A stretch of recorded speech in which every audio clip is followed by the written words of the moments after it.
Manhwa meets us with pictures of the end of the world. It's been a year of humanity's defeat. Most people have been killed. The survivors have become vessels for monsters. The last hero of the surviving resistance fought, giving his best, but the effort of the strongest of the humans was not enough to defeat Tartaros, the demon king, who is so arrogant that he cures the hero, so they can have a chat. But despite the difference in their strength, Tartaros recognizes the hero, and even recalls his name as Jephyr. Tartaros says that the Jephyr, as the strongest man, should understand the demon king's attitude toward weaker beings, and suggests that he join the king's army, leave the earth, and conquer other worlds, including the abode of the gods. Jephyr pretends to agree to the Tartaros proposal, thinking to himself that this is just a mockery, and the demon king wants to see the man humiliate himself before the one who took everything from him. Jephyr extends his hand to the king, and they clutch at each other in a handshake. But the hero is up to something, and Tartaros realizes it too late. With an inspiring cry, Jephyr casts an explosion spell that tears off the demon's hand and kills the hero, and he quietly walks away from life and resigns himself to defeat. But upon waking up, he is surprised to find that all of his wounds have healed and his armor is intact. Looking around, he sees statues of the gods, but he has never seen such temples. Jephyr speculates that this is the afterlife, but a mysterious voice corrects him and tells him that this is the lower level of the pantheon of gods. A beautiful girl with wings descends to the hero. Jephyr, on the other hand, tries to summon his sword, but for some reason he fails. The girl says that her name is Mathias, and she is an elder angel who has come to convey the will of the gods. Because of the insistent requests of several gods, namely, the three supreme gods decided to give Jephyr a second chance and send him back in time, which means that the hero can change the outcome of the battle.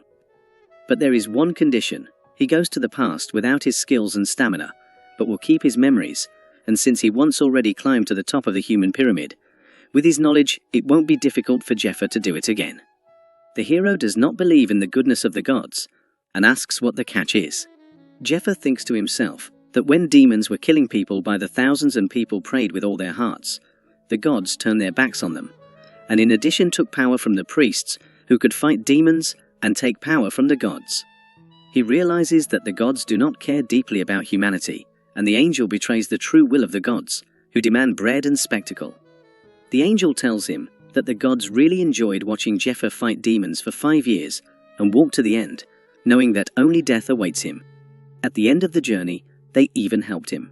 Mathias asks if he remembers all these fortunate coincidences, and before he could finish his next sentence, Jephyr tried to kill the angel by releasing a powerful blow of mana. The hero recalls how he and his beloved fought desperately because they wanted to live, and this was just entertainment for the gods. Mathias summons a giant foot that presses the heroes into the ground and tells Jephyr to sit down, for the gods are watching them. She also specifies that when the gods spoke interestingly, they meant only Jephyr. Humans have no meaning to them. The angel explains that if he proves his worth, he will get whatever he wants. He can ask for something for himself, or for all mankind. And there was also one among the gods who asked for his return for another reason. It was Tartaros, who is the god of destruction. Up to this point, he had never received such damage from man.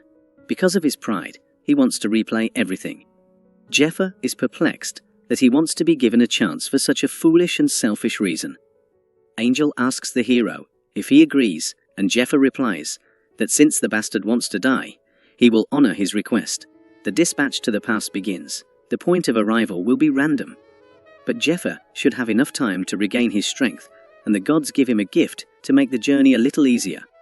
The hero, however, thinks of taking revenge not only on Tartaros, but also on the rest of the gods, and he travels back in time. Jephyr wakes up in some cave surrounded by sweaty, half-naked men who are glad they didn't nail him. The hero sees the branding on the shoulder of one of the men and realizes that he has gone back 10 years to when he served in the temple as a slave. The half-naked man tells Jephyr to stay out of where he is not asked, and Jephyr shows that he is not afraid of the bastard. It turns out that the former hero stood up for the little guy who was being beaten by the other slaves. Because these events took place 10 years ago, Jephyr does not remember the details at all, but he does remember the gift of the gods, and he goes to a secluded spot to check it out. And he casts the spell of opening a special advantage. And seeing the gifts of the gods, Jephyr is pleasantly surprised. Some slaves notice how fast Jephyr works and want him on their team. The hero, on the other hand, is still shocked by the gift of the gods. Having opened a special advantage, all the information was in his head.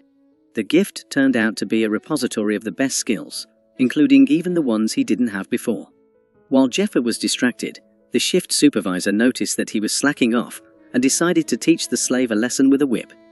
But something went wrong, and the hero grabbed the whip with his bare hands and then calmly returned it to the boss. Thanks to past combat experience, he does not strain to see every movement of the enemy. But for some reason, there is not a scratch left on him from the court whip, and all thanks to the skill of the iron wall, which allows to completely level damage that is below his own defense and guarantees high endurance. Jephyr realizes that if he applies his gifts wisely, he can benefit tremendously. At the end of the day, he turns in all the coal he has dug up in the mine, and all the brigades are read the rankings. Jeffyr's brigades, and thanks to him, are in first place. According to the rules of the mine, the money and food of the last ranked brigade is divided between first, second, and third place. Everyone begins to pray to the goddess Aria, but Jephyr does not share their enthusiasm. Of the three great deities, Aria has the most followers, and she is the greatest creditor. Almost everyone who lives here has lost their homes to monsters, or like Jephyr, were adventurers who were saved from death by the temple and driven into debt by being forced to work everything off as a slave. And as long as the hero is branded a slave, he cannot move about freely, for if he goes anywhere without permission, his heart will simply stop. The hero decides that he needs to get out of here as soon as possible. Jephyr remembers his lover, Alteo, and promises that he will protect her this time. In the evening at the bar, Mallet, for whom the hero has stepped in, wants to buy his savior a beer, but Jephyr does not appreciate such a gesture, and after listening to the kid for a bit, he realizes that the boy was beaten to beat their brigade out of the schedule to take last place.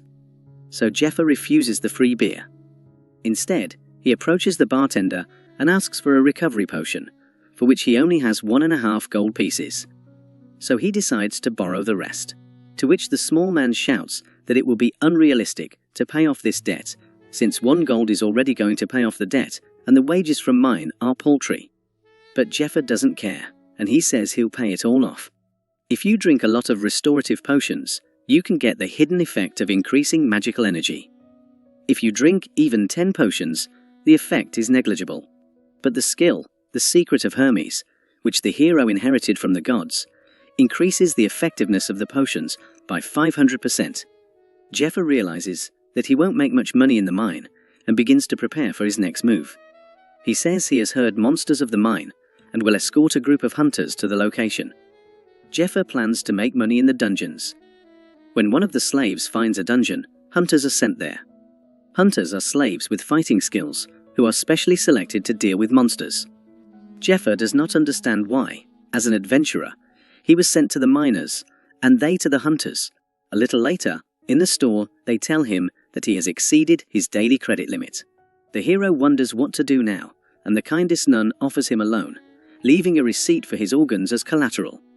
Jephyr immediately agrees and buys a recovery potion with all the credit money. And even the nun says he's really crazy. I mean, a real man. The hero has drunk enough of the recovery potion and says he is now ready. He is met by the hunters he leads into the dungeon. Jephyr meets scout team leader Gott and his subordinates Dale and Mark. He does not know the latter two, but he was acquainted with Gott before his rebirth. The last time Jephyr was transferred to the hunters was a month after this sortie, in which he did not participate, and Dale and Mark were killed. Knowing this information, Jephyr figured out a way to use these poor fellows. Upon arrival, the hunters and the hero are greeted by a support group who tie threads to all members of the group, including Jephyr. These strings are magical bracelets that will show if anything happens to any of the group members, and the group enters the dungeon, advancing deeper and deeper into the cave. The hunters come across kobolds, which they distract with a rock and attack from behind, leaving the slouching dogs no chance. Based on the data gathered by the scouting team, a sweep team is formed to cut out all the monsters. This is standard sweeping procedure. Gott says that this dungeon has already been defended by a sweep team, and it looks like the monsters that didn't make it have hidden and waited in another branch of the cave for a while. Gott suggests that Dale and Mark not report to the sweep team and deal with the weak monsters themselves. The boys don't appreciate this kind of zaniness and say it's too dangerous, but Gott has a plan. He tells Jephyr to get something, and the hero pulls out the fruit and leaves of the actinidia. If they are mixed with cobalt shit, it will smell like a female in heat.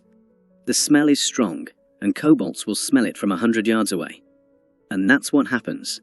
The kobolds fall into the trap, and the boys are surprised at the cleverness of their short-sighted captain. But in fact, it was Jephyr who put Gott up to this adventure. In a former life, when the hero was transferred as a hunter, he met Gott, who always wanted to distinguish himself, but he never got the chance. Taking advantage of his knowledge, Jephyr took Gott away from extra ears and told him that he had already gone down there alone and knew there were only a couple of kobolds, and told Gott that he had been an adventurer before becoming a slave, and his thing was scouting. Gott hesitated at the suggestion, but when Jephyr took advantage of Gott's desire to be more respectful and said that the decision rested with the commander, Gott immediately agreed. He realized that with a man like Jephyr on the team, he could obviously get recognition. Gott says he'll put in a good word for the miner and gives him the knife. Gott understands exactly why Jephyr is so servile to him, but he doesn't care. He sees a good opportunity in his new acquaintance. After a while, the hunting party has already cleaned out most of the kobold. True, the quality of the magical stones from such weak monsters leaves much to be desired. But the scouting party's triumph doesn't last long. They stumble upon what they thought were the remains of wild animals, but they turn out to be kobold bones. And the thing that left those bones attacks Dale, grabs him with its huge paw, and hurls him into the wall. Mark yells for everyone to take cover behind him and activates a barrier that will hold back even a blow from the orc chief. But the creature attacking the group turns out to be much stronger than the leader and punches through Mark's shield, sending him flying. Gott realizes that he is next in line. The monster attacks Gott with its powerful tail. The support team notices that 3 bracelets have torn at once, alerting them that something has happened to the squad members and are perplexed as to what's going on there. What happens is this. The wounded Gott is protected by Jephyr thanks to his iron wall skill. But even with this skill, the hero takes damage because the creature that attacked them is this predator.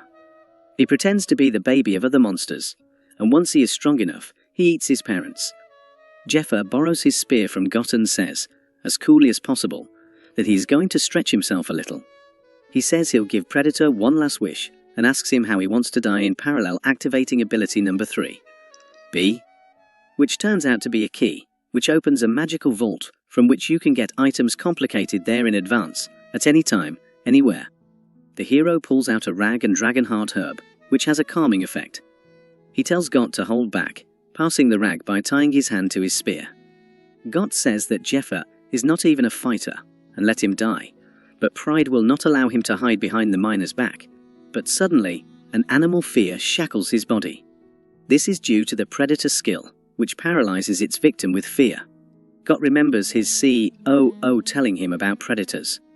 His victims are so paralyzed by fear that they can't even sleep a wink. They just have to watch and wait for it to come to them. But instead of their demise, a surprised Gott observes an entirely different picture. He sees Jephyr fighting the betrayer. The monster's skill has no effect on the hero, for he has eaten a sedative herb and, thanks to Hermes' skill, which gives a plus of 500% to the effects of potions, it has an even greater effect. Jephyr thinks to himself that among the deviati special abilities from the gods, he has only one weapon, and that is that it eats a lot of mana. And that's why he can't use it right now, but a special gift can handle this dog. It is the potent poison of the 72nd Poison King, Fade number 66 Veril. In a past life, Fade told the hero this recipe, which he had been breeding all his life. Fade easily parted with the recipe when he realized that the world had already come to an end, and if his poison would kill as many monsters as possible, he would be only too glad. Jephyr manages to wound the predator with a spear smeared with the strongest poison, which causes the creature savage pain. Now the hero only has to wait 3 minutes, and the poison will spread completely through the monster's body. When the predator strikes Jephyr with his tail and throws him back into the wall, he realizes that this will be the longest 3 minutes of his life. So he pops a poison bubble into the monster's open mouth and dodges the bite. Jephyr continues his assertive attacks and almost gets hit by another tail strike, but he manages to intercept the attack in time and uses it to fly into the air, ending up behind the monster's head. He thrusts the spear straight into its eye and breaks it in an attempt to hit Jephyr. He grabs a shard of the spear, thrusting it back into his eye, then pulls out a knife, which immediately goes into the predator's eye, causing the monster to begin wriggling in agony and Jephyr to almost snap out of it. But he is held back, thanks to the knife, after which he jumps back onto the monster's head, and all the preparations with magical energy were only for this moment. Using the technique of controlling magical energy, the hero launches a discharge of mana and crushes the traitor's skull to dust. Barely alive, Got, watching this picture, recalls his thoughts to Jephyr and realizes how he screwed up when he underestimated him. He realizes that Jephyr would have achieved status and respect sooner or later without him. But since he's a regular miner, he needed a ticket to the dungeon, which Got turns out to be. Jephyr gives an assassin's look and says they need to have a chat. Meanwhile, elsewhere, we are shown a brutal picture. 2 strong fighters from the temple attack the ministers, who are suspected of devil worship. The poor men are in tears begging to believe him, but this has no effect on the lad's decision. Then the Thunderer, with one powerful blow, Morgenstern blows through the head of the suspected heretic, from whose mouth after death a centipede emerges, which the second monk blows up. And now they are certain they were not mistaken.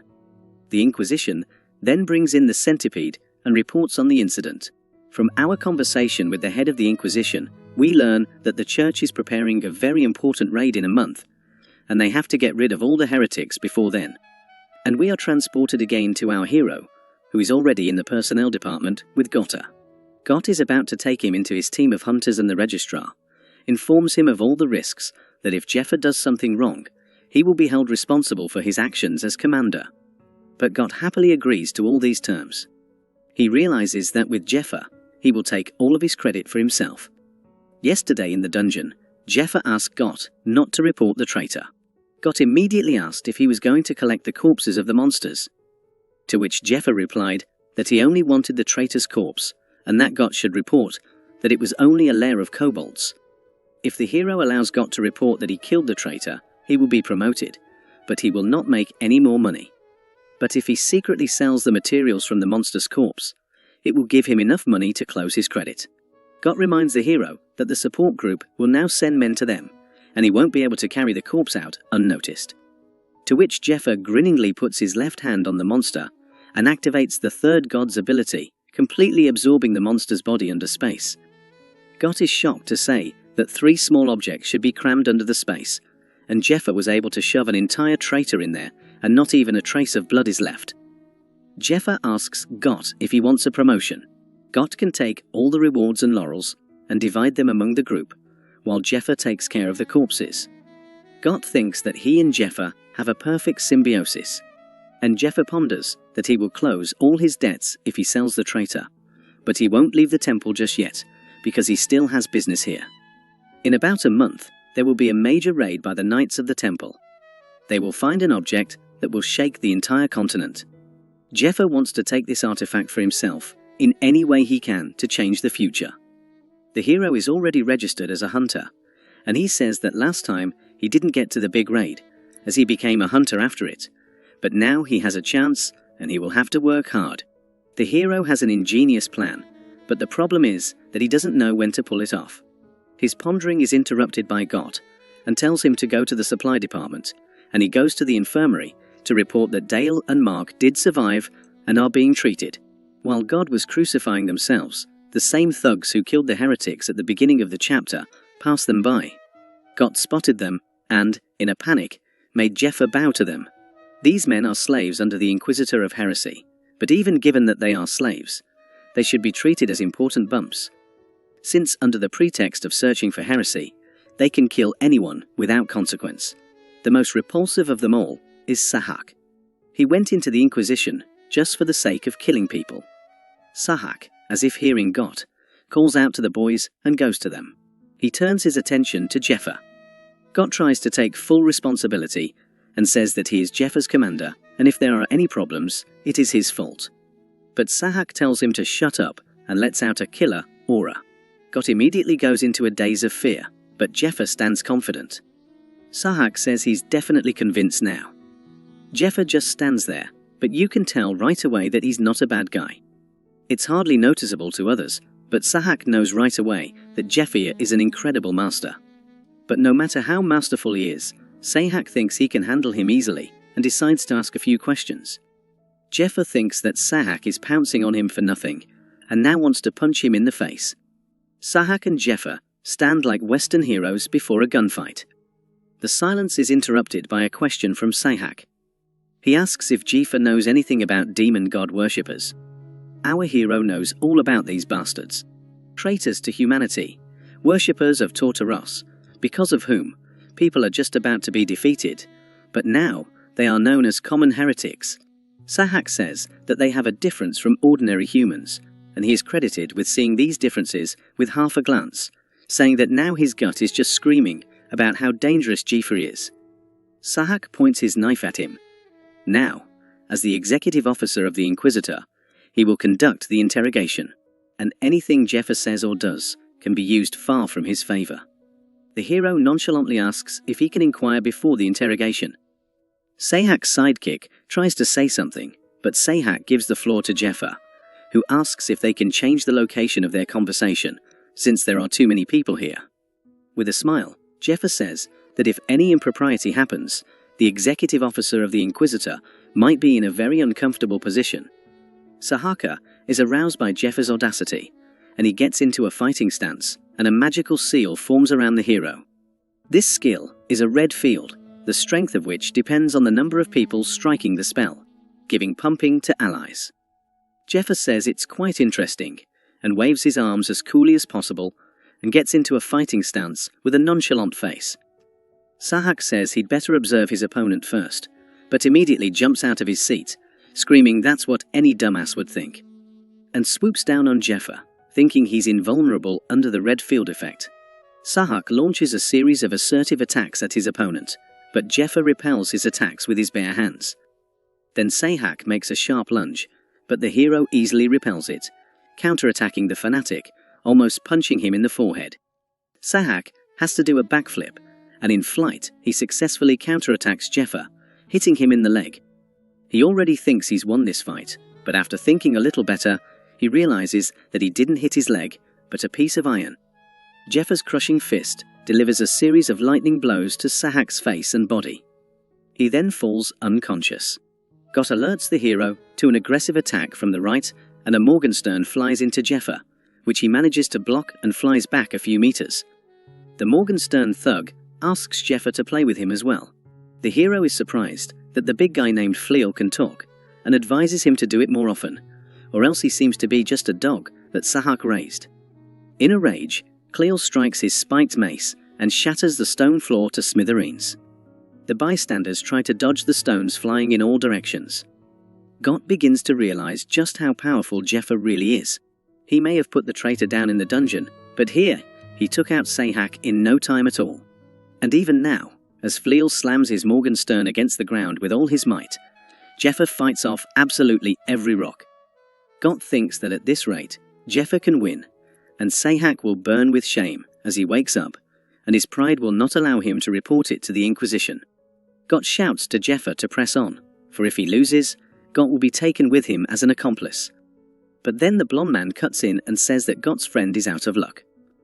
Though he's fighting back like crazy against all attacks, he's been in trouble for a few minutes. Lael manages to grab Jeffyr's hands with his chains. While the red field works, these bastards are getting stronger by the second. Sahak wakes up and underhandedly wounds the heroes in the back, and says he's going to make Jephyr wish he had asked to be thrown behind bars to begin with. Sahak prepares himself and makes an incredibly fast lunge, developing non-human speed. He manages to wound Jephyr by lightly slashing his face. The tricked-out fanatic says that he is now 80% enhanced, and no tricks will work on him. In a rage, he screams for Jephyr to die in agony, and inflicts dozens of cuts on him, but suddenly, something appears in front of his face. It turns out to be Jeffyr's fist, which pummels him into the ground. Sahak is already falling unconscious, but Jephyr grabs him by the hair and punches him right in the bastard's face from the knee, while criticizing their teamwork in passing. Fleal insults the hero and reminds him that he fights him too, pulling him up by his chains.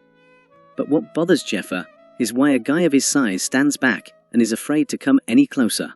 The hero says that if his subordinates had shown such teamwork in a past life, he would have finished them off by now.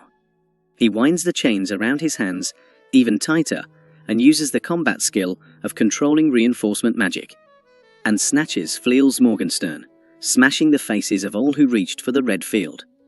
Witnesses to the event watch in silent shock as they see what happens next. A humiliated Sahak asks who Jephyr is. The hero replies that there should be more interesting questions in his interrogation, and in the end, he was just curious about who he was. But even to this question, Sahak has no right to know the answer. Meanwhile, watching the whole scuffle is a guy with red hair who says that Jephyr was sent by the same man. Jephyr defeated Sahak. The astonished crowd cannot believe what is happening. Sahak, on the other hand, is even more shocked and says he will kill the hero. Jephyr absolutely does not care what the defeated fanatic is cackling about. What he cares about is how even this incident reaches the ears. Some freak. Suddenly, the hero falls to his knees. A sharp pain grips his whole body so that he can't even move a finger. It's because of the mana freeze effect, which is applied when mana is fully depleted, causing the pain to run wild. Jephyr wonders if he was so weak 10 years ago. Suddenly a strange creature materializes out of thin air. It appears to be the spirit of Shylock, a member of the family, Lord Usur of the great god of debts. And he says that he is about to begin collecting the debt for the ability of the Iron Wall. It is not merely a skill that grants protection and endurance. Its main essence is that the damage and fatigue received are accumulated and turned into debt. And the moment the user's mana reaches zero, all the damage and fatigue come back to him all at once, often killing the user. The Usra god of debt is a double-edged blade that he brings down, devouring the despair of people mired in debt. Jephyr thinks that this beggar is 100% watching his fight and choking on his saliva. We are shown that this is the case. Usra is already in anticipation of collecting debts. There is a measurement of the accumulated damage, at the end of which the countdown begins. Jephyr finds it increasingly difficult to keep himself on his feet. He can't hold on and falls to the ground. In the 4th second, he rips open his bandages on his arm and pulls out a stash of restorative potions. Usra is already in anticipation of the gathering, but in the last second, just before the sinker goes down, Jephyr drinks the potion. The sinker flies at full speed into the ground, but at the very last moment, it finds 1 mana point and stops, nearly crushing Jephyr. Shylock says he will have to postpone the procedure until the next time. With a sly grin, the heroic Jephyr mocks God and says that he survived the entire year of humanity's demise, and that dodging the wretched god's collection is nothing. He culturally suggests that the god fuck off, to which Usra breaks the magic stone in anger. After a while, Jephyr regains consciousness, unaware of where he is. His confusion is interrupted by the sweetest of nuns, who asks how the hero slept. After waking up a little, Jephyr notices that he is tied to a bunk, and in addition to the nun in the room, there are 2 half-naked men and a pile of instruments for the election of organs. The nun reassures the hero, says it's just her workroom, and reminds him that the due date passed an hour ago. Then asks the client if he's getting cocky by any chance. The nun says she has heard about the hero's antics. She picks up a knife and expresses her concern that Jephyr is not going to pay his debt, and almost stabs Jephyr in the eye, but stops to ask if he is going to pay. The hero realizes that he can't use magic now, for he will immediately be caught up in the debt of the god of Usra. He says he will be paid next week to clean up the dungeon. The nun says in anger that they will confiscate that as it is, and what will he do with the interest, for he will only get 3 pennies for the dungeon. She distracts the men and cuts the rope that held Jeffyr's arm. The men fix the hero's hand on the table, and the nun says she'll just cut off a couple of his fingers for now, so he'll take the church seriously. Jephyr tries to remember the nun's name in a panic, but she commands the men to cut, and one of the big men swings over Jeffyr's fingers. The hero says the name, which they decide not to show us yet. The nuns immediately change their gaze and tell the butchers to stop, perplexed, asking who Jephyr is. The butchers ask the nun what happened, but she kicks them away. When the nun is alone with the hero, she asks how he knows the name. To which Jephyr replies that he can't help but know someone as popular as the monster broker, White Rose. Anna Primrose, a nun at the Temple of Light, is also the White Rose monster broker. Through her connections, she brokers deals for stolen items, equipment, and monster corpses. Jephyr says he was just on his way to see her and asks her to untie his hands because it's not particularly convenient to make a deal in this position. Then he offers to talk in a normal setting. We are shown Sahak in the hospital scattering food. The doctors try to calm him down, but Jeffyr's words keep him in a rage, which is easily interrupted by a mysterious man who asks why he is making a mess in the hospital. He turns out to be the red-headed guy who watched Jephyr and Sahak fight at the end of last week's episode. His name is Ned Sunbai. Sunbai says he'll figure it out here, kicking the staff out. He's heard about the incident. Sahak tries to justify himself and says that Ned Sunbai shouldn't bother. Immediately the red-headed man sticks his knife in his mouth, reminding him that Mr. Matthias said not to cause trouble that would be embarrassing later. But he still lets himself get beaten up in front of a crowd of slaves. Sahak, in panic, doesn't even know what to answer, and Ned Sunbai cuts his cheeks with a sharp movement of his hand. He says that everyone was hammering away at Sahak's recklessness because they had high hopes for him. When he discovered the first heretic, Ned Sunbai thought he had a special talent, but since then, Sahak has found only 2 heretics in 6 months. There, from above, they are already beginning to doubt him. Sahak falls to his knees and begs for just one chance. He is willing to do anything. Sunbai says he should first kill the guy who publicly humiliated him, and then they'll decide what to do with the loser. Sunbai throws a package to Sahak. He unwraps it and is surprised to find strange demonic objects. They were found in the room of the heretic whom Sahak had found. It is up to the loser to use these items or not, but he is not in a situation in which he has a choice. So he must make a decision he will not regret. Sunbai leaves, leaving Sahak alone to make his decision. Loser thinks the choice is obvious and decides to accept demonic gifts to deal with Jephyr. Sunbai, meanwhile, tells him to keep an eye on him so he doesn't do anything stupid. He also thinks that Sahak has no talent and is dumber than an oak tree and doesn't even realize that Sunbai locked him in there to create a smokescreen. Thanks to Sahak, the commander of the temple's night squad has lost his guard. Now they need to sneak into the raid and take all the artifacts, and in the process eliminating the knight's commander so that the third diocese will eventually fall into the hands of the devil worshippers. Sunbai asks his comrade to investigate Jephyr. He thinks about the hero's use of the devil worshippers' fighting style. He is known only by his teachers and students, which means he was sent by his teacher. But then why didn't Jephyr contact him through the official communication channel? And it's all very strange. And if in the end, it turns out that Jephyr isn't from their cult, he needs to be eliminated. Now back to Anna, in front of whom Jephyr has dumped the traitor's corpse, and the White Rose is not holding back emotion, saying how cool this thing is. She quickly returns a professional tone and says she will process the merchandise. Jephyr has made his shopping list, which includes potions, the highest grade of divine power, a rosary with God's medicine, and a bunch of different ingredients. Anna says that all this pleasure will cost him 5,000 gold pieces, and he needs to catch 3 more traitors. Jephyr replies that he will catch them in 3 weeks, and he also has something else to ask, but that will remain off-screen. We are transported to a tavern where, in an informal setting, Got, Jeffyr's partner from Part I, suggests that the guys get to know each other all over again in order to bond as a team. He reintroduces Mark and Dale, talking about their roles on the team. And it's turn to introduce Jephyr, but for some reason, all 3 sit in deadpan silence with no mood. Got worries greatly about his squad befriending Jephyr, for he will do much good for their team, and the fateful silence is interrupted by Jephyr. He says he won't drink that piss and puts a fancy bottle on the table. The men instantly perk up. They don't need to know that Jephyr had been given this bottle by a White Rose. The tasting begins. While the guys are having fun, Jephyr reflects on the fact that he knows Got from a past life, and it would be easy to work with him.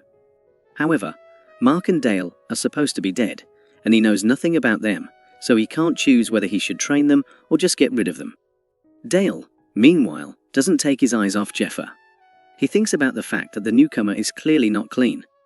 Before the fun, Gott explained the setup to the guys and asked them not to show off for the rookie. Dale said that as commander, Gott had the right to accept whoever he wanted on the team, but he hadn't thought at all about asking the team's opinion. He thinks that Jephyr just got lucky and that he somehow cheated because he couldn't overpower the betrayer himself. Gott, laughing, asks who then whacked him, for if it wasn't Jephyr, then it was Gott who did it. But Dale is more interested in the deal to sell Traitor. He worries that if they are caught, they will go to the guillotine as accomplices. Mark interrupts Dale and says it's already decided, especially since the reward for the sweep will be shared between them. So the best way to start is to just watch Jephyr work. Dale recalls these words, or can barely contain his irritation, one calling himself commander and making decisions alone, and the other falling for a drink. There's no way he recognizes Jephyr. He's annoyed that a leftist type has come on their team and is setting his own rules.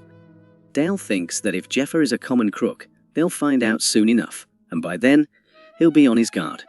The next day, the team sets out on another sweep. They come to the village, to the cave of Edrin. This village was founded in a rock, and it has remained untouched for several hundred years. The troop is amazed at such beauty, and Gott tells them that it was even cooler inside. There's even an inn where those lucky enough to go on a mission here stay. But now the place has become a breeding ground for monsters. Jephyr infiltrates the dungeon using the magic control skill and mana perception. The hero wraps his body in magic and covers a small area on the floor around him. This helps him increase his perception and detect objects and traps soaked in mana in his path. Jephyr confidently leads the team behind him through the web. It wasn't long before the hero explained his plan to the team along the trails outside the dungeon. He immediately realized that a dark steel spider was hiding inside.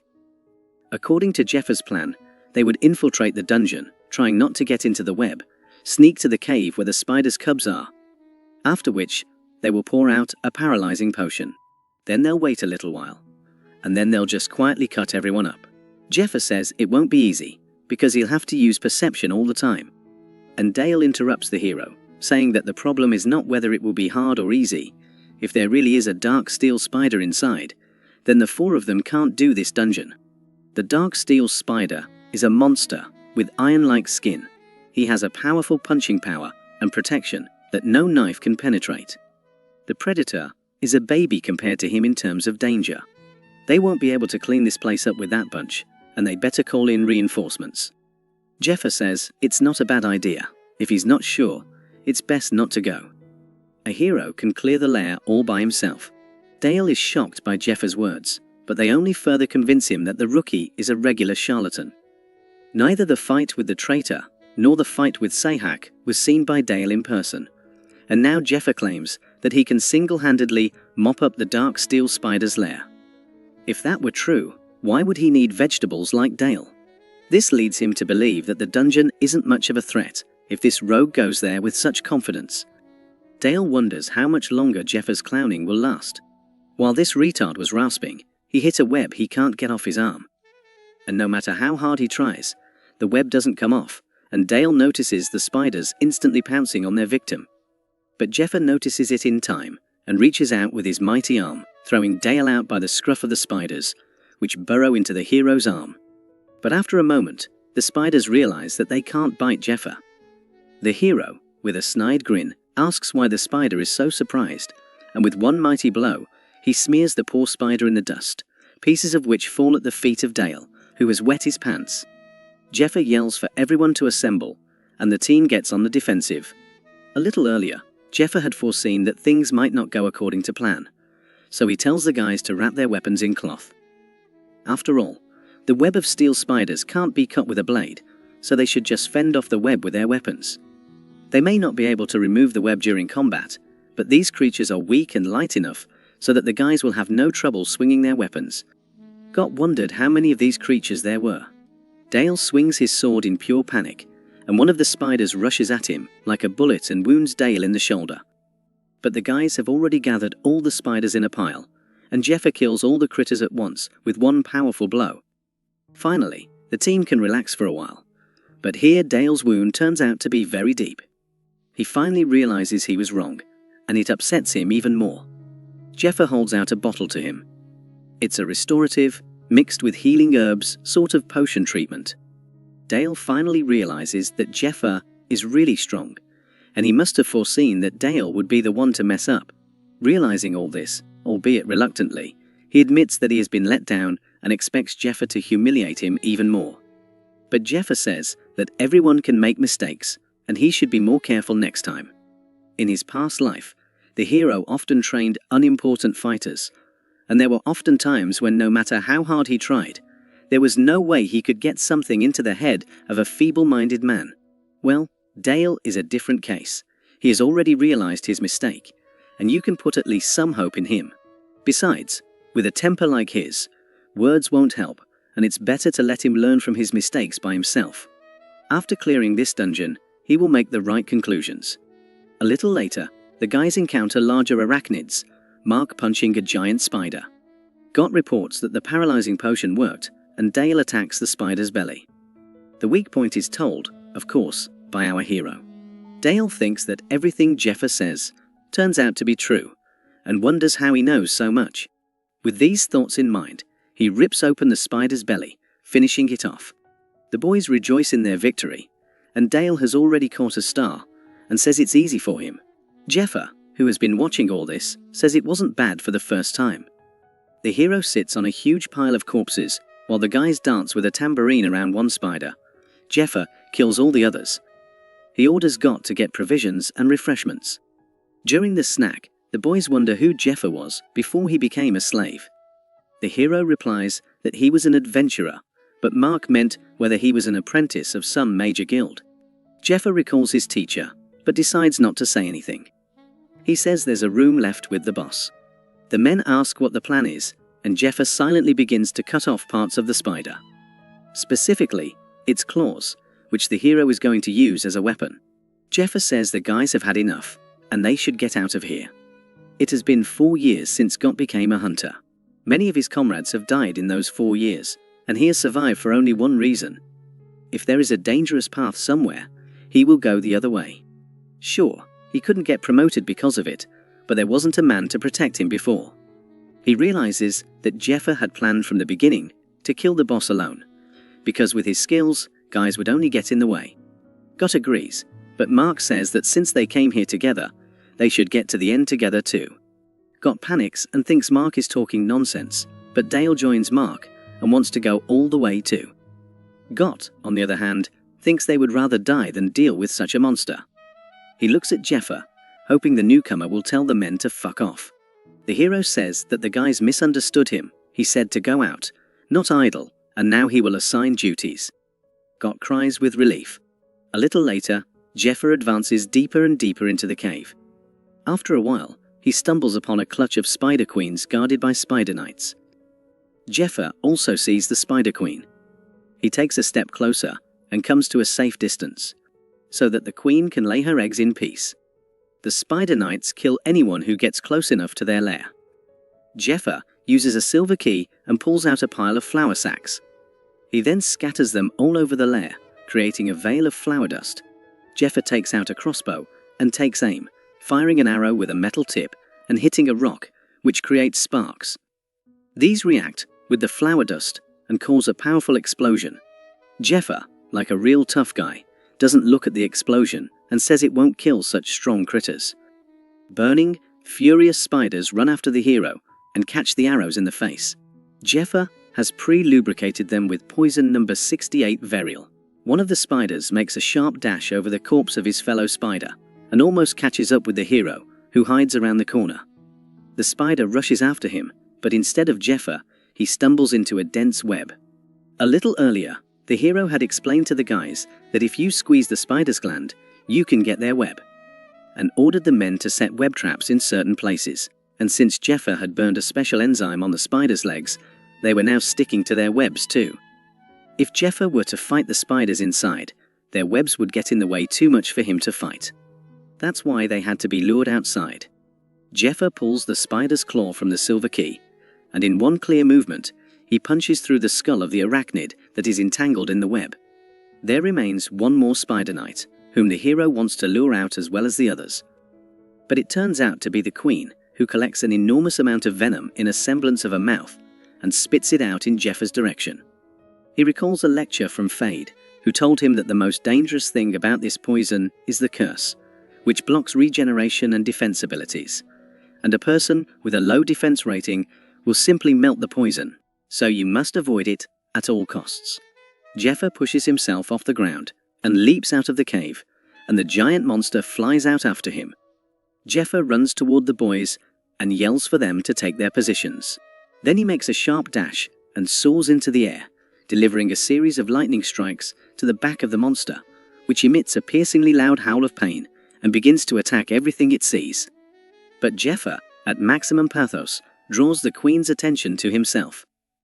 And the burning creature, with a mouthful of drool, is distracted by the hero. Since Jephyr is the only one who can fight the queen head-on, he will act as a tank, and while he distracts her, the rest of the trio will finish the monster off. Gott thinks about the fact that he has never risked his life, choosing only the safe path, and the boys have always followed him. Standing in front of the giant creature, he wonders if they can overpower it. The boys remember how the more successful hunters mock them, for there is no use for such a cowardly crew. So, let them cook and serve as runners for the normal hunters. Dale cries out for how long they can stand this bad treatment. He says they've come a long way, and there's nothing to piss in their pants now. It's time to fight. Gotta clings to Dale's speech and thinks about how they never would have thought to fight such a monster. But with Jephyr showing up, everything has changed. Mark says that everything worked perfectly before, as long as they listened to Jephyr, and offers to trust him again. Gott realizes that his team is completely disobeying him, which makes him incredibly ashamed, and he can't just stand by. Gott attacks the monsters the moment the outer layer of the shell cracks from the fire. After all, this creature is not so invulnerable on the inside. Mark thrusts his dagger into the spider's claw and bludgeons it with his powerful hammer. Before the fight, Jephyr explained to them where the nerve bundle running down the center of the paws is located, and he told them to cut it with a blade lubricated with paralyzing poison. Dale is incredibly happy to be able to wound such a huge thing, but the spider's huge paw attacks him sharply from behind, and noticing this, he realizes that he obviously can't dodge it. But at that moment, Jephyr strikes the monster's skull with all his might. This throws off the spider's attack on Dale. And the hero reminds him who's the daddy here, telling the queen that she has the right to attack only him.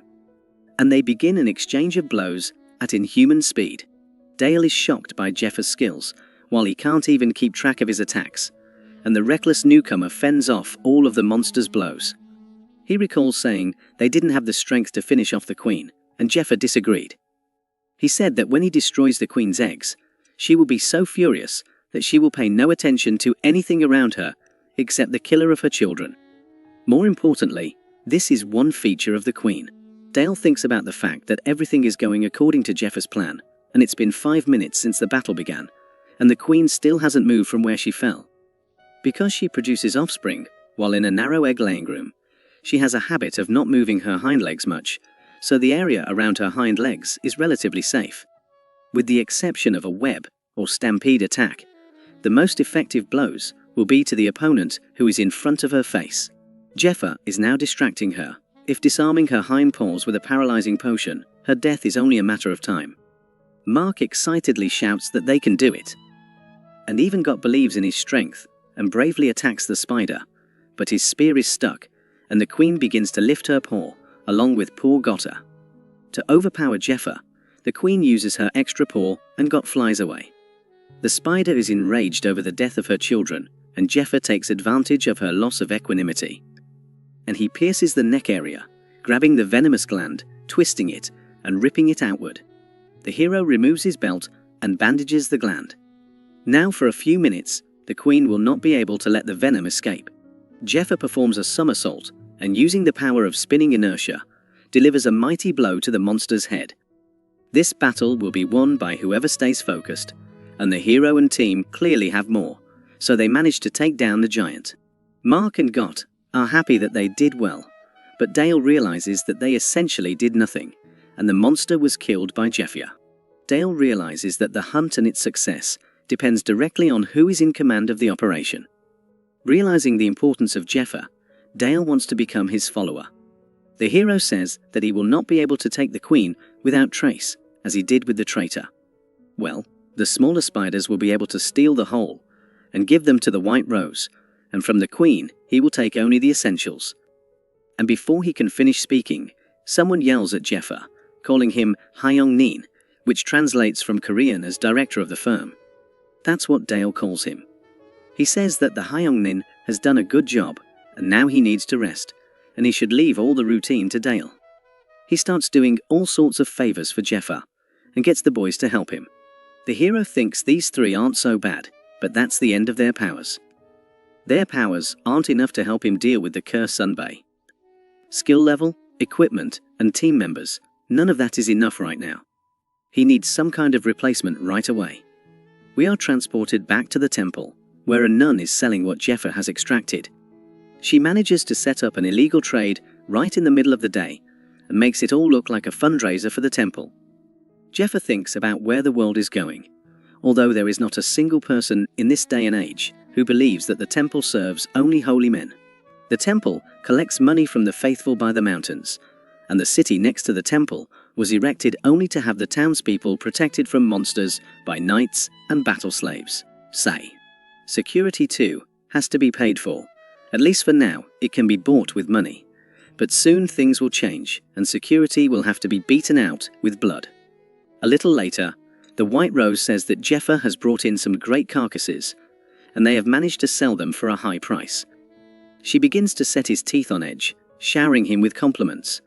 But Jephyr asks how the money is. The nun immediately gets serious, and informs him that he has collected 48% of the required amount, but that the payment of the church's debt is also deducted from it. She also signed him up to clean the lab and gives him a costume and an entrance card. An alchemist kit was on the hero's shopping list, but the White Rose can't just steal it, so out of 7 hours, the lab will be in Jephyr's complete possession. The hero is very happy about this, for it is a much safer option than stealing. And while the nun was starting to talk, Jephyr's teeth in again, someone called out to her. It was Ned Sunbay. Jephyr thinks he is very unlucky to run into him now. So out of 7 hours, the lab will be in Jephyr's complete possession. The hero is very happy about this, for it is a much safer option than stealing. And while the nun was starting to talk, Jephyr's teeth in again, someone called out to her. It was Ned Sunbay. Jephyr thinks he is very unlucky to run into him now, for he is the only one among the Inquisitor's 12 confidants who is considered a first-class fighter. White Rose puts on her saintly mask again and says she's a little busy right now. And to herself, she thinks that Sunbay has spoken to her, but his target is Jephyr. She understood that sooner or later he would want to get even with Sahak. But she didn't think the insolent bastard would decide to have a showdown in front of the temple servants. She offers to chat later, and then she will offer him goods at low interest, for the temple trusts him. Sunbay asks an important question and invites the nun over for a cup of tea, and is even willing to treat Jephyr to one. Sunbay asks if Jephyr is a stranger to Sahak, to which the hero replies that he has become senile, and his memory is failing him, so he doesn't keep any garbage in his head. They stare at each other and begin to emit powerful auras that seem to sink into the nun's skin. She realizes that Jephyr certainly doesn't pass for a fighting slave. His skills are on the level of a temple knight, or even higher. Sunbay understands why Sahak didn't get past Jephyr, and he wasn't planning on fighting today, but since the conversation went that way, we can have some fun. But the nun screams for them both to fall to their knees, and because of the stigma of being a slave that forces them to do whatever the ministers order, they both fall to their knees. White Rose slaps Jephyr in the face, reprimands him for making a fuss, and leads him away. She also tells Ned that Jephyr is her plaything, and if he so much as touches him, she will beat the crap out of Ned. After taking the hero away, the nun asks if she can't be fooled by such stupid provocations, and says that Sunbay is very dangerous. Even her hands are still shaking with fear. The nun again begins to reprimand Jephyr, saying that she will die because of such worries and adventures of the hero, and asks him to be more careful since he brings her money. White Rose changes her face and puts her hand on Japhyr's cheek, which she herself struck. The nun says that she will not be able to protect him in the temple, so let her act more carefully. Jephyr pushes her hand away and says that it was just a warm greeting, and if Ned really wanted to do something, she wouldn't have had time to intervene. The hero thinks that since Ned has shown himself, it means they're almost done and he should hurry up too. So he rushes off to the lab, but before he does, he has one request. The nun is clearly unhappy with his frequent requests. And we return to Ned, who has experienced the power of the brand of a slave for the first time. He recalls how his teacher asked him to enter the temple in the guise of a slave and place the shameful stigma on himself. Somber tried to refuse as he harbors a great hatred for the servants of the god. But the teacher says that the 2 devil worshippers they sent to the temple in the guise of priests were repressed, and now they have intensified the priestly check. So this method is no longer appropriate, but the temple has absolutely no watch over the slaves. They think the slave brand is enough to control a person. So the teacher asks Ned to brand himself as slave, infiltrate the temple, and steal artifacts from the raid. After all, only he will be able to complete this task, and the priests of the Temple of Light will never guess that they have learned the way to remove the slave stigma. Ned, however, cannot take advantage of it now. He will have to wait for the right moment, and we are transported to a village that is too poor to pay to protect the temple from the monster. So they have to constantly rebuild the fence around the village, which the monsters are always destroying. The people learn that someone from the temple has come to them. The uninvited guest turns out to be Sahak. He asks the villager how many people are here, and the villager answers that there are about 50. Sahak says that's enough and takes out a demonic whistle, with which he summons a hideous-looking monster. Its jelly-like, slimy tentacles fly toward the civilians and tear them to shreds. The distraught Sahak bathes in the villager's blood with a smile. He revels in his new strength and thinks that he will never forgive Jephyr for the shame he has suffered, bursting into hysterically insane laughter at the peasants dying in agony. Now we are transported to the alchemical laboratory of the Temple of Light, where Jephyr has gathered enough ingredients to prepare poison number 61 Zargan. Already in the evening, the hero found himself in the room of the White Rose. This was the request he made before leaving for the laboratory. If Sunbay's henchmen found him in the evening, there would be a full blast, and he wanted to avoid that for as long as possible. And while Jephyr was making something, the nun was scrutinizing a strange sheet with acupuncture points on it. Jephyr prepared the steel strength harness wood and stored some of the mana in his hand. Then with one mighty blow, he shattered the bar into small splinters, which he will use as needles. He dips them for 10 minutes in the poisons of Belnol and Zargan, diluted 1 to 100 so they get a good soaking. Everyone thinks poison is only for weakening and killing, but after the apocalypse, people have learned to use it in other ways. Jephyr sticks one needle in his shoulder, then lightning stabs a dozen needles all over his arm and twists in pain. White Rose tries to help, but Jephyr stops her. Shortly before, he warns her that he is now doing something reckless, and when he gives the signal, she will have to do something. With the help of poison, he is going to get stronger. 72 of Fade's potent poisons can change their properties depending on their concentration.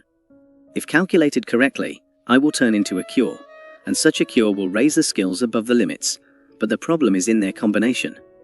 Belnal causes acute pain, and Zagan causes drastic changes in the body.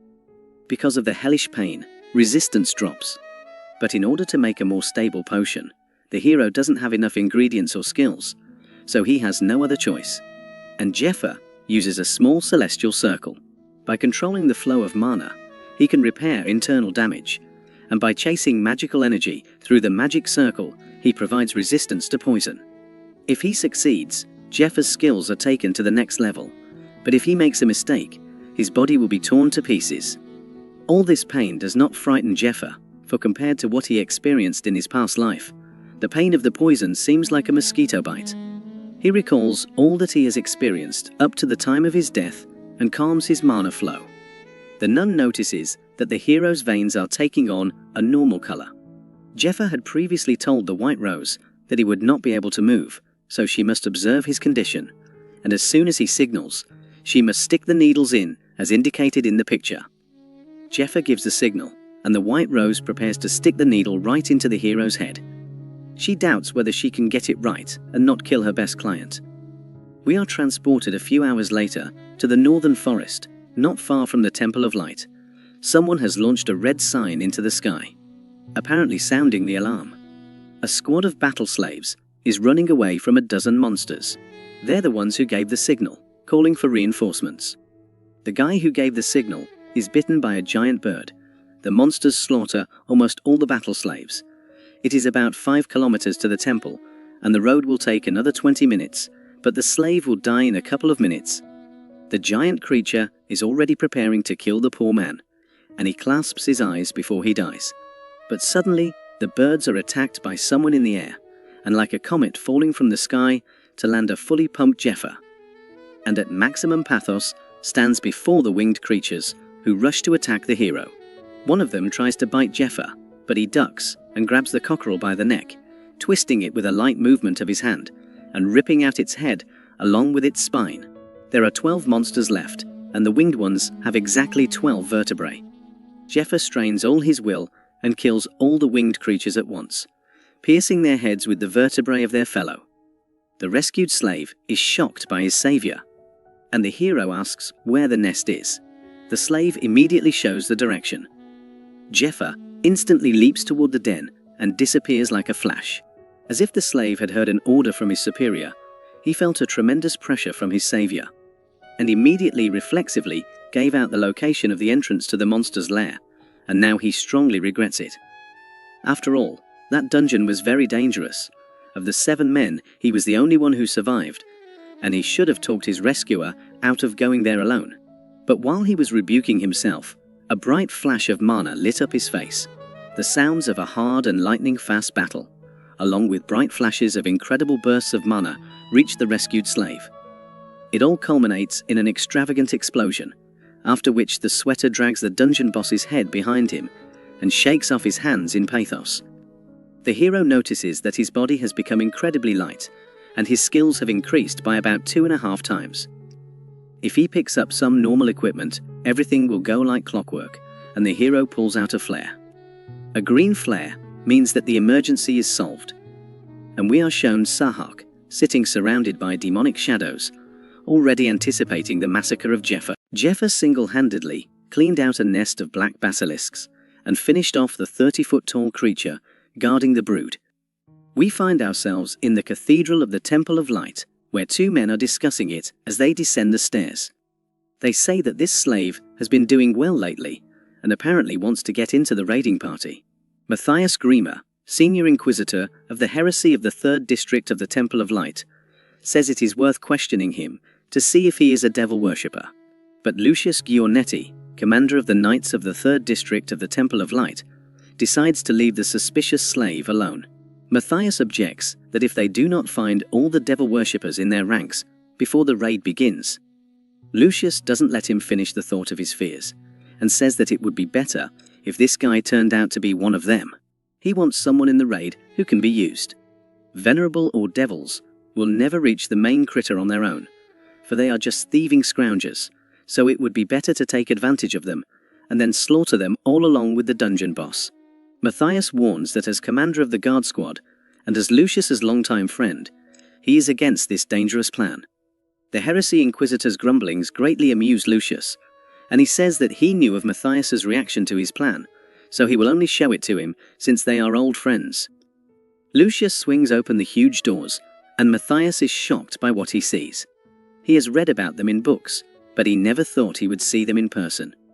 They are the legendary artifacts, Spear of Light, and Michael's winged shield, for which Lucius spent 1/3 of his fortune.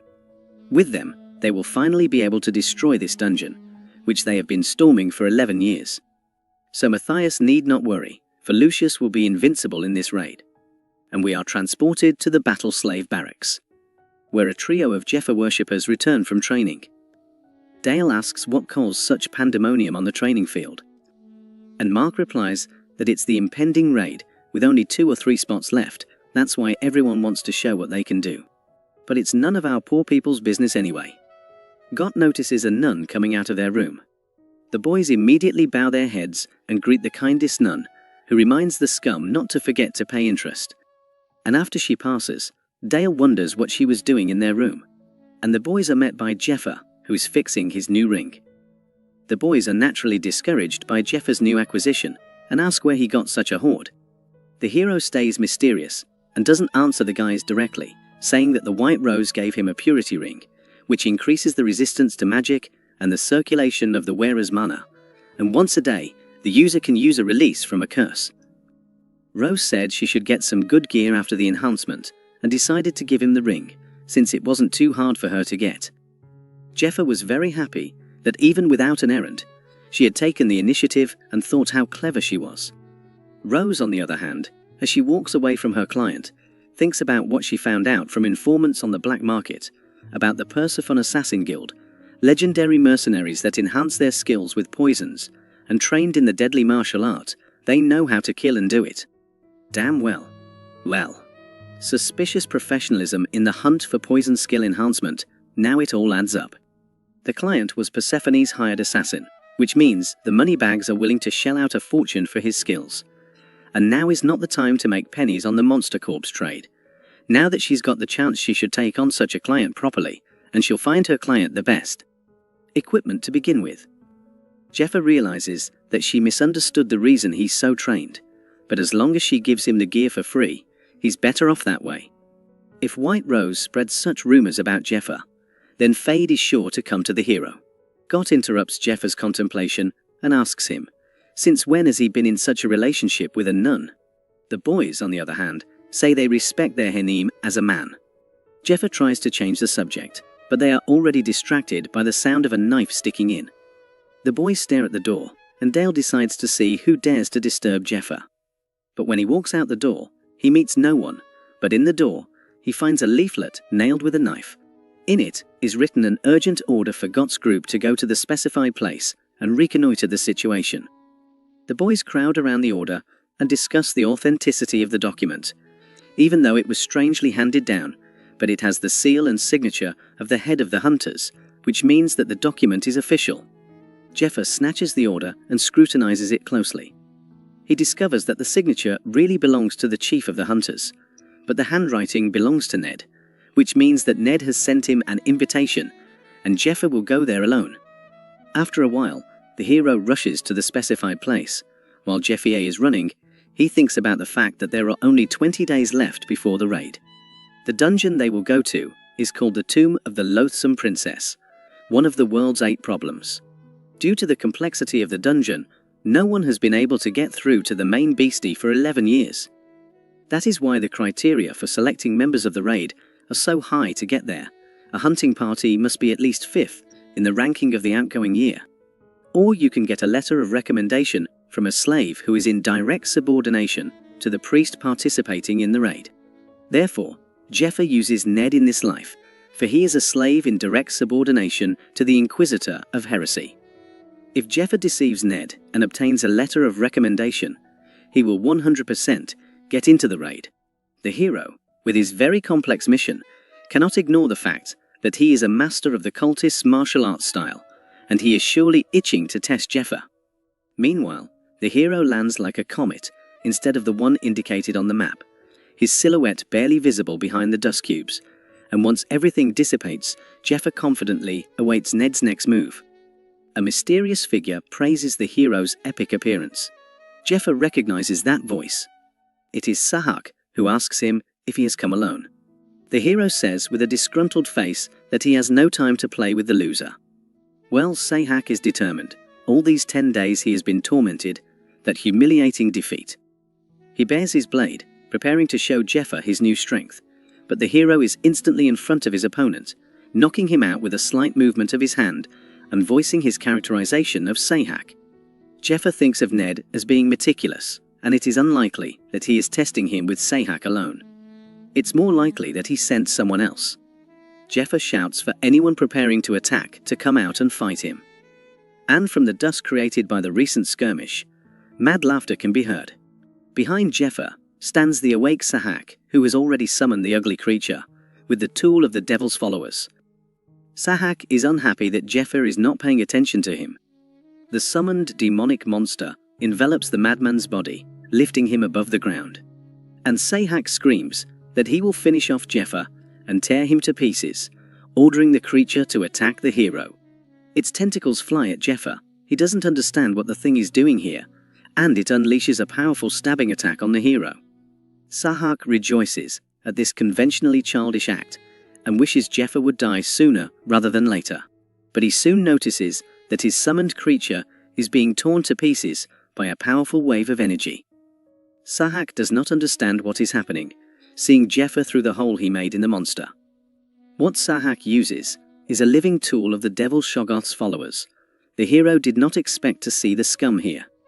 Shoggoth sleeps in a shape resembling an egg, and when he hears the hypnotizing sound of a special instrument, he wakes up. Hypnosis Ocarina, a musical instrument by which, by playing various combinations of notes, one can control the Shoggoth. The instrument also protects the wearer from contamination of the soul. Jephyr quietly walks towards Shoggoth, thinking that the monster has no mind, only hunger, as the monster grows stronger by absorbing the mana of the people he eats.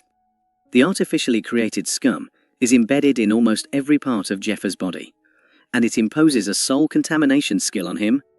It is imposed from just touching Shoggoth, and you begin to feel fear and see hallucinations.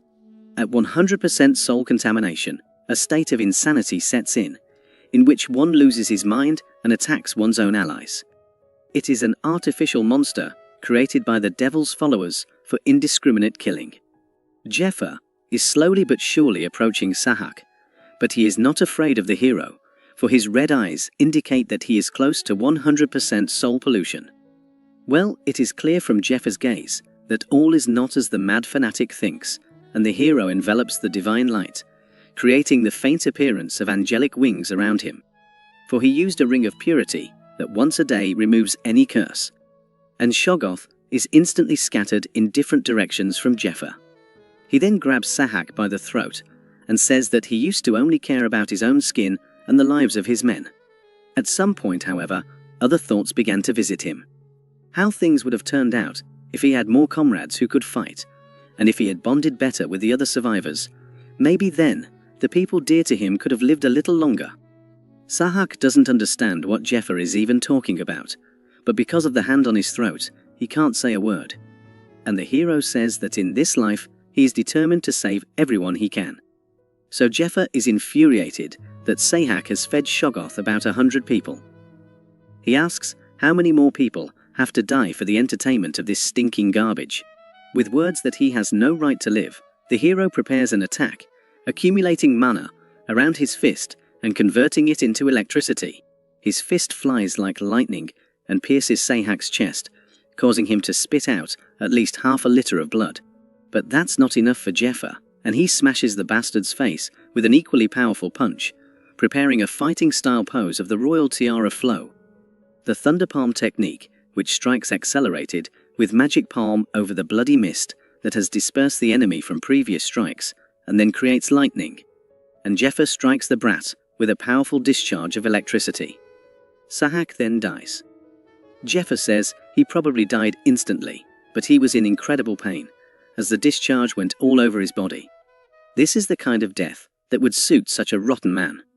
The hero then picks up the scale and performs a Shoggoth death chord, from which the magical bond that connects the monster's cells is severed and the creature dies.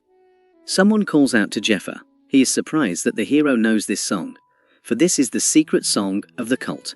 The one who called out to Jephyr turns out to be Ned, who says that the hero knows a lot of things. Jephyr realizes that he must make Ned believe that he is a follower of the devil, for that is the only way he will change the future. Also, Jephyr is haunted by memories from the past in which he failed to return a mental debt to his teacher.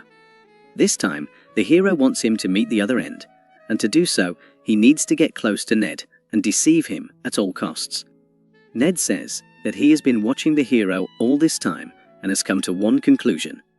He exposes his blade and says that Jephyr must be destroyed. He makes a dash at superhuman speed, finding himself in front of Jephyr, who is already ready to fight.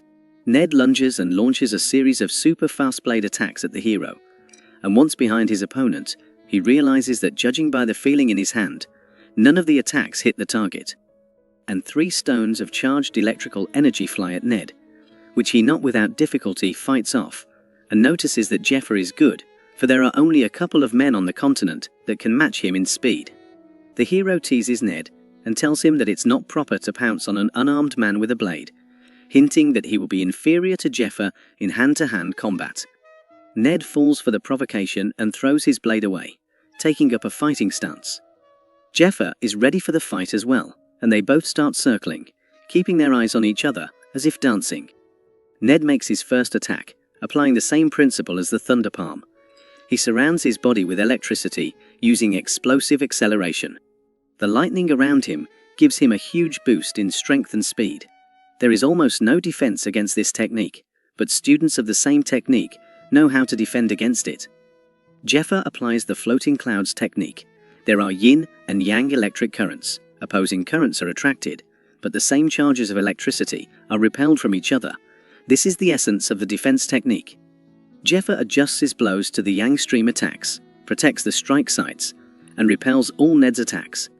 During the pause between attacks, Ned thinks it is easier said than done in such a short period of time.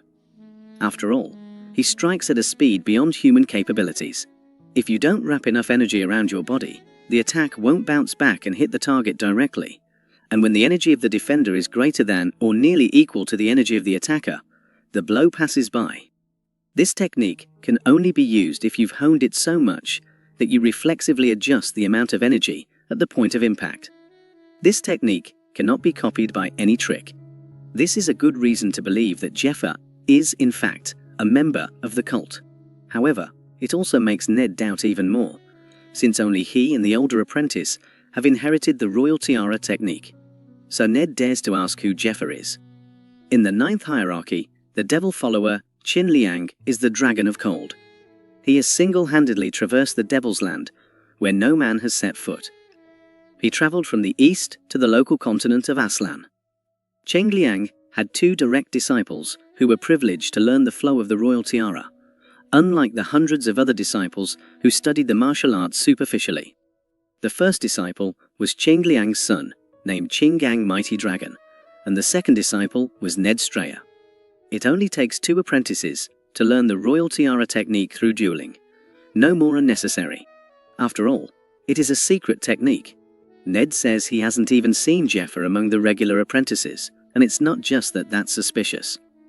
After all, on top of everything else, he has destroyed precious property of the Shoggoth devil cult, and Ned can't be sure for sure that Jephyr is really a member of the cult. Jephyr says, with a snide grin, that the teacher didn't tell Ned that there aren't really 2 students, and if he'd racked his brains, he would have figured it out long ago. It takes 2 to learn a technique, but what happens if one of them dies? In that case, there would be no equal opponent to learn the technique through dueling, and the busy teacher would not be able to guide the student all the time, and it would take too much time to raise a new sparring partner. That's where Jephyr, the shadow apprentice, who is raised to replace Ned, comes in. The shadow apprentice is a reserve apprentice, raised in secret, even from those in the community. He is trained in case something happens to the official heir. However, if the official apprentice never dies and steps into the teacher's shoes, the shadow apprentice is destroyed. Jephyr, of course, cheats. Though he is not a shadow apprentice, this apprentice does exist, but he cannot report to the temple until the raid is over. Because Altair and her comrades have tied his legs, the hero takes full advantage of the situation. Ned observes that if he is telling the truth, then his existence is being kept a top secret. Why then did the teacher send him here? And also Ned has already contacted him, and the teacher says he didn't send such a student here. This is, of course, a bluff, and Ned has not contacted the teacher. He only wants Jephyr to start making ridiculous excuses and spill out, thus giving himself away. There was no way Ned could contact the teacher from the temple, and in this situation he must make the decision himself, without asking the teacher's permission. And if he doubts Jeffyr's words for even a second, he will do his best to kill him. The hero says that he was originally ordered not to get close to anyone from the cult and to join the raid himself to replace Ned on the mission if something goes wrong. Ned asks what he even knows about the mission, and Jephyr says he's offended by this disregard for him. He knows to steal the dragon's heart. Inside, The dungeon is an artifact called the Dragon Stone. This stone will give the wearer the power of a dragon. Thanks to the lightning acceleration from the flow of the royal tiara, once Ned's hand touches the stone, no knight can catch up to him, but Jephyr can do all the same thing as Ned. The master said he was not sure of Ned. Breaking his orders, Jephyr gave himself away and contacted him, because the conditions for joining the raiding party were too difficult. Jephyr does not like complexity, so he took the easy way out. And beyond that, the heroes wanted to tell him something personal. Jephyr takes a step toward Ned and sharply closes the distance with him, telling him in his ear that this information is about blood tears. The bloody tears are weapons stolen from Ned's family. For the sake of retrieving it and getting revenge on the temple, Ned follows the teacher, and he demands that Jephyr tell him everything he knows about it. And Jephyr, in turn, says that he will tell everything as soon as he realizes he can be trusted. So he offers to make things easier for each other and asks to fraternally throw him into the raiding party. After that, Ned can't help but believe Jeffyr's words and tells him to follow him. In an abandoned building near the temple, Ned introduces the brothers to a new comrade sent to help a personal teacher, and his details are verified according to procedure. The enigmatic figure says that he had hoped for a distinctive participant, and his hopes have not failed him. This figure turns out to be Matthias, ranked 36th in the hierarchy of the Devil cult, who says he would be honored to work with a disciple of the East. The members of the raiding party with the status of slaves, who will follow the inquisitor of the heresy of 40 people, became followers of the devil. As the newcomer in the ranks of the traitors of humanity, Matthias explains the plan once again because mistakes are not allowed. Jephyr thinks that he wanted to know in advance who would turn out to be the traitor in the raiding party, but it turns out that the 40 men are all cult followers, different from the loser Sahak and Jephyr in their previous lives, which puts ambition first. They are an elite assembled to execute a strategy, and they are willing to die for the cause. Why then, with such power, do they follow the devil?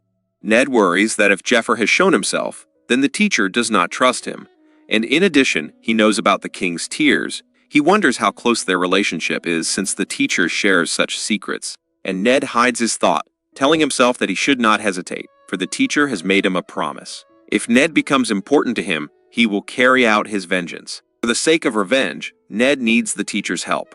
So it is not the shadow apprentice who must get the stone, and being the shadow apprentice, hacked up to replace Ned probably wants Ned to screw up in the dungeon, since only after his death will he gain official follower status. And while Jephyr and Ned deepened their thoughts, Matthias said to divide into teams and finish explaining the plan, by which a squad of defenders guards Ned and provides a safe path, while a strike team takes on the commander of the Knights of Lucius.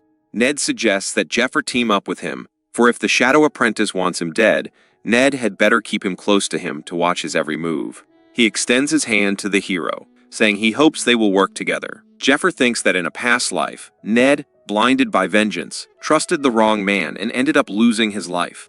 Ned is loyal and patient by nature, so Jephyr shakes his hand, hoping to gain his trust and gain a powerful ally instead of a powerful enemy. He met his end tragically in a past life, so it is Ned who will be the first to be saved. He remembers being attacked in a cave by a master who almost killed him with a stick. He was almost killed by the wizard with a stick. The wizard gave him the choice to either learn the strongest martial arts techniques and help him escape, or die and turn into a piece of meat. The next day, the list of raid participants was announced. The members of the raid group would gather tomorrow morning at 6 in the morning and live in a separate place, training for the upcoming trek. Also, for the safety of the raiding party members, they are forbidden to contact anyone but their fellow hunter group members. Jephyr thinks it's time for him to deal with something: a dungeon of black steel spiders, a nest of basilisks, and a village in a narrow ravine that Ned described as a goblin camp with falsified documents. Jephyr managed to collect achievements for his boys for traversing 3 dungeons, as he had promised the Goth, from which the boys are incredibly grateful to their Henem. Jephyr says that they now have achievements and openings thanks to the 40 slaves they sent on the raid, so promotion is just around the corner. However, it's going to get a lot harder after the promotion, so the boys need to get their act together. Jeffyr's speech is interrupted by Dale, who can't work up the courage to say that he wants to keep following Jephyr and learn many more things from him. They may not have known each other long, but in the time they have spent together, Dale has realized this man has a purpose, and that purpose is so grandiose that ordinary people like Dale can't even imagine anything like it. Dale realizes that he is too weak to follow Jephyr. The hero, as if reading his thoughts, says that if he plows until he drops, there will come a day when he can keep up with him, and then Dale can join in. Jephyr walks away saying he'll look forward to that moment, and the boys say thank you so much. Jephyr sees how the two boys are now filled with energy and ambition, and yet in a past life, they were already dead by this point, and he realizes that his life-saving actions are not in vain. Anyway, they can still be considered dead, because if the cultists can perform the summoning ritual in 3 years, a lot of people will die, including these guys, and in order to prevent that, Jephyr must get the dragon's heart. And we are transported to another location, where the White Rose asks if the client likes the new equipment she has picked out for him. Jephyr says, in few words, that he is pleased. The tomb of the nefarious princess is a dungeon teeming with living skeletons. The undead feel no pain, and their bodies are made of bones, no flesh cutting, pain, and stamina bleeding attacks work.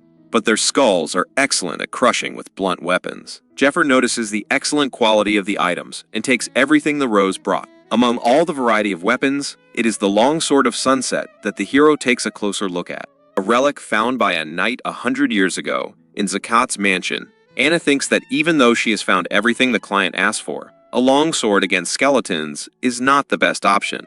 So she's perplexed as to what the client is up to, but she doesn't realize that in the dungeon, it's not the skeletons Jephyr has to hover over, but the Temple Knights who are about to complete a 10-year assault on the dungeon, and the Devil's followers who are willing to die for the cult's existence.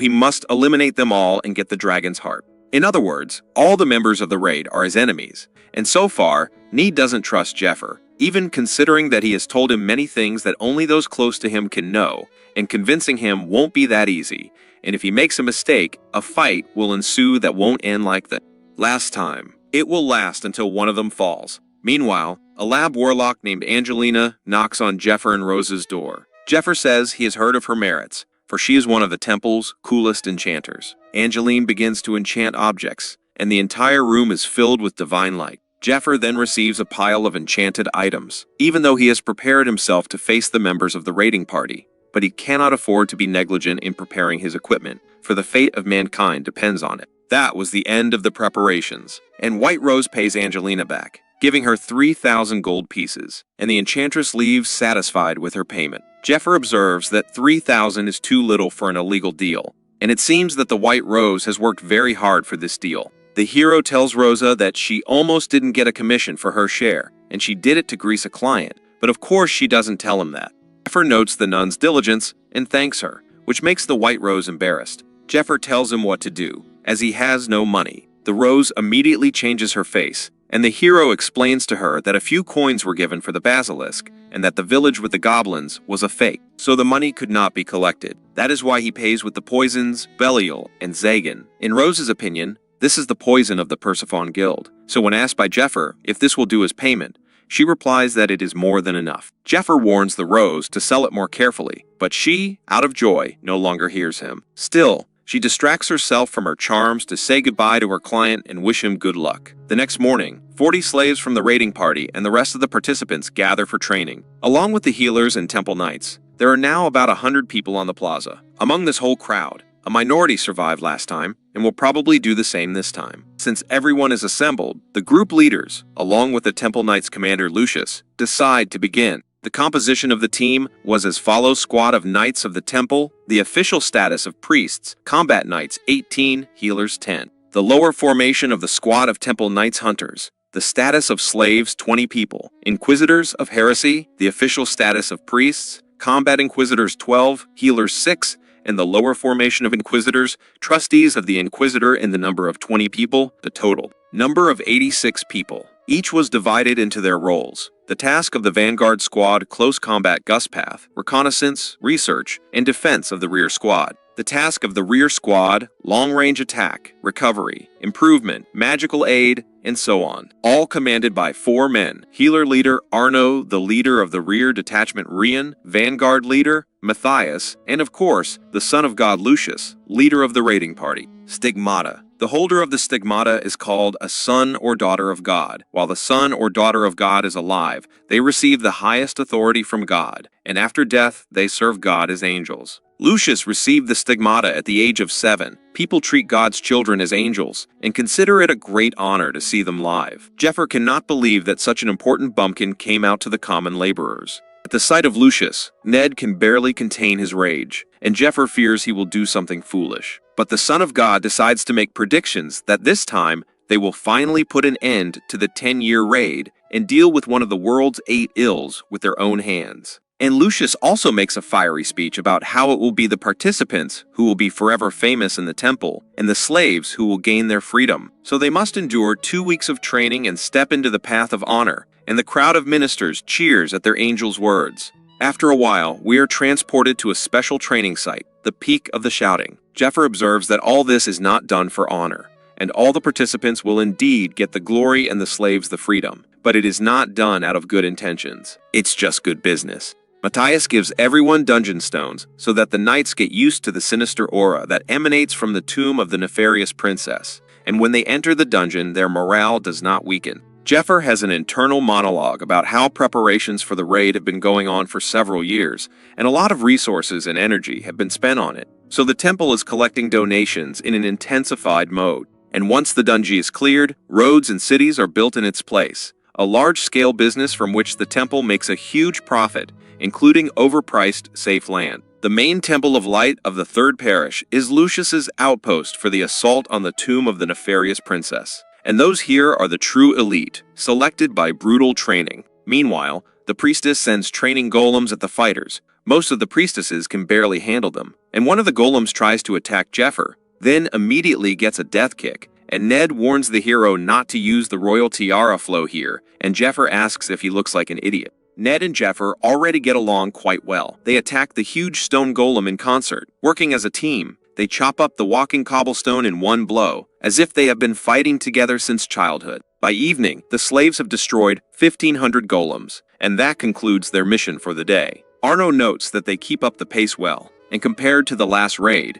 these slaves are something to behold. Especially Jephyr and Ned. Even leaving aside their posh skills, they work incredibly cohesively. Arno heals the wounds and relieves the fatigue of the slaves. He says that thanks to their healers, the Vanguard squad will be able to have 2 fruitful weeks of training, which will equal 4, and we are transported to the night of the last day of training. No one has dropped out, and everyone is allowed to get drunk and rested, because tomorrow they will have a hell of a dungeon march. Ned sits alone on the roof of Scream Peak, but Jephyr saves him from his loneliness by offering him something to eat. For all the days of training, Ned has eaten almost nothing, and today they gave him a great chowder to celebrate the last day. But Ned says he's already full, and he needs to watch his weight for maximum acceleration. Then Jephyr decides to give up food too, because if something goes wrong, he'll have to replace Ned. He still thinks that Jephyr is trying to take his place, and the bridge-building hero has brought a good thing. After all, if you warm up, you'll move 100 times better. And he pours a glass on Ned, who asks him just how much he knows about him. Ned admits that at first he had his suspicions that Jephyr wanted to kill him,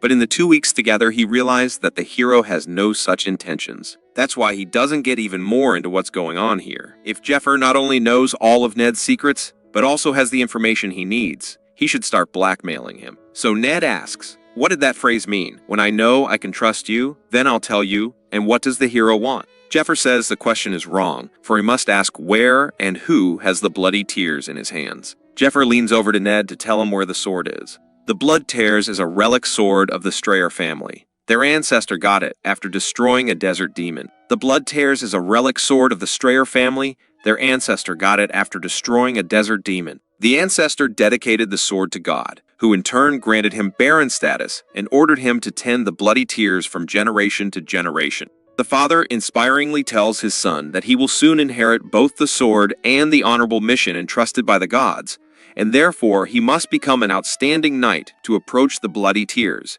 And so the father could pass on to his son not only the sword, he decided to invest in one project. And after some time in the temple, his father shouts to Alden that he only pledged the estate and the baron's status by investing in the land, and that bloody tears were not part of the deal. Alden asks, with a smile, how dare he make such a fuss at the temple? And he says that the bloody tears do not belong to his family, but to Baron Strayer, and the man who put his status on the line instead of debt now has no rights. This makes Father Ned very angry, and he draws his sword, attacking Alden and voicing his opinion of him. And his defenders cut off his arms and stab him through. Young Ned, in front of whom his father is mortally wounded, becomes hysterical. Alden, however, tells him to be glad that his swordsman touched the temple servant, for if a commoner like him had finished off the nobleman, they would have to execute his son as well. And Alden calmly leaves with his guard, leaving his dying father alone with his son. Such a picture was a frequent sight. 12 years ago, investments on the power to storm the dungeon were spread.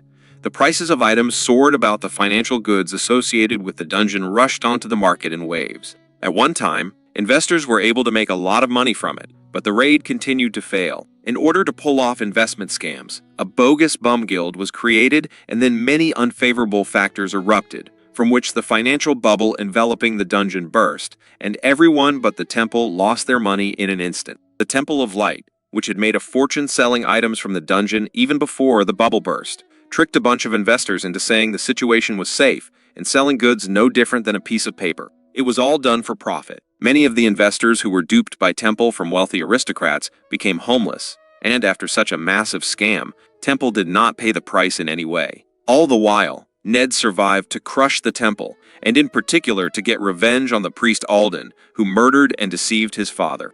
Ned has searched the world to find a relic of their family, so he does not understand why the bloody tears are in the teacher's possession. Jephyr says that a teacher recently revealed to him the faces of the head of the sect of the devil and the leadership of the 12 apostles. The head of the sect and half of the 12 apostles are high-ranking officials from the Temple of Light, Alden in particular. Ned is incredibly infuriated by this, and we are transported to the next day, where Ned reflects on the words of Jephyr, who repeated the teacher's words, "If you become important to me, I will carry out your revenge." And the teacher, that is, the scum, plans to give his heart to the head of the sect, and if that happens, they will forever lose the ability to touch even a hair of the sectarians. Revenge is too late. They've been duped from the start, and Ned can't help but believe Jephyr, for he knows the words his teacher told him about revenge. Ned is distraught, wondering what he should do now. Meanwhile, they approach the tomb of the vile princess, and they rush in with their feet, swinging open a giant gate, but once inside, not all the team members remain confident. The healer says that this is a dungeon they've been storming for over a decade, and there are purification items everywhere, meaning that the floor has been cleared. This dungeon consists of 9 floors. Last time they were able to clear the dungeon to the 7th floor, but because of the sinister energy that rises from the lower floors, monsters keep appearing here, and hideous skeletons appear in front of the sweep team, which is prepared for battle, putting the vanguard squad in position number 3. Matthias flares up with words to get the party started. At the same time, in the Temple of Light, the head of the number 3 parish bishop, Alphonse Giornetti, aka Lucius's uncle, thanks Alden for providing him with fighters while the temple warriors went into the dungeon, and Alden says for them to use exactly health. And we're back to the screaming skeletons who have clashed with the sweep team. The cultist slaves complain that there are too many skeletons, not understanding why they appear in such numbers. And one of the slaves explains that the Princess of Terror was a great sorceress that appears once every 1,000 years and most likely enchanted her subjects. And the conversation is interrupted by a shaking rumble. The bone golems, made from the bones of several hundred human corpses, are approaching. One of them swings its ugly arm and strikes the ground with all its might, from which the vanguard detachment scatters in different directions, and the shockwave continues to tear down more and more people in its path. But the priestess conjures a chain of light and binds the bone golem. Experienced fighters do not waste a second and start attacking the monster, but the golem gets more and more power, as if accumulating magical energy, and breaks the chains. Matthias notices this and casts a spell, which he uses to deliver a powerful attack that shatters the golem. The knights admire him, but Matthias tells the jerks not to relax. After all, if there are piles of bones, then there is someone who controls them, and he doesn't make himself wait. Skeleton mage that can control skeletons lower in level. The commander of the defensive squad tells Matthias to finish off the mage as soon as possible, and Matthias marvels at the intelligence of his comrade. Under the cover of the defensive squad, it gets a lot easier. Multiple discs of light crashing into the golem's bony mass. Matthias begins to flicker his eyes in search, but Lucius has already found what his friend is looking for and tells everyone to stand aside. He prepares a powerful attack that could kill anyone in its path. He unleashes a destructive beam of light that destroys all skeletons and reaches the ancient tombstone that powers the mage's skeleton. If you don't break the tombstone, the mage gets bored with his skeletons, though Lucius killed the mage and destroyed the tombstone at the same time, so it doesn't matter anymore. In the last raid, it took half an hour to destroy the slab, but this time, with the Spear of Light they did it in a couple of minutes. Ned was amazed at the power of the Son of God, and Jephyr was amazed at the power of a weapon worth 2 million gold pieces. And the haughty Lucius flaunts before his subordinates after a successful attack. And seeing this, the priests and knights rejoice in their victory. Tonight, they will set up camp here and heal the wounded and clear the floor, so that new monsters will not appear while they sleep. And while the wounded waddle to the healers, Jephyr goes off somewhere, looking around the walls for something important, and he finds a brick that activates the mechanism. And we are transported to a temporary strategic headquarters. According to intelligence, it takes the group about 6 days to get to the boss's room. Now they'll go forward, destroying all the tombstones in their path. Riona objects that there are 1,000 of these tombstones, and if they destroy them all, it will take 2 days. But Lucius says that apparently she has forgotten how a year ago they took a shortcut and walked quickly, but ended up failing miserably. After all, when they reached the tomb, they had to retreat from the guards of the main boss. When they retreated, there was an ambush of a legion of skeletons waiting for them. So they shouldn't step on the same rake and let it take them longer, but they must destroy the slabs. The Arnos think that by the time they get to the boss's room, they'll still lose quite a few fighters, and the fewer there are, the harder it will be in the decisive battle. The main task is to save Lucius's energy to bring him as fresh as possible to the main monster. With the current commander, defeating this creature is possible. A year ago, they encountered a guard who broke the entire morale of the squad with a single glance. The commanders hear someone screaming in pain, and Matthias goes out to check what is going on. What he sees shocks him. It's a Shoggoth trying to devour everyone he sees. Matthias doesn't understand why the 5 Shoggoth they prepared for sabotage are activated now.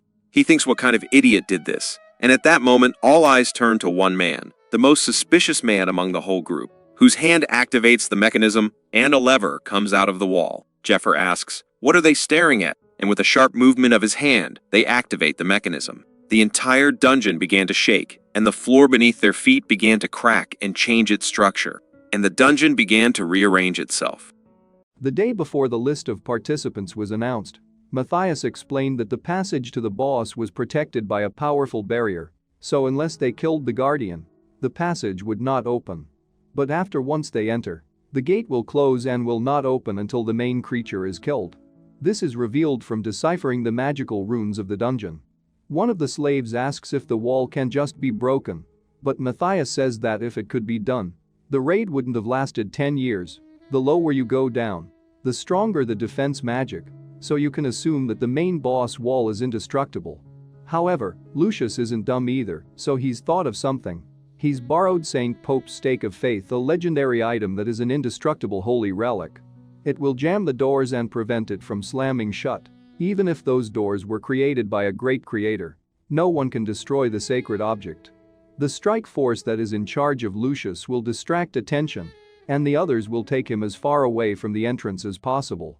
After Ned steals the heart and escapes through the passage, the slaves will have to awaken the Shoggoth. The Shoggoth is a living weapon that gains strength by eating people. The mere touch of it will slowly drive a person into madness. People like Lucius and the other commanders have strong defense magic, so their minds are not affected, but ordinary priests cannot resist 5 Shoggoths. Seeing the mad priests who are killing their allies, the commanders will lose concentration, and it will take them about 3 minutes to eliminate the madmen when they are hindered by Shoggoths. Thus the main monster will manage to kill Lucius, and the cultists will get out of the temple from serious losses and report that the raid failed again. Also, the leadership gave them an elixir that temporarily removes the effect of the slave seal. They must drink it before entering the tomb of the boss. Matthias gave Jephyr the ocarina of hypnosis, and the hero immediately adjusted this circumstance to his plan. We are transported to the time before the device is activated. The hero activates the Shoggoth, and since there is a large group of medics here, there shouldn't be any major problems. The Shoggoths start attacking the priests, and Jephyr prompts the team to get them together to facilitate the medics who will be doing the purifications. He runs to the device and notices the stares of the commanders. Matthias remembers how Ned brought their new brother, and his brain can't accept the fact that the man whom Ned trusted could give them up.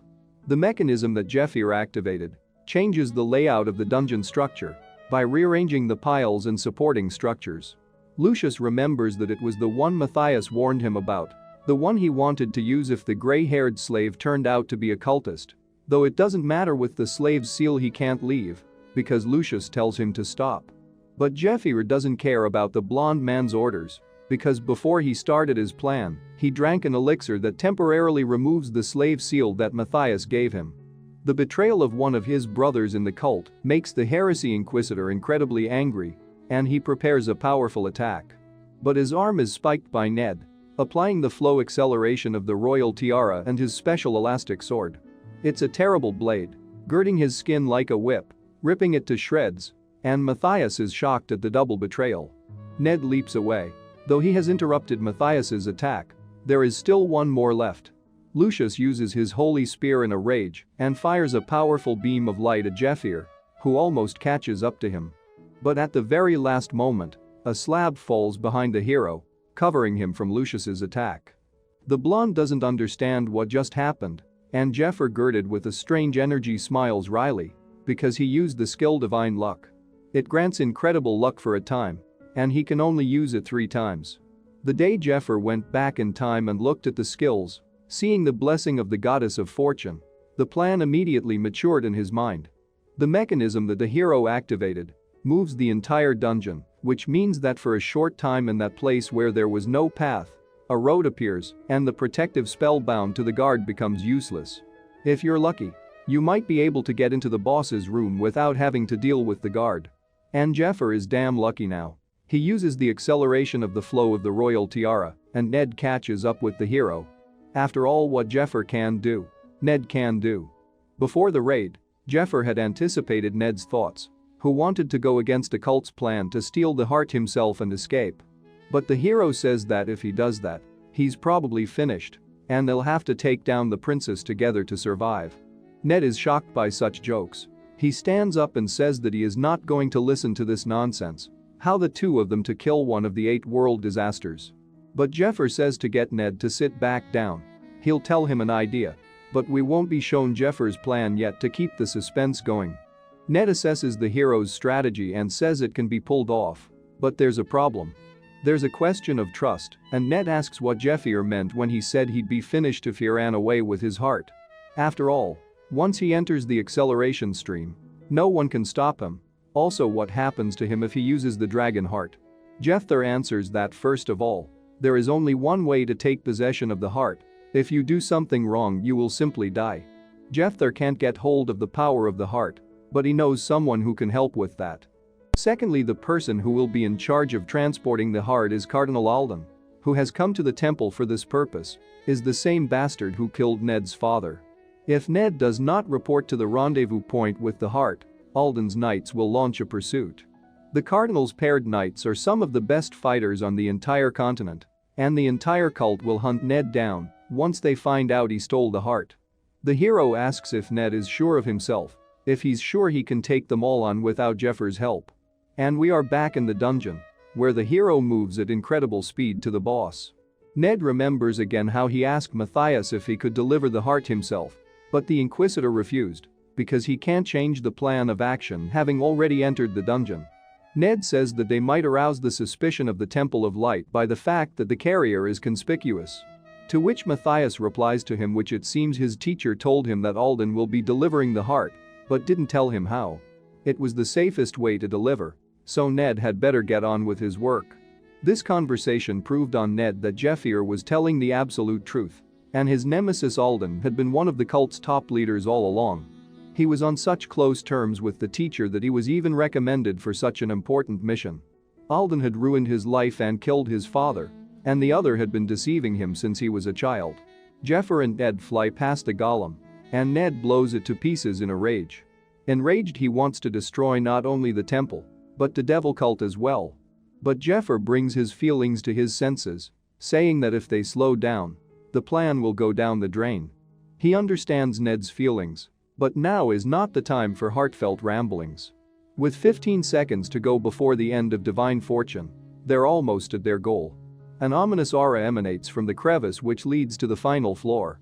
As they fly into it, Jephyr and Ned find themselves behind a guard, who turns his attention to the enemies and draws his blade, preparing to attack. Jephyr tells Ned to jump, and together they bounce away from the guard's powerful attack. And in midair they notice a gap leading to the boss's room. They make a lightning dash toward the closing passage and leap through it just the last moment before it closes. Ned doesn't know whether it's more surprise or laughter, and he can't believe they managed to get in here that way. But for some reason there is no one here, but the creature is here somewhere, and before they can finish the sentence, they hear a woman's voice saying that she can still feel the aura of the guardian and wonders how they got here. The dead but beautiful princess appears before the intruders and asks them to introduce themselves. And we are transferred to the main mop-up team, where the walls have stopped moving. Riona is busy organizing the treatment of the wounded. Arno asks a misunderstanding Lucius what should they do next. He in turn thought about the fact that the slave with gray hair did not react at all to the order of the Son of God, which means either he was not wearing a klima, or the cult has something that removes the stigma. This in turn means that there could be many more traitors. The Son of God doesn't understand how this happened, since he had assembled a team of people he trusted most and slaves who were directly under their command. He asks Arno what the names of the two escaped slaves are and whose subordinates they are, and he replies that the one with gray hair is Jephyr, and the one in red is called Ned. Jephyr joined on Ned's recommendation, and Ned serves under Matthias, and Lucius begins to understand everything. While the Inquisitor of Heresy mistakenly believes that Ned and Jephyr were scared and decided to run away, he thinks that it was a great chance to gain acceptance in the cult and success in the temple. Now because of the traitors his plan has failed. Matthias commands his brothers to get ready, and he asks to what? He answers to kill or be killed. And behind his back already stands Lucius, who demands an explanation from his friend, and Matthias asks do they need to find out anything. And we come back to Jephyr and Ned, who are standing in front of a beautiful dead girl. Ned can't believe that the princess who organized the most brutal bloodshed turned out to be such a nice and sweet girl. Now it is obvious to him that the chronicles were lying, that such a beautiful girl could not have done something so terrible, and that they dug up her grave in vain, disturbing her sleep. Ned is fascinated by her wistful gaze. He feels that he is ready to do anything for her, takes a step forward to get closer to the princess. But he is caught by the scruff of his neck by Jephyr, who tells him he is a fool, and Ned notices the magic circle, which is a trap. The beautiful princess starts laughing madly and exuding a terrifying aura. Her face transforms from a sweet girl into a disfigured face. With each passing second, she grows uglier and grows in size, taking on her true appearance. She screams for them to die and attacks the uninvited guests. Jephyr doesn't miss the opportunity to taunt Ned and asks him to look at his sweetheart, but Ned isn't amused for some reason. They dodge the princess's attacks, and she starts using multicolored hands made up of energy. The red hand absorbs the physical resources of the body, and the blue hand absorbs magical energy. She can create several hundred of these hands at a time. According to the report on this raid, many of the team members couldn't handle these hands and became something like feeding vessels for Jurica. In the end, Lucius barely survived, always defeating the princess, who replenished her strength at the expense of his fighters. Jephyr already feels the gaze of the god of Deathsuzra. He is just waiting for the princess to suck all the mana out of the hero. And we are again transferred to the main team, where about 40 slaves led by Matthias stand in front of Lucius and his knights ready to fight. The Son of God asks Matthias why he's trying to derail the mission, and when he allied himself with the other side. Matthias realizes that Lucius is not stupid, first Shoggoth then the slave who disobeyed orders. With such clues he immediately understood everything, and now he just wants to make sure of his guesses. Matthias realizes that there is no point in retreating, because he can't escape even with the help of slaves, as he doesn't know how the dungeon has changed. And if he comes back with nothing and fails such an important mission, the cult will simply finish him off. Any option except killing Lucius and all witnesses will lead to his death, and Matthias decides to openly show that he is a traitor. He realizes that he is opposed by the Son of God with weapons of legendary level, as well as the head of the healers and a group of fighting priests. However, the Inquisitor has a trump card, because Lucius considers only their side as enemies, not realizing that there are also cultists among the blonde man's men. Matthias signals in sign language to his companions that when he counts to 3 they should drink the elixir that removes the stigma. And Matthias proposes to Lucius to arrange a duel of honor, If the Son of God wins, the heretic will tell him everything. And meanwhile he starts the countdown. He points his fingers too and says that if he wins, and without finishing, he tries to give the command to drink the potion. But Lucius interrupts him, giving orders to a squad of slaves to attack Matthias. And the cult brothers drop the elixirs before they can drink them. And against their will prepare to attack their commander. And in their eyes, they read panic and pleading for forgiveness in front of their elder whom they respect. But Matthias calls them worthless scum. Because the order is given by the Son of God. The slaves will obey only this order. And even Matthias can't cancel it. Because the Son of God is at the top of the hierarchy. And while his order is in effect, they will attack until they are killed. Lucius regrets that he has to attack his childhood friend, with whom they went through many battles. He cannot believe that such a comrade has stabbed him in the back. And the slaves begin to attack Matthias with a ferocity beyond their control. After a fierce battle, all the slaves were killed by the Inquisitor. And from their mouths began to crawl disgusting twin tails. The devil's followers are so powerful because of their fortification from these insects. And because the devil's mark is carved into the beetle's shell instead of the human body, the cultists gain the abilities of both minions and priests, despite the fact that both slaves and priests can only possess the divine mark. Lucius crushes the two tails in a rage. He is disappointed in his friend. The Son of God trusted him to gather slaves for a mission. And they all turned out to be cultists. Arno noticed that Matthias was incredibly strong, as he had dealt with more than 30 fighting slaves in half a minute, but the Son of God was undoubtedly much stronger than him. Matthias suspected that it would not be easy against such an opponent, but he had no idea that it would be so bad. He has never once managed to even just hit Lucius's pollution. He can't bring himself to recognize such a huge difference between the Son of God and the Fallen One. Then the Inquisitor begins to spurt blood and belches out a strange pill that he clamps in his teeth. But Lucius doesn't notice this and continues to question his former friend. Why did he betray him? Matthias chuckles, saying that if he still hasn't figured it out, he can put his goddess in the cancer and demand an answer from her. Lucius and Arno notice Matthias breaking the capsule with his teeth, but it's too late. Matthias's entire body begins to emit blood-red energy, and he breaks the magical chains. What he ate is the cult's secret weapon, called the Stone of Revelation. If chewed and swallowed, the stone will combine with the insect and turn the person into a demon. It should only be used as a last resort, because the transformation process is irreversible. Matthias says that everything that belonged to Lucius should have belonged to him from the beginning.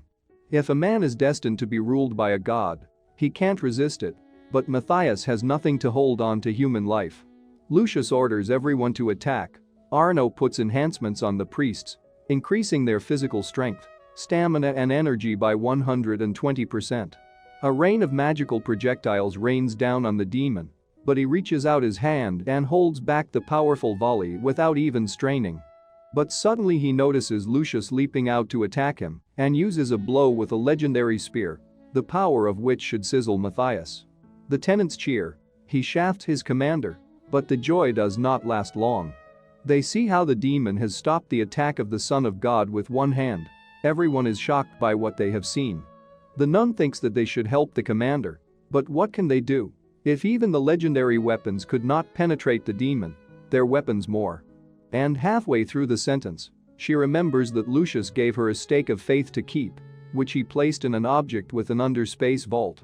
With the words that together with the commander's attack and the stake of faith they will have a chance, she reaches for the weapon.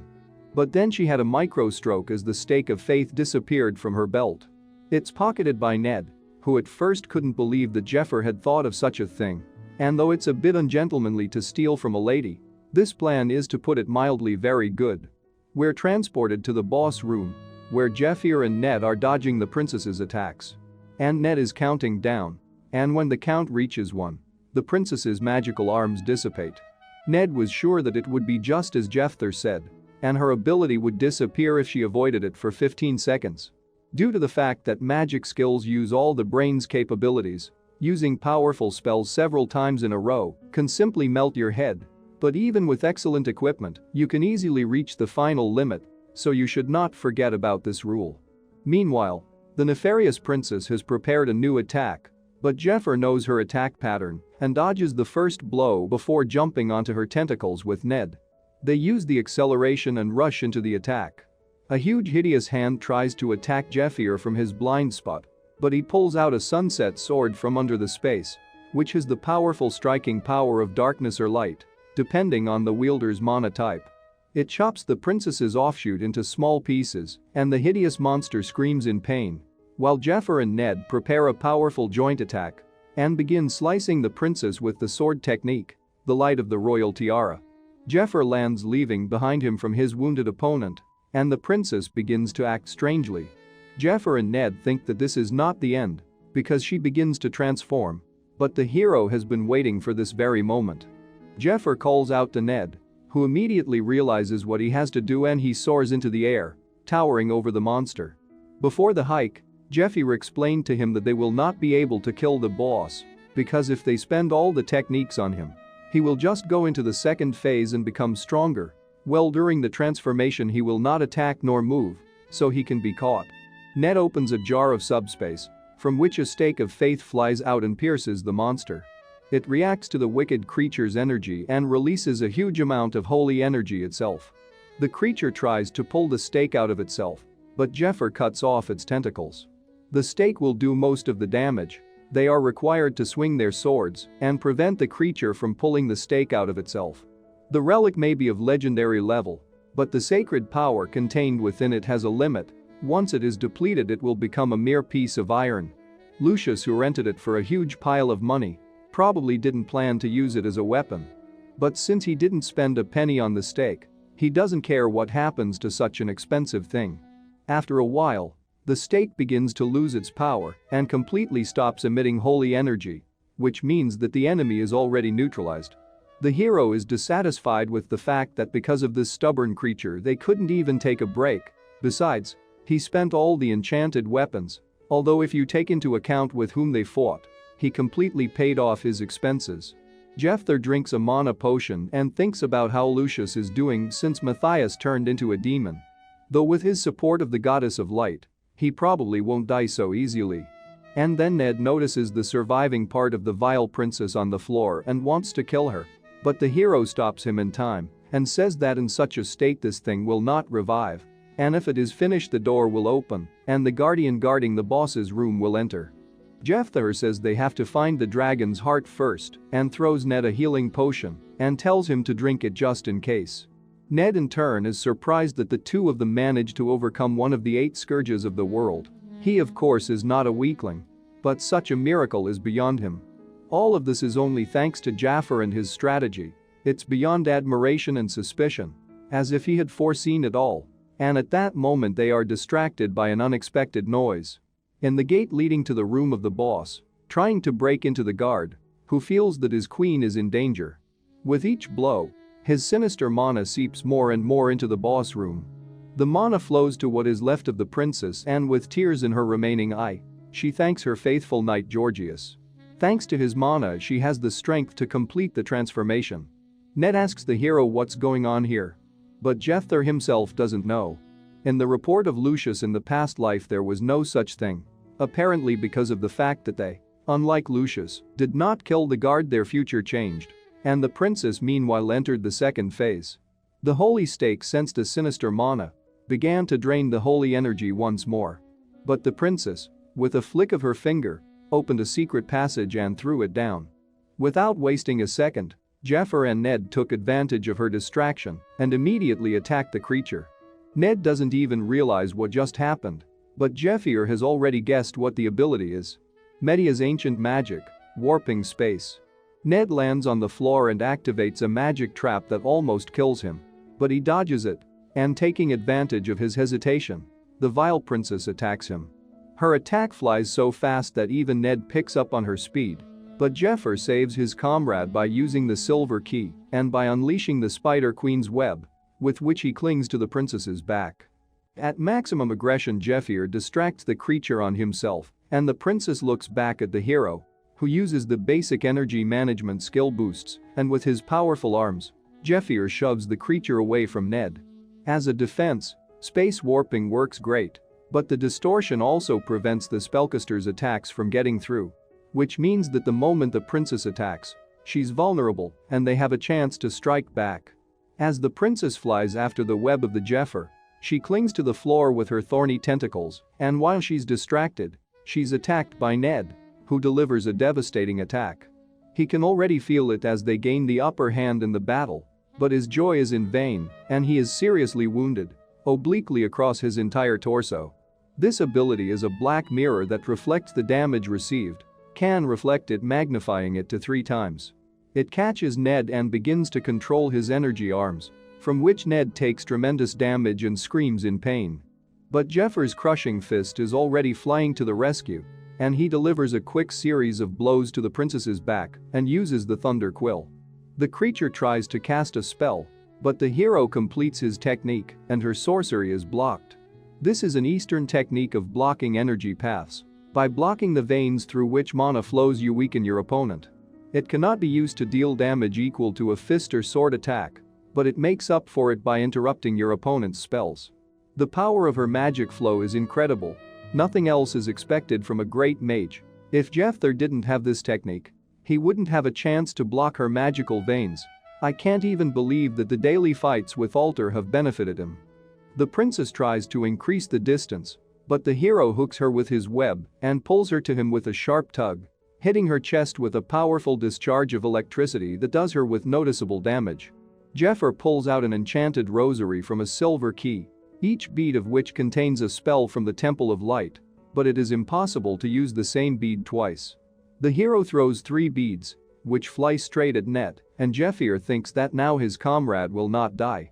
But his thinking is interrupted by a powerful blow which he did not expect.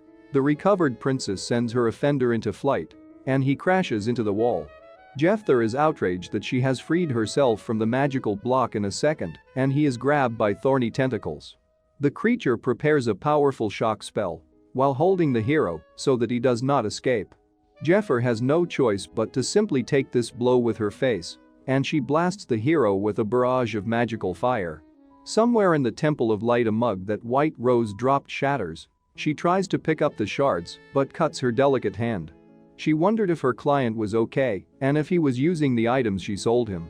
He's using the items, but he's not exactly in order. Luckily, Ned is still alive, but unconscious. He thinks about the fact that he missed the moment, which is only to the advantage of his adversary.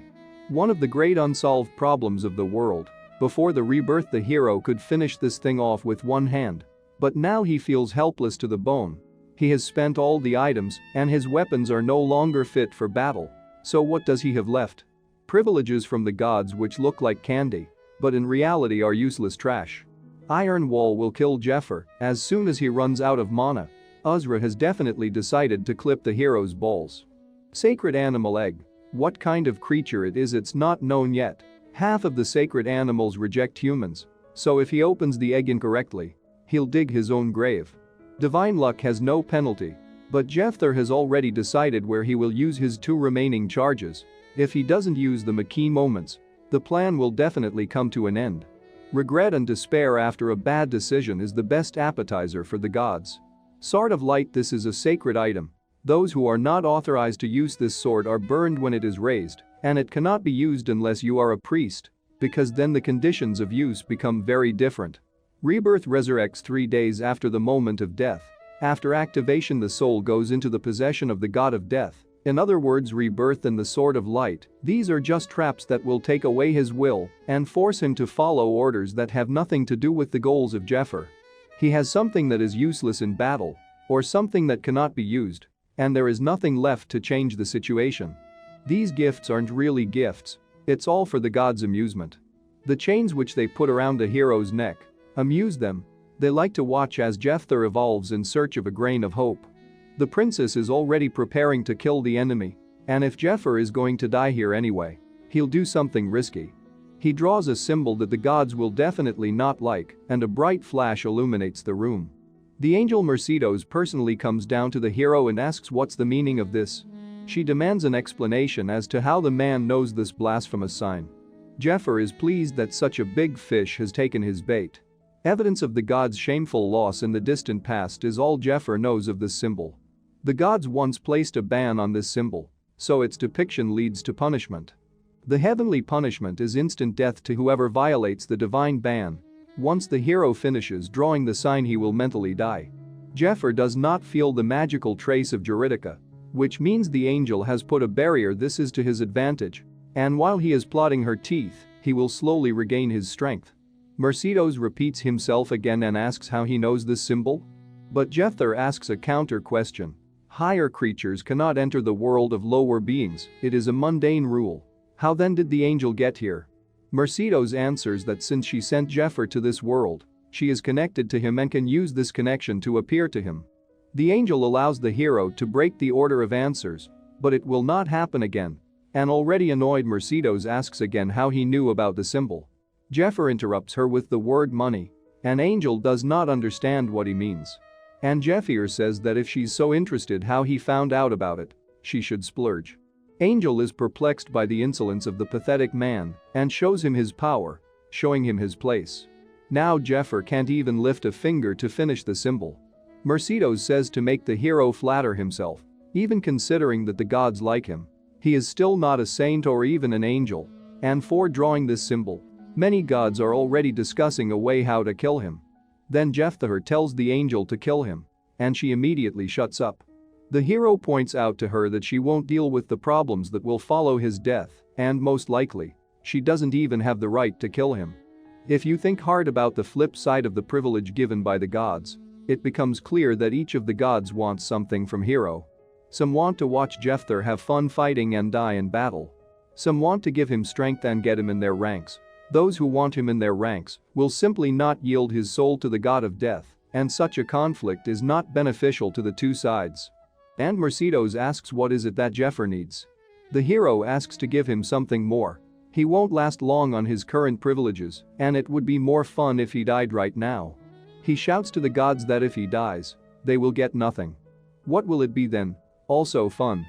No, if Jephyr dies, no one else will entertain the gods like he does. So Jephyr tells all the gods to bid. He gives them a chance to get closer to getting themselves a cool human toy. And the goddess of light answers his peculiar prayer by unleashing a divine stream of light on the hero, which brings something grand. The protection which the angel had put up falls down, releasing a colossal amount of energy. Juridica notices the silhouette of Jephyr in the puffs of dust, who asks her has she been waiting for him? Then with a deadly grin, the monster directs all its most powerful attacks directly at the hero, who stands motionless. She is ready to finish him off, but her hand is torn by a blob of holy energy. As she looks closer, she sees through her severed magical arms Jephyr waving his new weapon. This weapon turns out to be the Sword of Light, which Jephyr received on special terms. Laughing at the hero's audacity, the goddess grants him the sword, saying that she didn't know what it was really worth, so she's giving him one of her best weapons for nothing. Uzra intervenes and says that the goddess of light should not give a sacred artifact to an ordinary mortal. But the goddess says that he should not care, because this sword is not from his collection. And also one of the three supreme gods, Akaros, takes the side of the goddess of light, because it pisses him off that the god of death, who has never interfered in the world of people, suddenly became interested in Jephyr, so he will not give him the guy. The hero makes a sharp lunge towards the monster, and she applies space warp. But the sacred sword reaches its target despite the protective spell, and blows the princess's head off. Even though she is a great mage, she won't be able to defend herself against a sacred artifact of human magic. Jephyr activates the active skill of Ymhir's sword, let the light shine through. After a short time, the sounds of battle have already fallen silent, and the black unholy substance surrounding the princess began to flutter away, revealing the beautiful girl, which Jephyr, like a true gentleman, places in his lap, despite having mercilessly beaten her before. Jephyr, in addition to attacking with a beam of sacred energy, has the effect of cleansing from the highest level curse. But to be honest, the hero didn't know if it would work or not. He sees the princess's real appearance for the first time, and she says she thought that she was having a nightmare, a long and horrible nightmare. The princess asks Jephyr who is he and how was he able to deliver her from the curse. To which the savior replies that he is her follower, for she is one of the 12 heroes, Princess Juridica. We now dive into the girl's memories, where a knight gives her the heart of the black dragon Kaiseros. The princess tells her faithful knight Georgius to thank her and asks him to address her by her first name. Georgius remembers that she wanted to say something to him after defeating Kaiseros, and Juritus removes the helmet from the brave knight and gives him her kiss, and then we come back to reality. Juridica informs us that on the top floor of the tomb, there is a magic circle hidden, which contains the Elven tree of life. This circle is needed to lift the curse on the dragon's heart, and thanks to the magic of the tree she has kept herself alive for millennia, and although she managed to purify the dragon's heart, she lost her human form in return. Jephyr and his companions helped her wake up from her nightmare, and she doesn't know how to thank them. Though she's not even sure if she'll be able to do anything for them. Her body has reached every conceivable limit, and she will soon pass away. Juridica asks the hero why he wants the dragon heart, to which Jephyr replies that it's too long a story, and they need to speed up, so he asks her to read her memory, and she uses the skill of contact. This is Juridica's exclusive ability with which she can read the memories of someone she touches. She sees all the terrible hardships that Jephyr has overcome, literally falling into the memory of a world from the hero's past life, a world where humanity lost the war against evil. We are transported to Lucius and Matthias, who have come together in a battle to the death. Matthias, who has taken demonic form, taunts his former comrade, saying that Lucius is too serious. The Son of God realizes that even with Arno's support, he can't face such an opponent. With every contact with Matthias's energy, all of Lucius's reinforcing spells fall away. Matthias enjoys his new power from the devil. As his power kills him, he fires a volley of fireballs at Lucius, which explode in a massive explosion. Shards from the explosion reach the priests watching the fight. Arno ponders how he can help his commander, while in the background one of the priests who is loyal to the cult admires the power that all devil followers seek. He thinks about how he can find the right moment to attack the temple attendants and take down a couple of bastards. If he can kill the chief healer or the vanguard commander, maybe he, like Matthias, will get the stone of revelation that will turn him into a demon. With the words that they will die for their religion and it's nothing personal, the traitor pulls a knife from his sleeve, but suddenly dark energy starts to come out of him. A magical seal appears on his stomach and two tails burst out from the bellies of all the cultists. Arno sees this picture and realizes that there were a lot of traitors among the priests. Demonic energy is sucked out of the insects and rushes to the demon Matthias. It's an exceptional skill of demonic beings' rapture, which takes the insect energy from the devil followers that are nearby. He says that he is using their meaningless lives for a greater purpose. Lucius shouts for everyone to defend themselves against this spell. Matthias unleashes a colossal explosion, from which Lucius shields Arno and the nun Riona, but the rest of the priests are not so lucky, and they almost all die. Holding back the demon's onslaught with his legendary shield, the Son of God demands that these atrocities stop, but the demon is only angered by Lucius's hypocrisy. When he got the stigmata at the age of 7, everyone was shocked, because he didn't even claim the sanction of the Son of God. Teenagers train until the age of 15, and after that they compete for the right to the stigmata. This is the oldest tradition, but despite it, Lucius already has the stigmata. But then what would happen to Matthias? He had claimed to be the Son of God from the beginning. And everyone thought that he would be the next chosen one, investing in his family. Now when it became obvious that he would not get the status, everyone wanted their money back.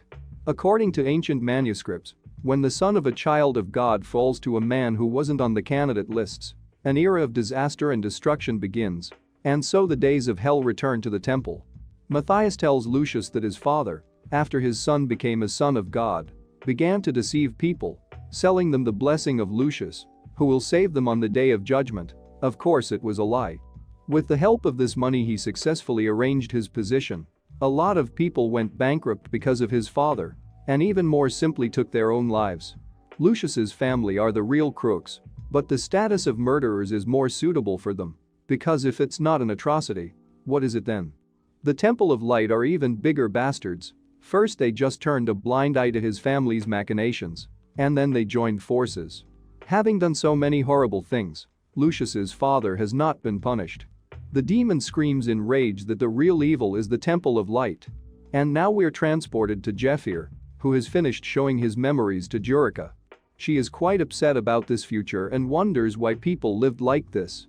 The hero, getting serious, tells her that the demon invasion that the princess wanted to stop is going to start in a couple years. But this time Jephyr is going to win, so he has one request. He thought of doing it differently. But now that he has Eurydice herself in front of him, the circumstances are different. She has experience and can handle it much better. The great mage Eurydice once already conjured a dragon heart with Georgius, the first dragon knight, so Jephyr wants her to do the same with him. But the princess says that she can't do it, and Jephyr isn't particularly happy with her refusal. About 1,000 years ago, the world was on the brink of total destruction.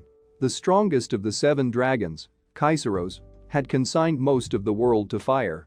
Kaiseros was once one of the 12 heroes that fought against the demons, but a blood curse robbed him of his mind, drowning him in his own madness. Death began to choke the lands on both sides of the horizon. Of those who were equal in power to Kaiseros remained Princess Eurydice, Georgius and the Golden Dragon, who had taken the side of the humans. The 11 heroes had to fight their former comrade to protect the world. And after a long confrontation between the heroes and the Black Dragon, a blow from Georgius closed Kaiseros' eyes forever. Back to the heroes, Jephyr says that in the age of Georgius and his era, all the trouble was because of the demons that wanted to summon the devil. By inviolable rule, the gods cannot descend on the lands of worlds, except for those worlds that already belong to them. But one of the gods broke this rule. The devil Tartaros, his ability to summon demons of all stripes, allowed him to infiltrate the world of men. And those devil worshippers who helped Tartaros do it have now formed a devil cult and helped summon the bastard. 1,000 years ago, Eurydice's goal was the same as Jephyrs now. She realized it when she saw the heroes' memories. Aristocratic priests, so many powerful people didn't care about this world. They only cared about the fullness of their pockets, and greed pushed them to collude with the cult's followers. In the end, their indifference shook the position of the resistance. The only warriors who tried to fight back were Jephyr and his comrade. So the hero returned to the past not for a good life, but only to fight again and win. So he once again asks Princess Eurydice, the strongest magician that led the squad of 12 heroes, convincing them to fight side by side against the common enemy. She should give him the strength to protect their common home. Eurydice listens to him carefully and sinks into her thoughts, in which she thinks that Jephyr and Georgius are so different, yet somehow so similar. She remembers how she talked to Georgius, who felt confident before the ritual. After all, Eurydice and the Golden Dragon were able to break the curse on the dragon's heart in just a few years and had done the fusion ritual many times.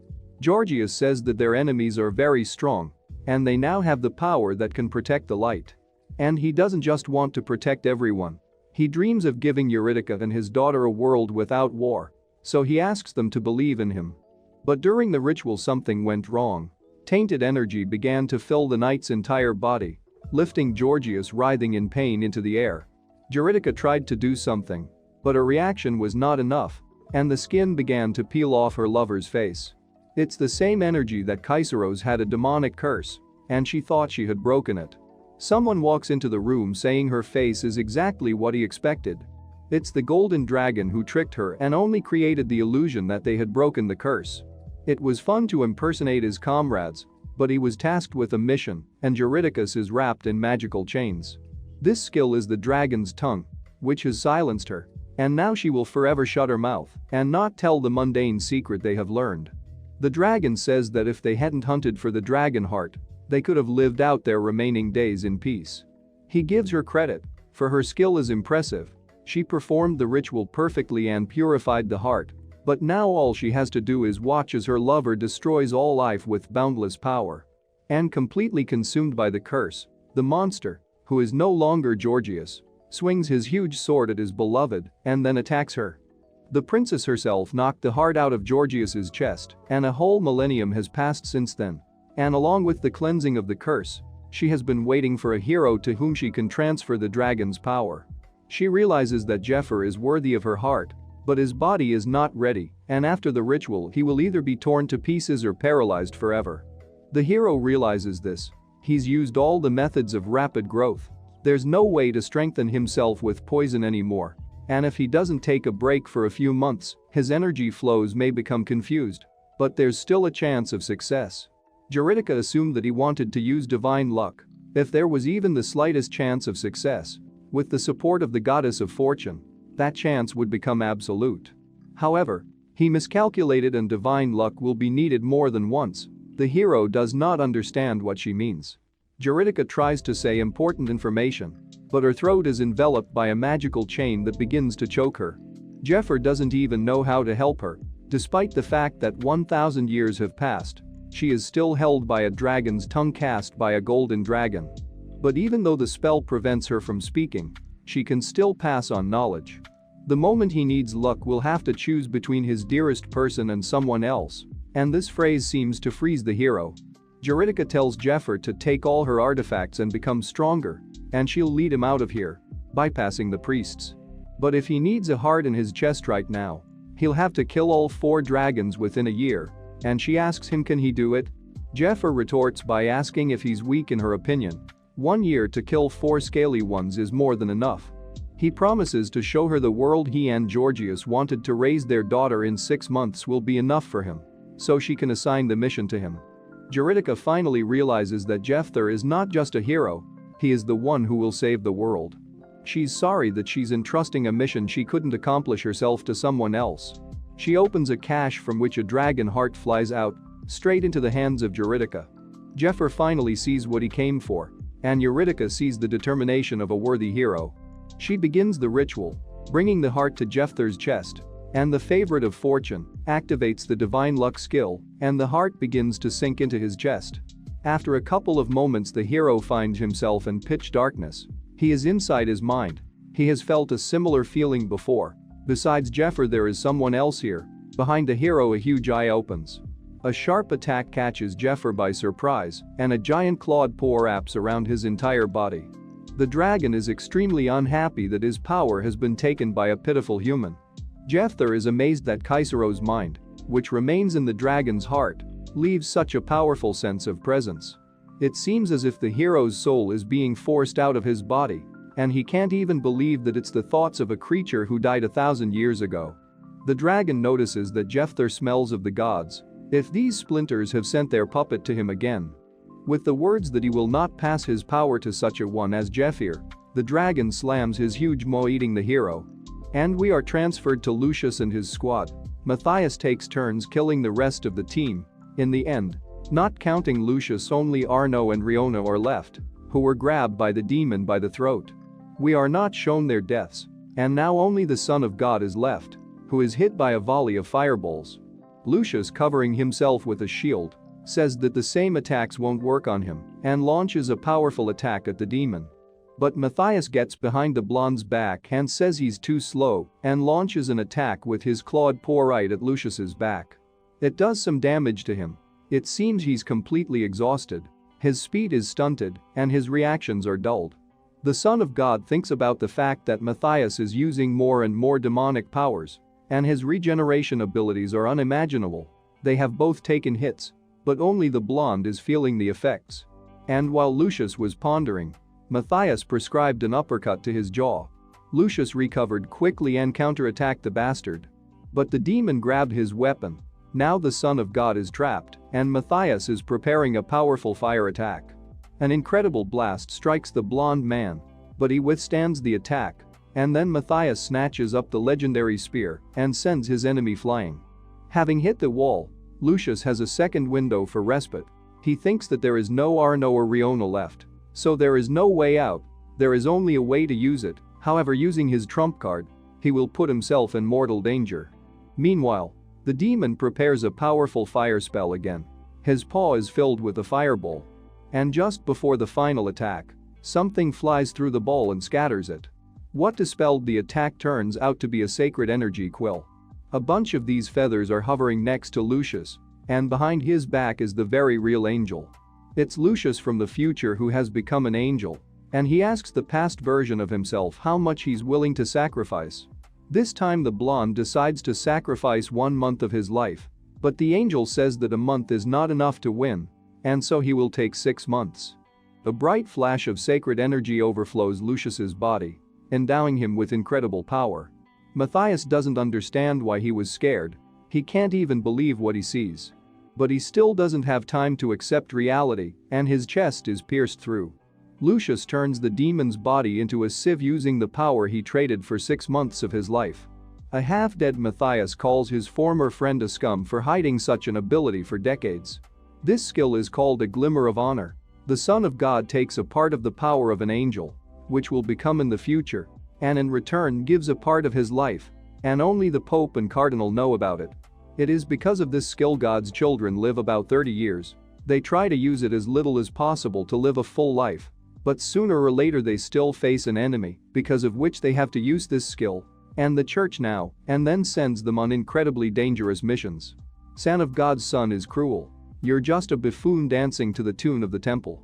Lucius asks Matthias did he really want this power so badly that he was willing to betray his friend. The dying Matthias replies that the blonde only says that because he was chosen to be God's son. The only difference between them is that the goddess recognized Lux's life, while Matthias did not. The demon does not understand why Lucius was worthy of this power and how he was better than him. And with the words that the goddess is cruel, Matthias crumbles into dust. And we move back to the main characters. Ned slowly begins to come to his senses. He wonders what became of the main monster. He sees Eurydica witching on Jephyr and is shocked at what's happening. The jumps between scenes keep getting stronger and stronger. We are again transported to Lucius praying to the goddess Arya to heal the squad leaders, and it works. Arno and Riona are breathing again. The Son of God reports with despair that they are the only ones left alive. Their raid is over, and now they are allowed to return. Back to Jephyr again. The energy of the goddess of fortune opens the dragon's jaws, and the hero is freed, and the dragon senses the energy of the gods. The silhouette of the goddess appears in front of Jephyr. This is due to divine fortune, as if fortune is personally trying to protect the hero, and he in turn already knows how to use his luck. This is unreality, and the labyrinths of his mind give in to fear. Then his mind would immediately be absorbed by Tartaros, and this cannot be allowed. The hero rests in the paw of the dragon. Remembering who he was before he was reborn, he slides the huge paw with incredible ease and begins to put on the armor from his past life. He teleported like a bullet out of the dragon's paw to the monster's eye and punched it with one clear blow, then jumped back, increasing the distance. Jephyr asks if the dragon really thought that he had him first. If he remembers correctly, and he remembers correctly, Tartaros will be his fifth. These dragons like to complicate things so much. He died 1,000 years ago. He could have let a human do the ritual, but he's stuck with his own worthy or unworthy. So now with a slight movement of his hand, Jephyr will knock his jaw off and then work on his re-education. It's time to teach the arrogant dragon a lesson.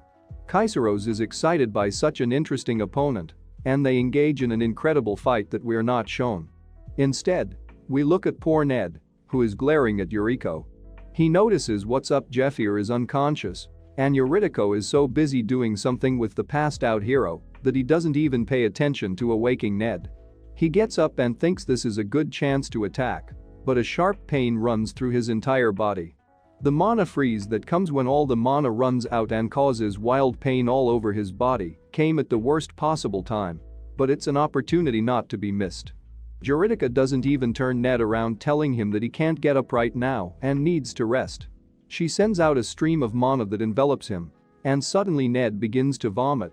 He spits out the larva of the devil insect. Ned doesn't understand why this is happening, but Eurydica says that she got the evil lump out of him, and judging by the fact that the insect is in the larva stage, Ned has barely used its power, which means he's been fighting with his own strength all this time, which is really impressive.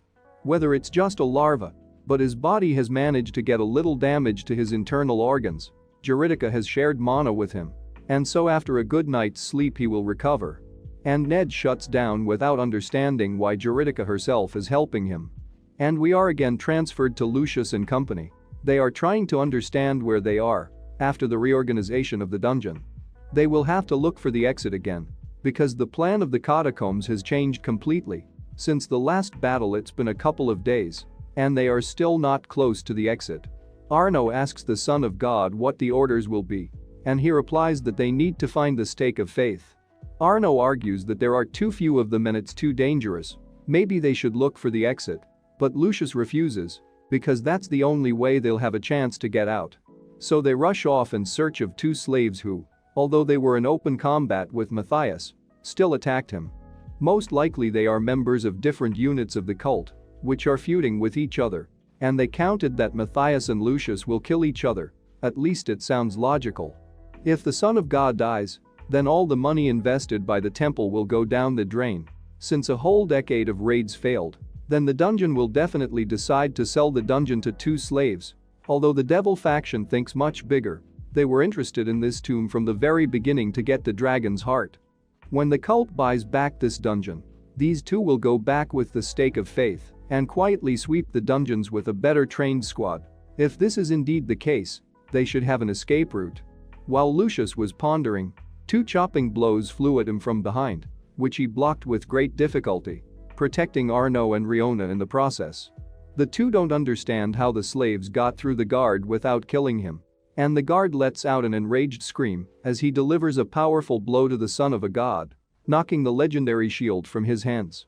Arno worries for his commander, but he, along with Riona, is thrown back by the shockwave. Lucius miraculously survived the blast. He can only use the Glimmer of Honor once a week, and he used it 3 days ago. He has no trump cards left at all. It looks like he's going to die here. He's very sad that he won't be able to see his wife and child. But at just the right moment, Daddy comes out of his room and everyone is distracted by him. Jephyr says that Lucius is just in time. He's been asked so he'll help the son of a god. Jephyr rolls his throat and orders the guards to fall down. He uses a skilled dragon language, which became available to him after implanting a dragon heart. The former dragon slayer falls to the ground, shackled in magical chains, and Lucius doesn't understand what just happened. Why does the monster obey the slave? Jephyr starts counting down, and the undead knight tries to free himself, and at 10 seconds he breaks free from the shackles, attacking the hero. But Jephyr easily dodges the attack. He just wanted to test the power of the dragon tongue. Well, considering that he hasn't mastered the power of the heart yet, the dragon tongue only lasts for 10 seconds. To protect himself due to the difference in magical powers between Jephyr and the heart, he will only use 1/100th of its power. Even though it's limited, it's still the power of a dragon, and Georgius grabs his sword and stores the energy in it. The sword, which is called Gram, is especially powerful in battle. It is made to kill the strongest dragons, former strongest dragon slayer Georgius, and the sword Gram. You can't think of a worse alliance. He delivers incredibly powerful slashing attacks and tries to kill the hero, but a wave of holy energy of unprecedented power runs through his body. Jephyr used the sword of light that he was given by the goddess Arya on special terms to do her errands. The first assignment is to save her son. Jephyr prepares his strongest hold against accursed creatures, and with the words that dragon slayer who has served good service can now go. The Jephyr shouts "Let there be light" and completely vaporizes the cursed knight. Lucius recognized this weapon that only chosen priests can raise, which means that gray-haired slave was not a cultist. Even if you are a priest, you can exercise all your powers as a member of a cult. However, Lucius senses the energy of the goddess of light from Jephyr, and not only that. He felt a similar sensation when he first met the golden dragon, a feeling of unbearable pressure. The hero hears the sound of a falling body behind him, and it is Lucius, who falls on his knee, greeting Jephyr and calling him my lord. And we are transported to a flashback of Jeffyr's fight with Kaiseros, which lasted 3 days. From the beating, the dragon recognized the strength of the hero, but did not agree to completely submit to him. He will curiously observe Jephyr. When he opened his eyes, our hero saw Ned lying unconscious and Eurydice scattered to ashes. He thanked the princess and said that she would not regret her choice, and among the remains of the princess he found 2 things. The first was a magic crystal, a grimoire created by crystallizing basic mana flows that allow you to master skills through meditation. It contains the ancient magical power of the Media kingdom that Eurydice possessed. To learn the ability, you must be a master of Media's ancient magic of the 2nd level. And the second item is Eurydice's master key, which allows you to use all the functions of Eurydice's tomb. Right now, the power of the dragon heart is only 1/100th, but when it evenly fills Jeffyr's body, the safe threshold of use can be increased. However, if the power of the heart increases and exceeds the threshold of 1/10, 1/4, or 1/3 of its maximum, a physical reconstruction of the body will be needed. That's why Jephyr needs to find Alter first. She will be able to help the hero using the magic crystal left by Eurydice. The gods know his whole life. Only a few of them are on the hero's side, but he can't trust anyone. What if those bastards get their act together and pull some trick on Alter? Jephyr wants to find her right now, but unfortunately he still has unfinished business. Lucius distracts the hero from thinking about it and asks Jephyr and Ned to show their shoulders, and then applies a seal breaking, clearing the heroes of their slave status. Jephyr pokes Lucius and asks him to also deal with his debts, and the Son of God is very grateful for saving his life, so he agrees to give the money to the hero, even without knowing the exact amount. Lucius cannot believe that they were in the camp of the enemy for several years to destroy the plans of the cultists. He is delighted, and he is even ashamed to admit it, but his saviors are the most ardent opponents of heresy. Even more, because for the Son of God eliminating the enemies of the goddess, namely the cultists, is the most important task, so he is ready to help in any way he can. Ned suspects that the blonde is simply trying to join forces with the new owner of the Dragon's Heart, so that the rival faction of the Temple of Light does not oust him. Saint Lucius is a weapon created by the temple at the expense of people like Ned, and all one can feel for him is disgust. Nevertheless, despite the feeling, it can be used. His power, status, money and connections are priceless. To defeat the devil of worshippers, it is better to maintain a good relationship with him, however, as well as with Jephyr. Lucius interrupts the reflection again and says that it's not really pleasant to talk in such an environment and wants to invite them to the temple. In fact, he just wants to see his family soon. Jephyr says that nothing is over yet, and the real carnage is just waiting for them. Now the Temple of Light has already become a breeding ground for cultists. You can tell by the battle groups that Cardinal Alden has brought to the temple and the paired knights, who are among the 10 strongest men on the continent. Lucius hears for the first time that Alden is a cultist, and Jephyr says that although he has the power of the dragon, it has serious limitations, so he needs thorough training. Knowing Alden, they will not get away with just one battle. The hero pulls out the master key and begins to rebuild the dungeon. The columns and walls begin to rapidly rearrange the tomb and reveal the secret room of the juridical. It's time to get some really useful artifacts, and the whole company is standing in front of the giant gate of a treasure trove that no one has entered in 1,000 years. Jephyr pushes the gate open, and with a bit of effort, opens it completely. They see hundreds of artifacts that are imprisoned in magical crystals, and it's clear at a glance that these artifacts are incredibly powerful. Jephyr uses the key card and recovers the bling from the crystal. Lucius thinks to himself that they don't even know how to open these crystals, let alone that they have done nothing to defeat the boss. These artifacts clearly belong to Jephyr. And who else is helping who here? How arrogant was he? The hero asks who owns appraisal. Riona and Arno finally come useful and say they own this incredibly useful skill for going into a dangerous dungeon. Appraisal ability recognizes the characteristic of artifacts. The higher the level of the ability, the more information it gives. Riona thinks that the ancient state of Medes that existed 1,000 years ago had incredible magic because these items are superior to the current artifacts in tens of times. Because of that, no one sells Mede artifacts. They are priceless. Jephyr notices a very useful artifact, and it even makes his mood rise. Everyone picks up a bunch of useful artifacts. Ned got himself a raven robe, mist bracelets, and a mirage sword. Jephyr, of course, got himself the best of the bunch, the sword of Graham and a set of god-killing armor.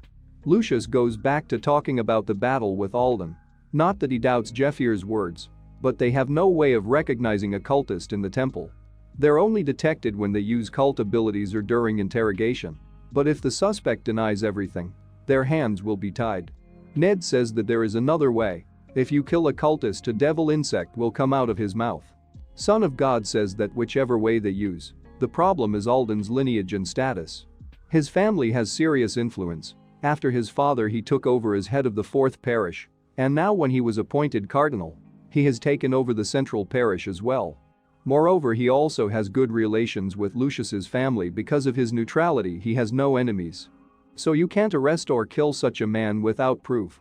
And Ned says that you can kill him and then fake the proof, and even though the Son of God says otherwise, Ned thinks that he just doesn't believe Jeffyr's words and asks for proof for himself.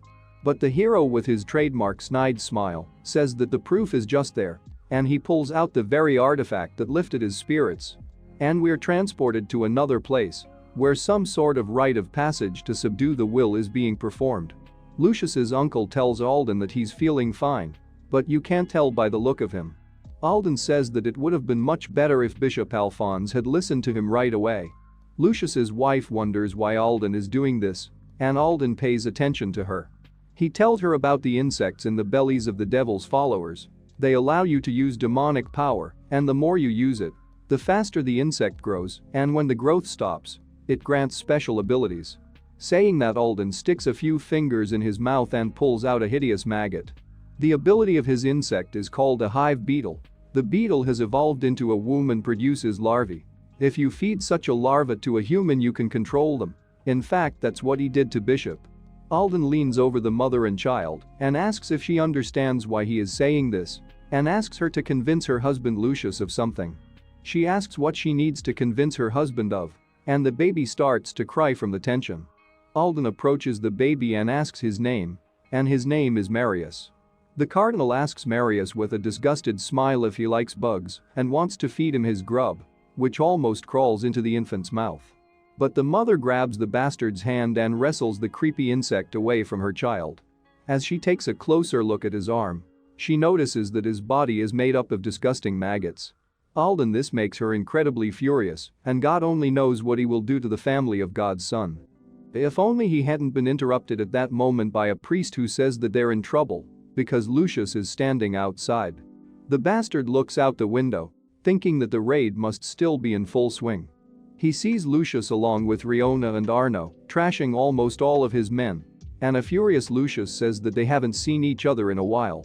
Alden tries to continue pretending to be a cardinal, shouting that Lucius is out of his mind and attack the Temple of Light.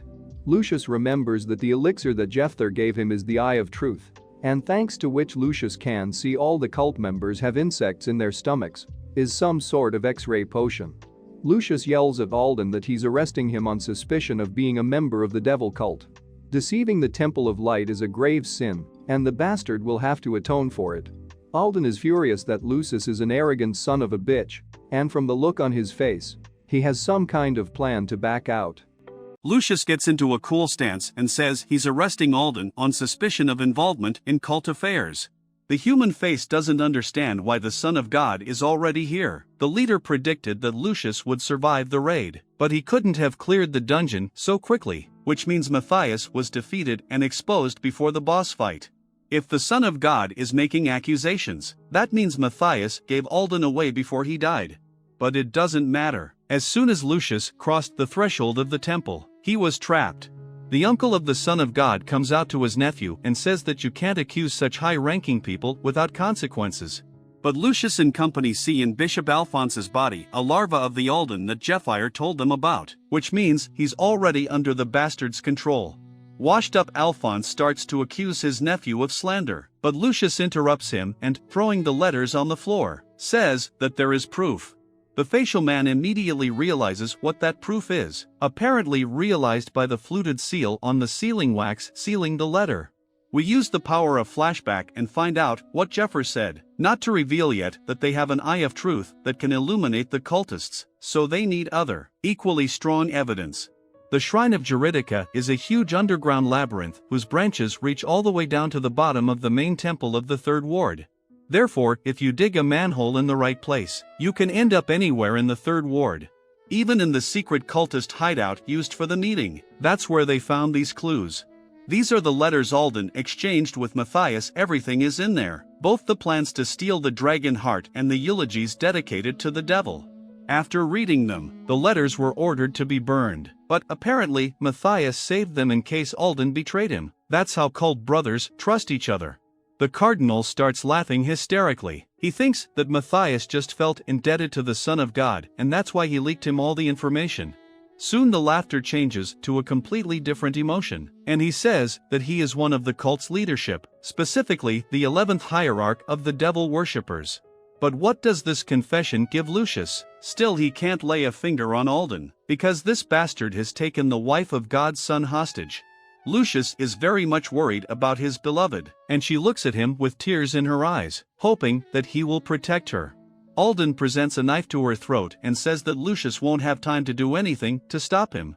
He pulls out his special princess larva, which is more brainwashed than the others.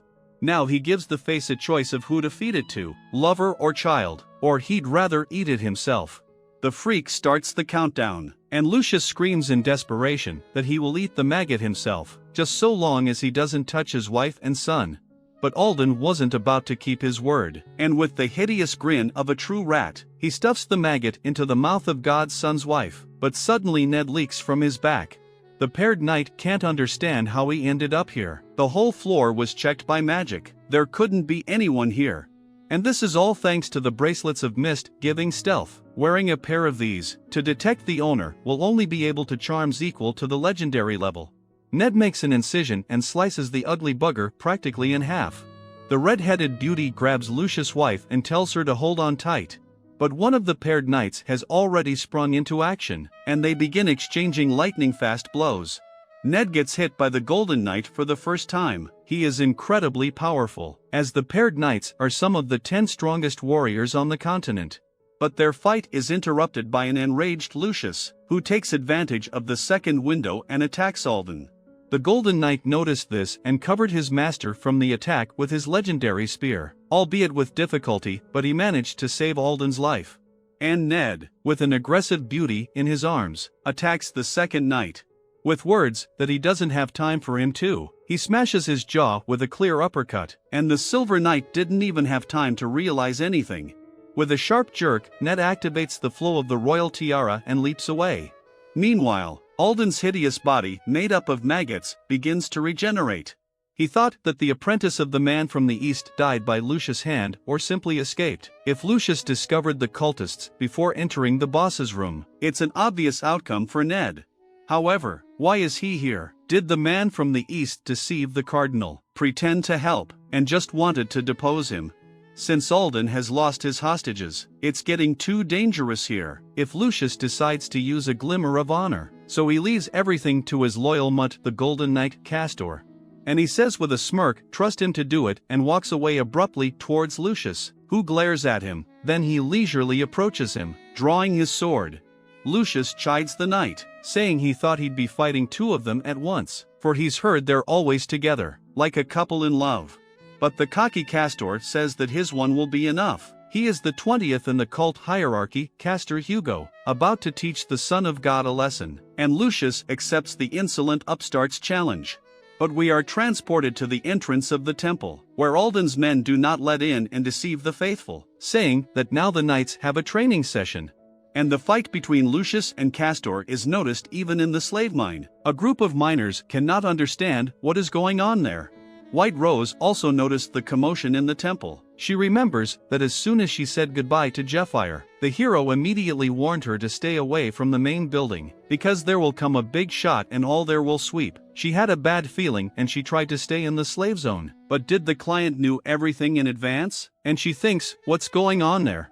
And what's going on is that the snarling and acting like zombies priests under Alden's control have surrounded Arno and Riona. Arno uses a petrification shield, which oddly enough casts petrification. And Riona casts various debuffs with a stone soul artifact, and then uses an obsidian bracelet to restrain a mob of zombies. The enemies, who have been brainwashed by maggots, are still priests of Lucius. If it turns out that the Son of God retrained them, the opposing faction of the temple will eat Lucius with shit. And with the words that they cannot be killed, Arno throws fainting orbs at the zombies. Ryan wonders where he learned to throw balls so skillfully, and Arno replies that he was a handball player when he was at the academy. Their casual conversation is interrupted by a collapsed spire from the temple. It is quite strange, for the temple had a protection spell on it, but even the protection spell could not withstand the onslaught of the battle between the 2 heavyweights. Lucius and Castor stare at each other for a second between their mutual attacks, Castor clearly already very tired. When a sword and a spear come together in battle, it is almost always the latter that has the advantage, because the radius of the spear allows it to strike before the swordsman gets close to the enemy. Well, Castor is an incredible master of the sword, and he was more than able to circumvent the advantage of the spear by releasing the energy of the sword and increasing the distance of his attack, as well as dodging the spear to shorten the distance with Lucius and strike him. And he succeeded in making an incredibly powerful attack on the god's son's body, but instead of winning, Castor received a bolt of energy in his face. This is a mirrored ringlet that reflects 50% of the damage to the person who strikes it. Lucius deliberately let his opponent close to him to trap him. He asks Castor if he knows why his and his brother's names are on the list of the 10 strongest men on the continent. But before he can finish his sentence, Lucius leaps out of his seat and begins to mercilessly deliver a series of powerful lunges with his spear, which Castor struggles to dodge. Still, he wrestles the spear away with his sword and swings it the full length of the lance, almost hitting Lucius' head, but he dodges and counterattacks the bastard in the side. Castor goes flying, but Lucius doesn't let him get away that easily. He flies up to him and finishes his sentence. He says that he and his brother only ranked in the top 10 because the Son of God, as a sacral being, can't be on the list of people. If it weren't for that fact, they would never have appeared in the top 10. Lucius uses the judgment, sealing the disembodied man into the ground and blows a huge hole through his body. After which he lands elegantly, and Arno and Riona, admiring their commander, run to him. But he shouts to them not to come any closer, his armor gaping a huge dent in his armor from the impact. He was attacked the moment he used the trial. Castor managed to land 7 blows.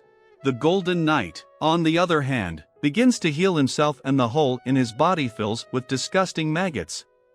He had already realized that the reflection of the damage was not coming from the god's son's skill, but from the object worn on his torso. Having almost completely patched up the hole in his side, he says that he wanted to just delay Lucius, but now he has changed his mind. The Son of God has really pissed him off. Castor takes off lightning fast and seems to teleport behind the blonde man's back. His hands seem to be made up of maggots. With these hideous outgrowths he swings his sword and shouts that he will send Lucius to his goddess. But right before he attacks he hears a call. This transmission of the Queen's words. The owner of the royal maggot can transmit to the Princess Maggots his voice and location. While he's distracted, magical chains fly at him. Castor is imprisoned by the chains and paralyzed. And Lucius releases a huge amount of holy energy and his lance. It should have been enough to incinerate the vile brat, but somehow Castor is still alive and hears his master's voice. A much-beaten Alden calls out to his subordinate kneeling before Jephyr, and the hero calls out to Alden for a couple good punches to the face. A smug Lucius asks Castor what's wrong with his master, because they purposely separated this trio to make it easier to finish them off, and they're right in the hero's trap. This makes Castor incredibly angry, but instead of a fight, we're transported into flashbacks. The mysterious doctor's hand listens to Alden's plan. Since his ability is mind control, he'll just take over the entire third ward. After all, the safest way to transport the dragon heart is no transportation. It will be waiting for the head of the cult right in the temple along with the artifact. The head agreed to the idea. But why did things turn out this way? Alden had thought of everything in detail. The chance of failure of the raid and the fact that the disciple of the man from the east would find out that they wanted to get rid of him. He'd set the traps with all the factors in mind. They couldn't have acted so quickly, but there was one factor he hadn't considered. It was the betrayal of the man from the east. His words that he planned to get rid of his apprentice for his uselessness turned out to be a lie. He just wanted to confuse and kill Alden. If that was the case, then everything fits. Even though Alden is angry about his failure, it doesn't matter. He is brought to the carriage where he is met by a white-clad kutcher, and Alden thinks about the fact that even though Lucius found out the truth, it won't cause any problems. The cardinals of the Temple of Light, who are counting on Alden's vote in the election for the next pope, will protect him even if he turns out to be the head of the devil cult himself. Alden's biggest concern is the strength of his opponent. He doesn't know how many disciples the man from the east has, and if he and his son Shingang are involved in this, the bastard will be in trouble. Alden needs to lay low and gather more fighting strength. He enters the carriage and his thoughts are interrupted by his hand getting dirty with a strange slime. He scrutinizes it, and every second he begins to shake violently. He starts rolling around on the floor, writhing in pain. It's Fade 68 Belial's special poison. Its peculiarity is a sharp pain, which Alden has more than felt himself. And we finally see our hero, who begins to remove his disguise with a smirk. He throws off his white robe, revealing himself to Alden lying on the ground in all his glory. The bastard asks Jephyr who he is, but instead of answering he gets a boot to the face, and the hero asks him to be quiet in front of his subordinate. This does not suit the Silver Knight Pomux, one of the 10 strongest men on the continent, and he threatens to attack Jephyr. but he gets a needle in his face and falls dead, and the hero says that he is too weak for his name and Alden should have brought a real one with him, not a copy. Alden realizes this himself, so he shouts to him via telepathy to come soon. The cardinal tries to crawl away from the menacingly advancing Jephyr and tries to talk his teeth in every possible way, offering to pay him twice as much as those who hired him, and he can't believe that this poison is so strong that even his regeneration can't get it out completely. He suggests that Jephyr should think better of it, because he's a cardinal and if the hero teams up with him he'll get a lot more benefits, but he thinks to himself that he'll just bide his time until the real Pomux gets here. Jephyr asks the bastard if he's waiting for someone, like this scum, bloody helmet that he's holding in his hands. Alden is shocked to find that the real Pomux has already been taken down. And it had happened 12 hours ago, Jephyr and company standing over the corpse of Pomux, who, though he had fought to the last man, was still not strong enough to overcome so many powerful opponents. Lucius did not believe that the eye really does show the minions of the devil, but after seeing the effect of the artifact in practice, all doubts dissipated. Ned remembers the teacher's plan, who told him to deliver the heart to the brothers waiting for the meeting point, but in fact the so-called brothers were just going to fix Ned with the slave branding and kill him, and the disguised Silver Knight was their backup, and Ned believed these freaks.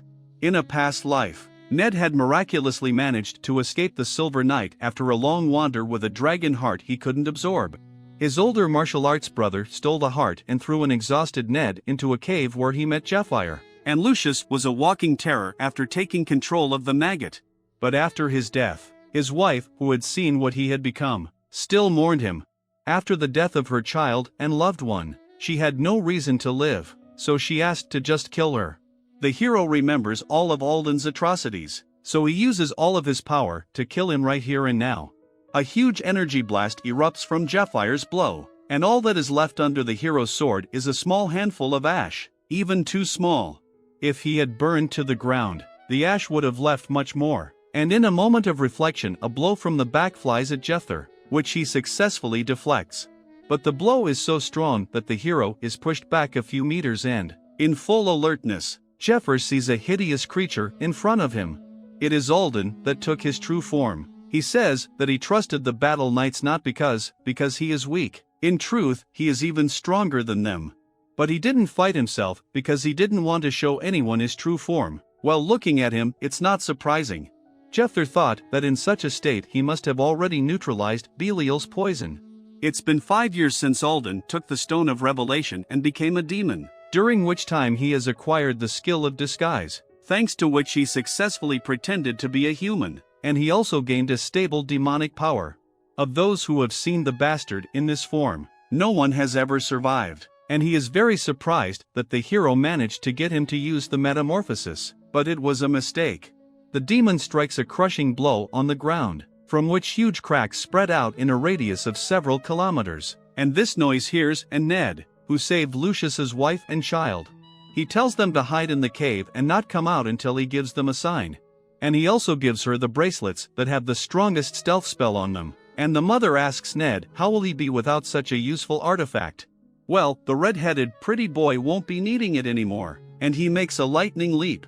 As he rushes to Jephyr's aid, he thinks about what he's been waiting for this day. It's time to finally avenge his father's death on all the freaks involved. And one of them is already dead, which means there are 2 left, and Ned is determined to send those bastards to hell. And we're back to Lucius and company, Castor delivering dozens of distant blows to the face, using the release of energy through his sword. It's obvious that he's using the insect's power, as his attacks have intensified, but the effect of them has dropped significantly. Serious blows are becoming fewer and fewer. Apparently, he got nervous, seeing the excellent defense of the opponent, and so, this is their chance. Lucius calls out to Arno and he immediately realizes what he has to do. He uses his best spell, the Light of the Battlefield, which improves the strength of allies by 120%. Amplifying magic envelopes Lucius and Riona, and even the spirit gets effects. The animated artifact turns into a huge spiky lump, and uses an enhanced light chain on Castor. The knight struggles to fend off this attack and leaps away from the magical barb, but it has already found itself behind his back. He fights it off again, shouting that such slow attacks will never work on him, and suddenly Castor begins to feel strange. It looks like the world has gotten faster, but it's actually gotten slower. This is the Falling Star skill, an enhanced stone spirit skill that slows down the enemy and reduces their stats. Lucius performs his final attack, and stabs Castor in the side, doing colossal holy damage so powerful that the impact causes a massive explosion, leaving Castor with only his legs. The Son of God asks, have they finally succeeded in finishing off the knight? But the feeling of victory is not with them for long. The cracking of a building is heard. Behind Lucius, a piece of the Temple of Light begins to just fall away. The Son of God turns around to see Riona, who is being saved from the rubble by a stone spirit. Due to the fact that two heavyweights were fighting on the temple building, even the protection spell did not save the temple walls, and with each new attack, the cracks kept growing and growing. The Golden Knight's attacks weren't aimed at Lucius. He was originally targeting the building. The temple was starting to fall to pieces, and there were a bunch of brainwashed priests whose deaths should not be allowed, and Lucius' uncle was among them. And while everyone is distracted, a red flash jumps out of the battlefield. It was Castor who survived and made a deceptive maneuver. A third of his larvae were burned, but he was able to restore his body, but he lost his fighting ability. He needs to ask Alden to restore the insects as soon as possible. The knight can't believe that Lucius caused him so much trouble. But still, in fact, their goal was to hold Castor back, and because of the healers and the damage reflecting armor, it would take him longer to kill them all. So running away is the best option. Alden's safety comes first. He recalls that when his sister usurped the throne and they had to serve the priest because of it, Alden didn't just accept them and restore their faith in themselves. He showed them that this world was wrong, and together they had to change it, to make it so that the world where false gods are worshipped would belong to the one true and faithful God. Remembering this, Castor races to Alden's rescue at an incredible speed, and at first glance you can't tell that he's lost a lot of strength. All because Castor cares so much about Alden, the man who gave him and his brother a reason to live. But then on his way gets an obstacle in the form of an energy sword, which cuts his helmet.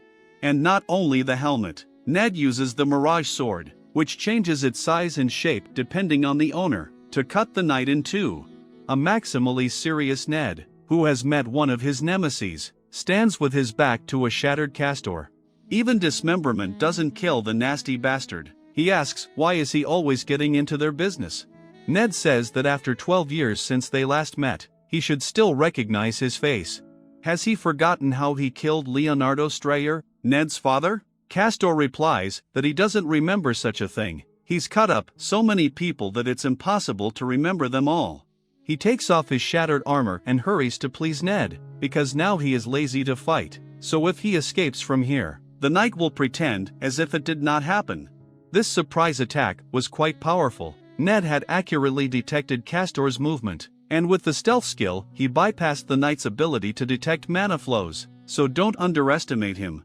However, if they decided to split them up and take turns attacking, then Ned, not confident in his abilities, Castor gets into a fighting stance exuding a murderous aura, trying to scare his opponent. He says that gives him 10 seconds.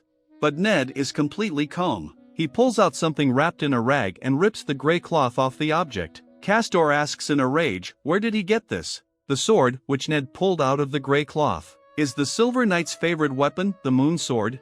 He taunts Castor, saying that if he wins, Ned will, so be it, tell him what his brother's last words were. The Golden Knight shouts in rage to Ned to attack, and then he will finish him off. Well, instead of the logical continuation of the battle, we are transported to Jephyr and Alden. The latter's attacks pierce the trees, making the forest a sieve. The demon notices that the hero is quite good. The knights of the temple would have died from such attacks a long time ago. I can't even believe that he can still move so fast. The demon Alden uses mimicry, which turns his hideous outgrowths into arms, with the help of larvae in his body. He then launches a series of powerful attacks at the hero, who blocks his outgrowths with his sword, and then cuts off the disgusting stumps. Jephyr swings his grant for a powerful attack and tries to pierce Alden's regeneration.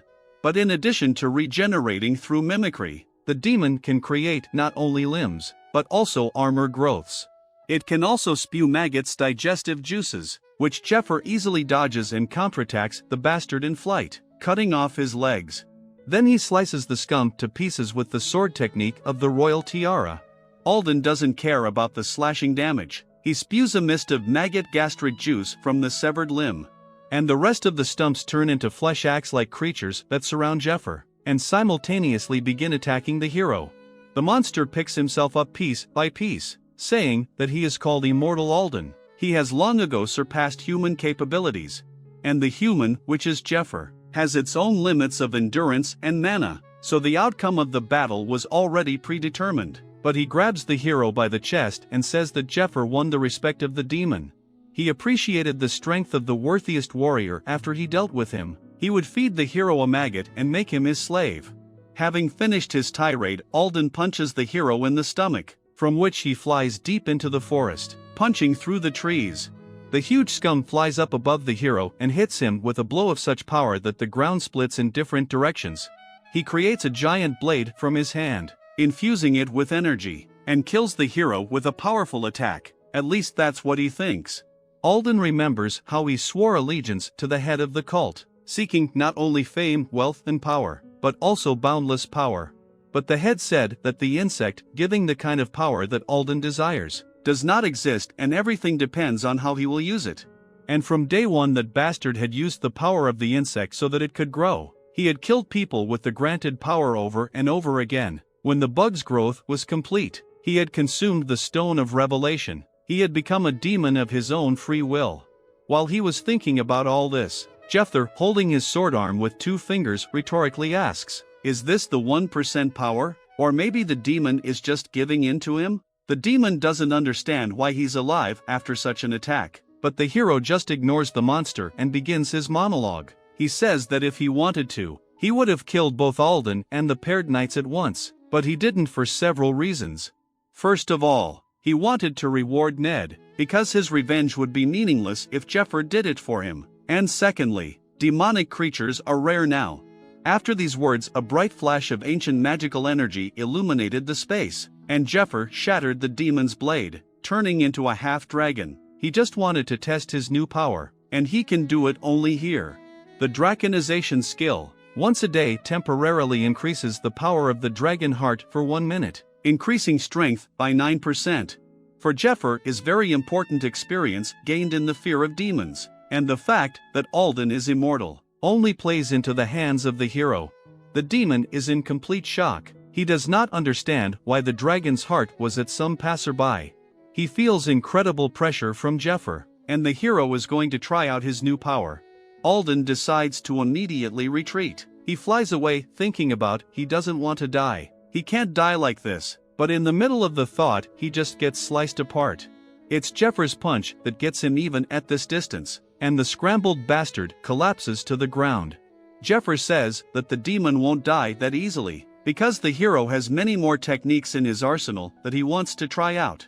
And we return to Ned, who has been knocked out of the hands of the moon sword. Castor is trying to stab his brother's killer with unbelievable hatred. Ned holds on with all his might. The blades tip only a couple of millimeters from his throat. He remembers what Jephyr told him about the weakness of paired knights, and everything will depend on how much damage Lucius and his henchmen do to Castor. But Ned's role is just as important as theirs. Ever since they were children, the paired knights had a peculiarity. When they were near each other, they would begin to synchronize and resonate when they used magic.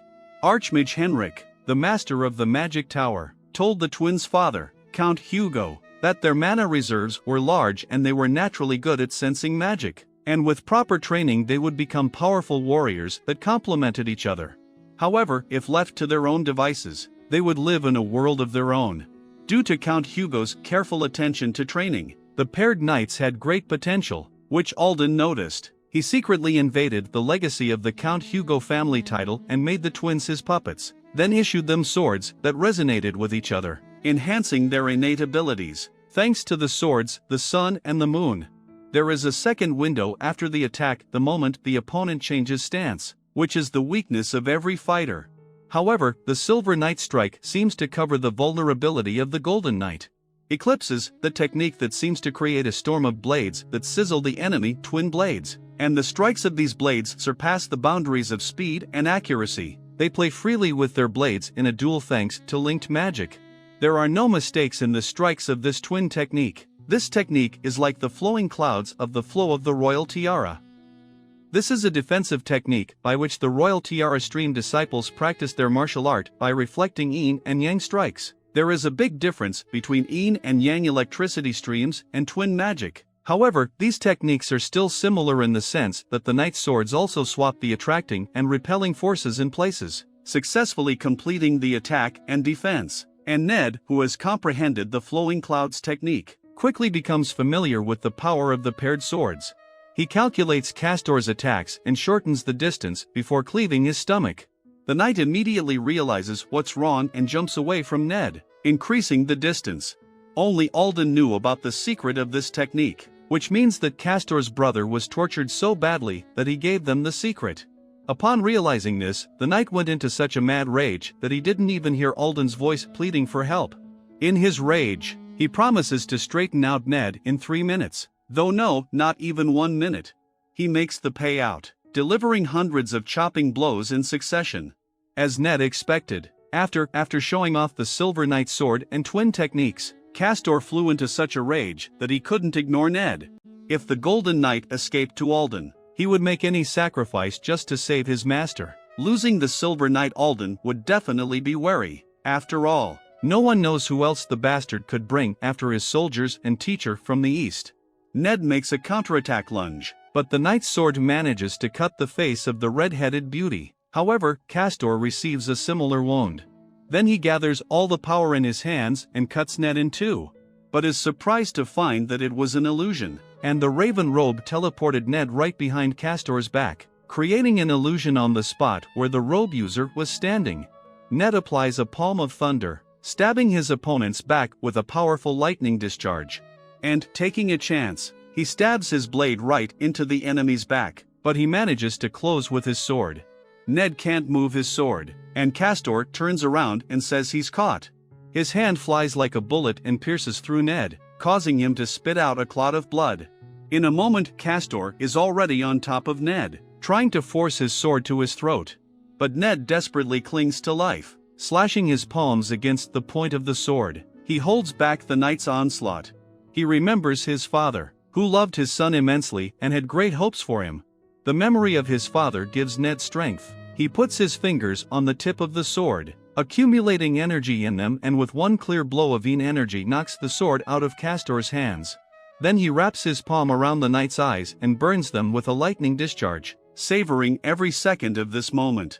He listens to the screams of pain of the blinded Castor, but because of the super fast attack he can't recover. All he sees is darkness and lightning. The bastard tries to track Ned through the energy flows, but he uses the Raven's mantle, creating a bunch of illusions of his own. Castor, on the other hand, is desperate, already just trying to strike blindly, but Ned chops him to pieces without giving him a chance to win. And then they annihilate their nemesis with a lightning discharge, and all that remains of the Golden Knight is his sword and a handful of ashes. It's the long-awaited sweet revenge for his father.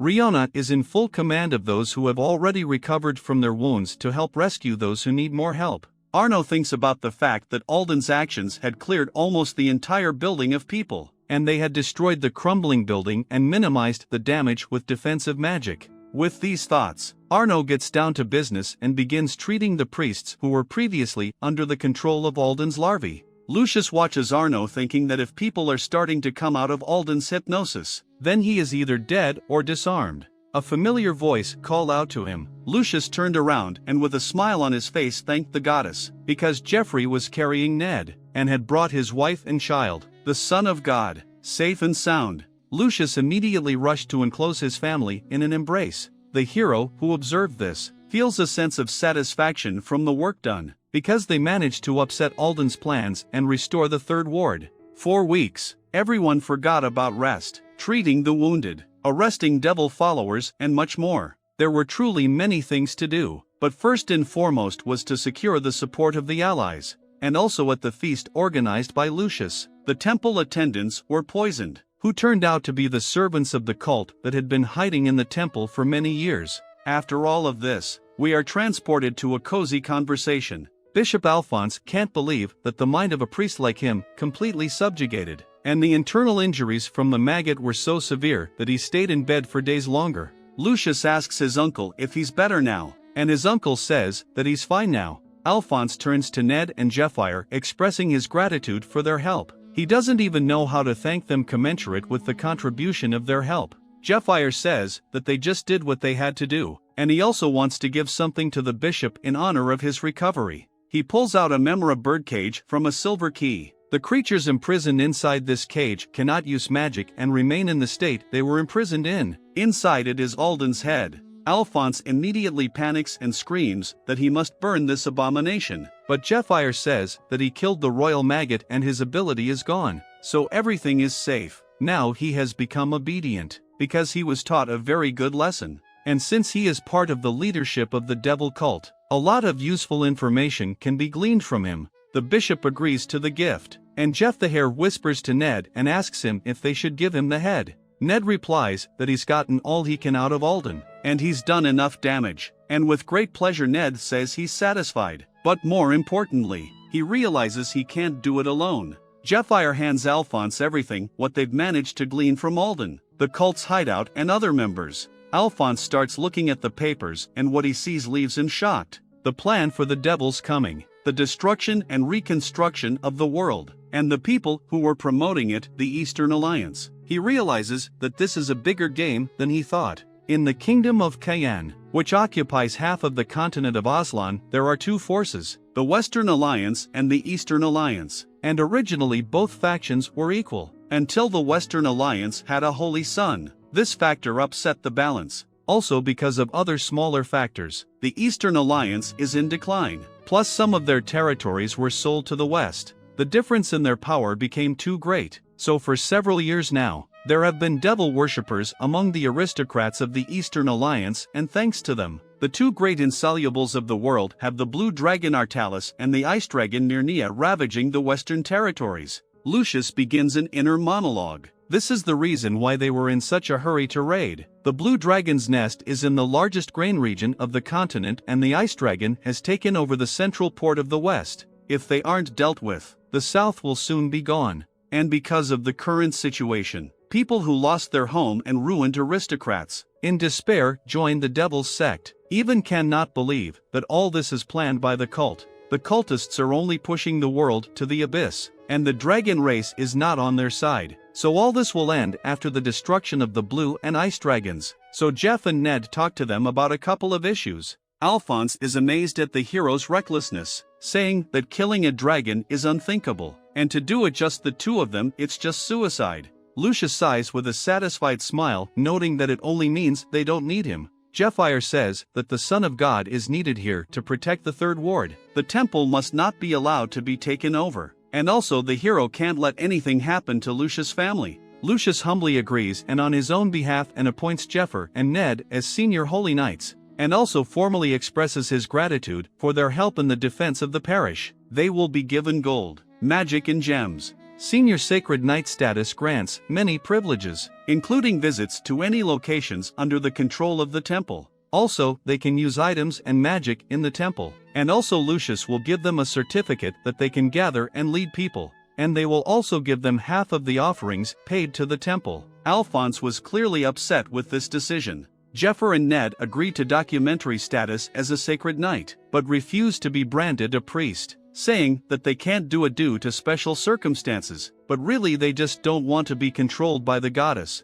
Jephyr and Lucius shake hands and the Son of God says that he will prepare everything for the upcoming hunt. Lucius asks how soon they plan to go on the hunt, as they need to hold a reception before they leave. But Jephyr refuses and says there's something else. But before he can finish his sentence, a hideous laugh erupts behind them. The cage in which Alden's head was kept flew into the air and began to exude demonic energy. With disgusting sounds Alden's head began to transform, and from the head began to come a voice that was not Alden's. So these are the very heroes that defeated Alden. The Son of God asks the head who he is, and a tremendous amount of energy begins to erupt from the cell. This magic proves to be enough to destroy an ancient magical artifact with legendary enchantments. The head flies up above the heroes and says in a grim voice, "Bow your heads before he bites. He's the head of a devil cult, Everyone tenses up badly, and Lucius thinks that he's really bad timing, because all the weapons are being repaired. The head looks at Jephyr and says, "That's it, you're the owner of the dragon's heart." And Jephyr doesn't understand why the scum is here. He knows that now it makes no difference to the head whether he got the heart or not, because everything that happened was part of a bigger plan, and he continued to enjoy his double life. The heroes were only able to deal with Alden and his paired knights in peace because they were allowed to do so. The head of the cult was supposed to be inactive for a few more years, and in that time, Jephyr planned to deal with the cult leadership, order Lucius to start a war between the temple factions, and then rip the head bastard's balls off. Why on earth had the head decided to act now? Did he really have a special relationship with Alden? But then he wouldn't have watched him being tortured and would have intervened sooner. It was only these questions that bothered him. While Jephyr was thinking about it, Ned and Lucius, holding the swords of the moon and sun, stood right in front of their new commander, ready to die for him. Ned says to Jephyr to run away. They are buying him time.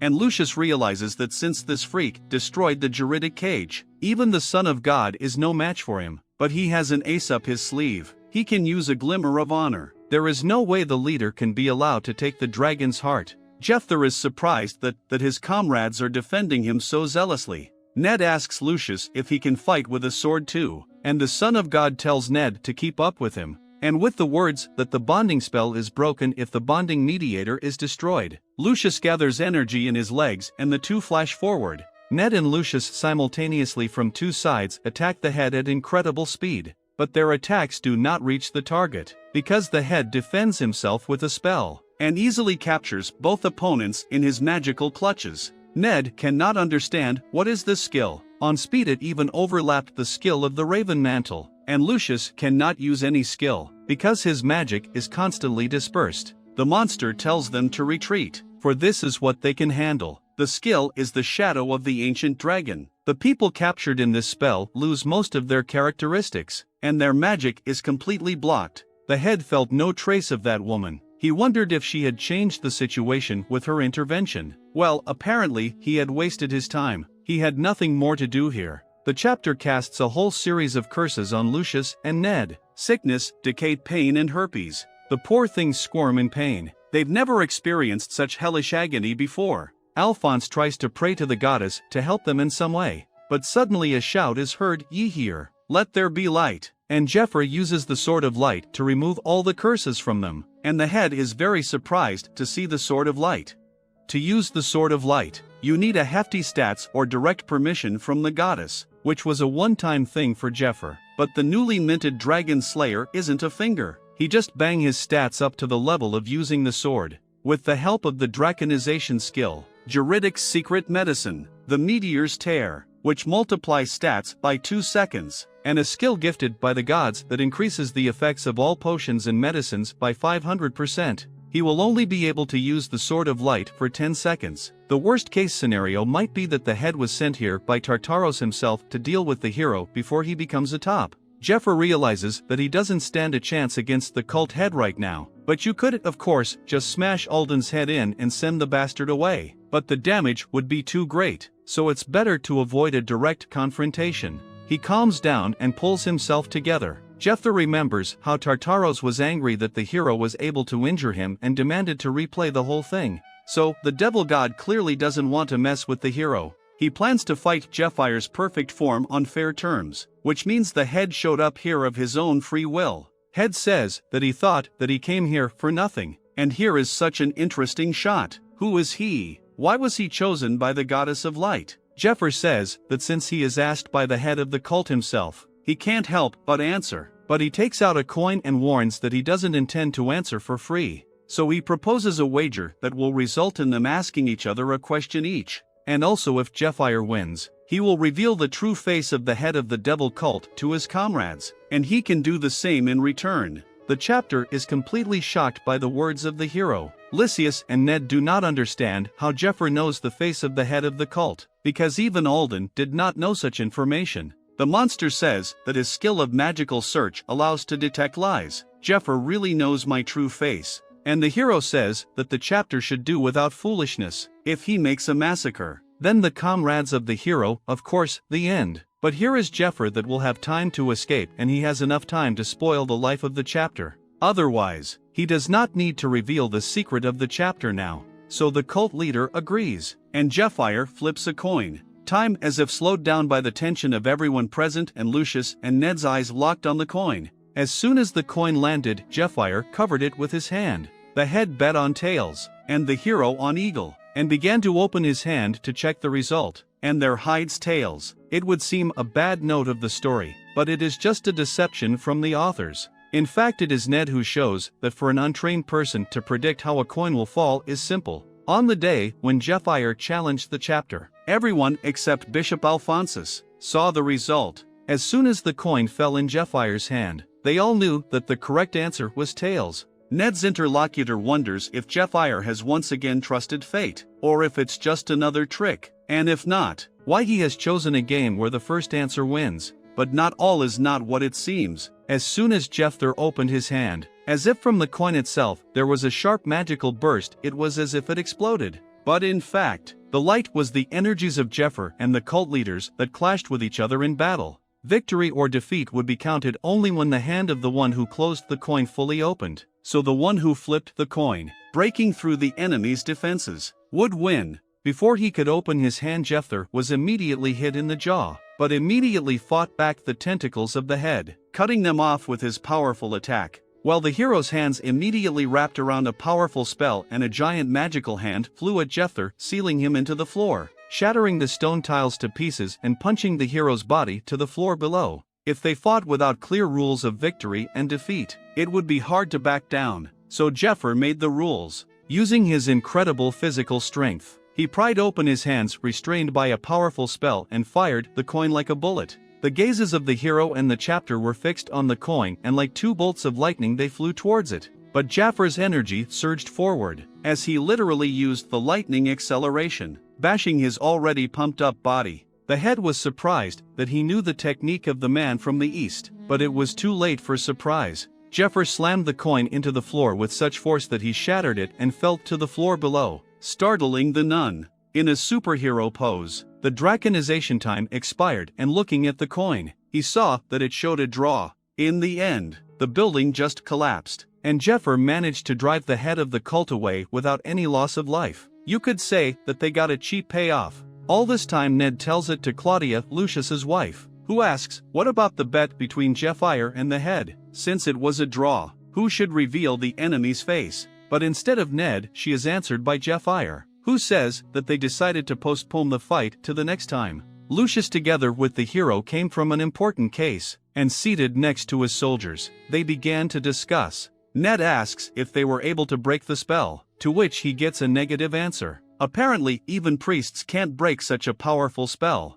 During their bet, the head put a promise ring. It is a testament to the promise of two people. If one of them breaks his word, he will lose one of the 5 main senses for a month, and the ring will disappear from the hand of the second person. So until the second fight, Jephyr cannot reveal the bastard's face. Lucius says that it can't be helped, since that's the way things are. They should just follow Mr. Jephyr's plan. But in the middle of a sentence, he is interrupted by Mr. Jephyr, saying that he can't tell them this information directly. Lucius' eyes bulged at the hero, and Ned knew it that Mr. Jephyr would be sly again. With a demonic evil smile, the hero says that if he gives them a clue or riddle, it will only be an indirect mention. But because that this information is far more dangerous than the story of the Eastern Alliance, he can only tell it to someone he trusts completely. Lucius and Ned froze in anticipation of such incredibly important information, and we are shown the head of the cult. He looks at his hand, seeing a promise ring on it, which means that Jephyr has not yet revealed his secret.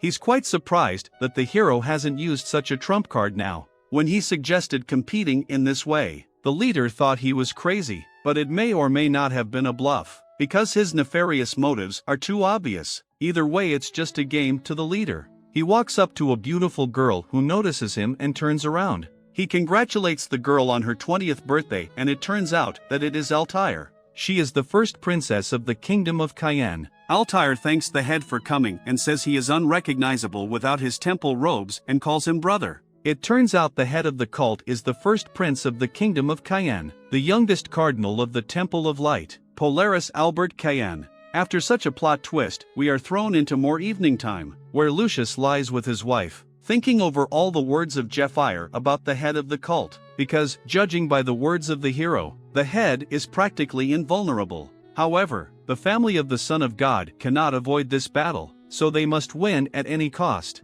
At this time, Ned is polishing his blade, and unlike Lucius, who thinks about protecting his family, he thinks about retribution, which is not over yet. The teacher, the head apprentice, and other minions that Alden told him about. Until they all die, there will be no peace in Ned's soul. And he also thinks that without Jephyr he would be lost for sure. He would be drowning in self-pity after betraying the cult. In fact, he owes him his life. So Ned intends to pay that debt, even if he has to fight the devil himself. Jephyr, meanwhile, is meditating and trying to figure out why the cult leader has suddenly appeared. No one changes so easily. Neither man nor demon nor God. Every action is preceded by a reason. If there are other actions, it means that he who knows the future changes history. But in his previous life, the cult leader remained in the shadows even after he handed over the apocalypse plan to the 12 apostles. So his historical role still remained the same. When he attacked Ned and Lucius, Jephyr didn't feel any special threat. It was as if he was just driving away flies from himself, nothing more.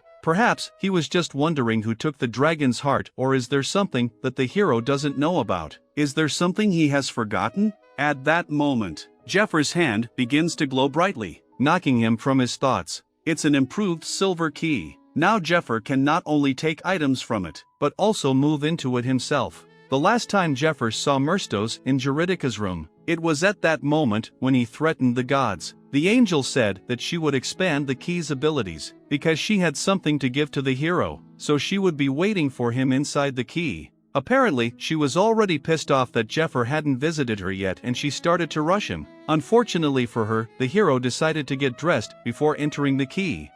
A bright flash illuminated the room and Jephyr disappeared. He found himself in an ornate whitewashed castle. This is the same subspace connected to the silver key, in which he was met by Mercedes, along with his tame pet. Jephyr kept thinking who gave him this skill. So, it was his so-called guardian angel. He didn't know that angels can also give special skills. Mercedes says that she is responsible for him, so she has special powers. Besides, gods want to see, and if Jephyr dies in a boring way, her reputation will suffer a lot. But Jephyr actually doesn't care about that. He starts rushing Angel, and Mercedes, saying sit down, snaps his fingers and teleports them to a more pleasant environment. Angel decides to get straight to the point. Namely, she would like to talk about additional rewards and skills. Although Jeffyr's antics were interesting, but the gods are not going to tolerate such insolence anymore. So if Jephyr decides to joke like that again, all his privileges will be taken away and given to those who are hunting the hero.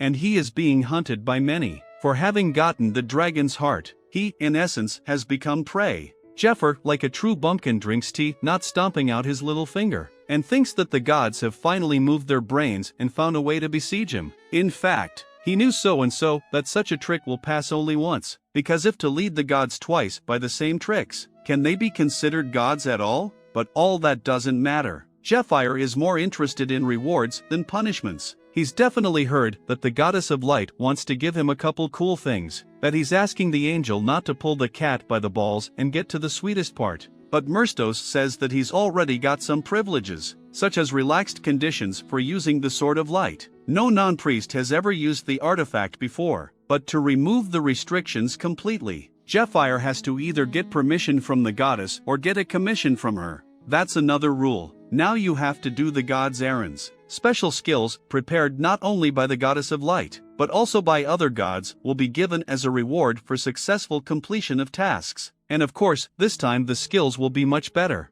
As Murstos has already said, nothing in the world is free. And we move on to the next day, where Jephyr adjusts his armor and beautifies himself on his new horse. All the important people have gathered to say goodbye to Jephyr and Ned before leaving, though they don't want to attract attention now and leave through the back gate. When the heroes return, they will be given a meeting with all honors. The bishop guarantees them that, but the heroes refuse this farce. Now, when the official end of the raid is approaching, the temple is being especially intensified espionage, so it is necessary to be as inconspicuous as possible, and fog bracelets will help them in this. Thanks to them, the heroes will not have to move at night. Lucius' wife gives Ned something to eat, but it's an unusual food basket. It's Claudia's food basket, and when consumed it restores stamina and mana. When the Golden Knight stabbed Ned in the stomach, Claudia treated her savior with it. Other than that, Jephyr relies on his new comrade and Lucius wishes him luck in battle and the heroes set off. There are not only the devil's cultists, those who hunt for the dragon's heart are countless. Lucius' role is that he must pretend as if he has the heart. He will win his master Jephyr from time and room to maneuver. From behind the gate we hear Lucius shouting, "Close the gate and let no one in." From this point on the third ward is closed, and we see the ghost of Juridica, who feels the footsteps of Jephyr receding. She guesses that he is already leaving this place, so now she and her lover can also go to the afterlife. After this lyrical digression, Jephyr's journey took some time, and we are transported to the hero's destination. Here Altair receives a carrier pigeon that brings her a letter from her brother Lucius. In the letter, her brother apologizes for not being able to attend the reception in person and sends her a gift as an apology. While Altair was reading the letter, a fight started outside the window. It was our handsome man who had already cracked someone's cockpit. And in Lucius' letter it was written that his gift is a man who will help his favorite sis. They decide to show us how it happened. Starting the story from Lindell Castle, which was given to Altair when she received the title of Archduchess at the age of 16. Jephyr arrives at the castle gates, showing a letter from Lucius to let them pass through unhindered. His grandfather immediately runs up to escort them, and Ned admires the beauty of the castle. And he remembers how Lucius gave them the letter and said that Altair would help them. But Ned isn't sure how such a rich princess can help them in a dragon hunt. Jephyr remembers that Ned is high-blooded and used to be an aristocrat. He asks his comrade if he knows the princess, to which he gets a negative answer. Ned tells Jephyr that he is skeptical about the princess, but his words are interrupted by a body arriving at their feet. He doesn't understand what these things are, but the accompanying grandfather explains to them that they are just favorites of the princess. Ned is surprised that a gathering more like a bunch of brigands are the princess's favorites. Altair had everything from birth, beauty and nobility and talent. Even luck was on her side, for one of her brothers gave up the throne to become a priest, and the other was very ill and could not become king. For these reasons the crown went to her without a fight. Naturally, all the aristocrats began to think that if they marry a stupid princess, who, in fact, given the throne, they will become kings of all Cayenne. But Altair was not as naive as they thought. She said she would not speak a word to anyone who did not prove his strength. All those who wished to win her favor would challenge her, fail, and fall back in line, and so it went on, and painting their faces red. The first knight defender of Altair, Ophelia Amret, and almost everyone in that line is actually just mercenaries hired by the aristocrats. Jephyr thinks he and Ned are no match for them, but that doesn't mean they're weak. They're flying away just because their opponent is one of the 10 strongest men on the continent. Jephyr thinks about the fact that in this life Ophelia looks younger. Apparently, they met much earlier than they could. But his musings are interrupted by someone. It's a big ugly man, who asks, who are they? He also points out that the end of the line is on the other side, so the newcomers should not disturb the order and go back. Or better yet, leave. Looking closely at his patch, Jephyr realizes that he is a priest from the Temple of Heaven, a temple that competes with the Temple of Light. The hero says that they are not in competition, so the big guy should mind his own business. This infuriates the priest. While Jephyr interrupts him, they came to deliver a letter from the Son of God. He says it's urgent or he wants to take responsibility for late delivery. The priest's fury is immediately shot down, and he, blurring into a smile with kind words, lets the heroes pass forward. Behind Jephyr's back, discussions begin about how Lucius somehow completed the raid too quickly. Did the princess really help him organize? The big guy says that they don't know shit. After completing the raids, people send letters in a special order, and first to friends, then to the temple, and finally to lovers. The word provokes Jephyr, and he turns questioningly on the impertinent bastard. The creep says that everyone in the capital knows that Lucius and his cousin are having an unholy liaison. Rumor has it that they've even had a child and are secretly raising it in the temple. Before he can say the next phrase, the bastard's face meets his fist, and from the blow of Jephyr, the bastard flies 20 meters away. There may be enmity between the Temple of Light and the sky, but what does Altair have to do with it? Jephyr was very much hurt by the words about his favorite woman. He turns to the other participants of the conversation, asking them to come to him. He informs the boys that they have been standing in line for 3 days for nothing, since they are bored. He will put them to bed instead of Ophelia, so that they do not take up too much space. After the fight, the old man says that there hasn't been a fight in the queue for months. Jephyr apologizes for that, but he couldn't have done otherwise. After all, they insulted a very important person. But the old man says that it is his fault. As a butler, he should not allow conflict. And the butler thinks to himself that they are obviously unusual messengers, because Jephyr was too quick to deal with the favorites. But his clothes do not look like either knights or stallions, and they are interrupted by Altair, who asks if they like the greenhouse, and Jephyr finally meets his love. In his past life, he wouldn't have known her for a few more years, and his real mission wouldn't have started until after his training with Ned. Jephyr immediately, like a true gentleman, kisses the princess's hand, and from one touch she felt something amazing. A little later, she has already read Lucius' letter, and it says that he recommends his temple knights, Jephyr and Ned, but they will tell about the details personally, so she asks them to answer what they can do for her. While making small talk, Ned notices Ophelia looking at him with a very unkind look.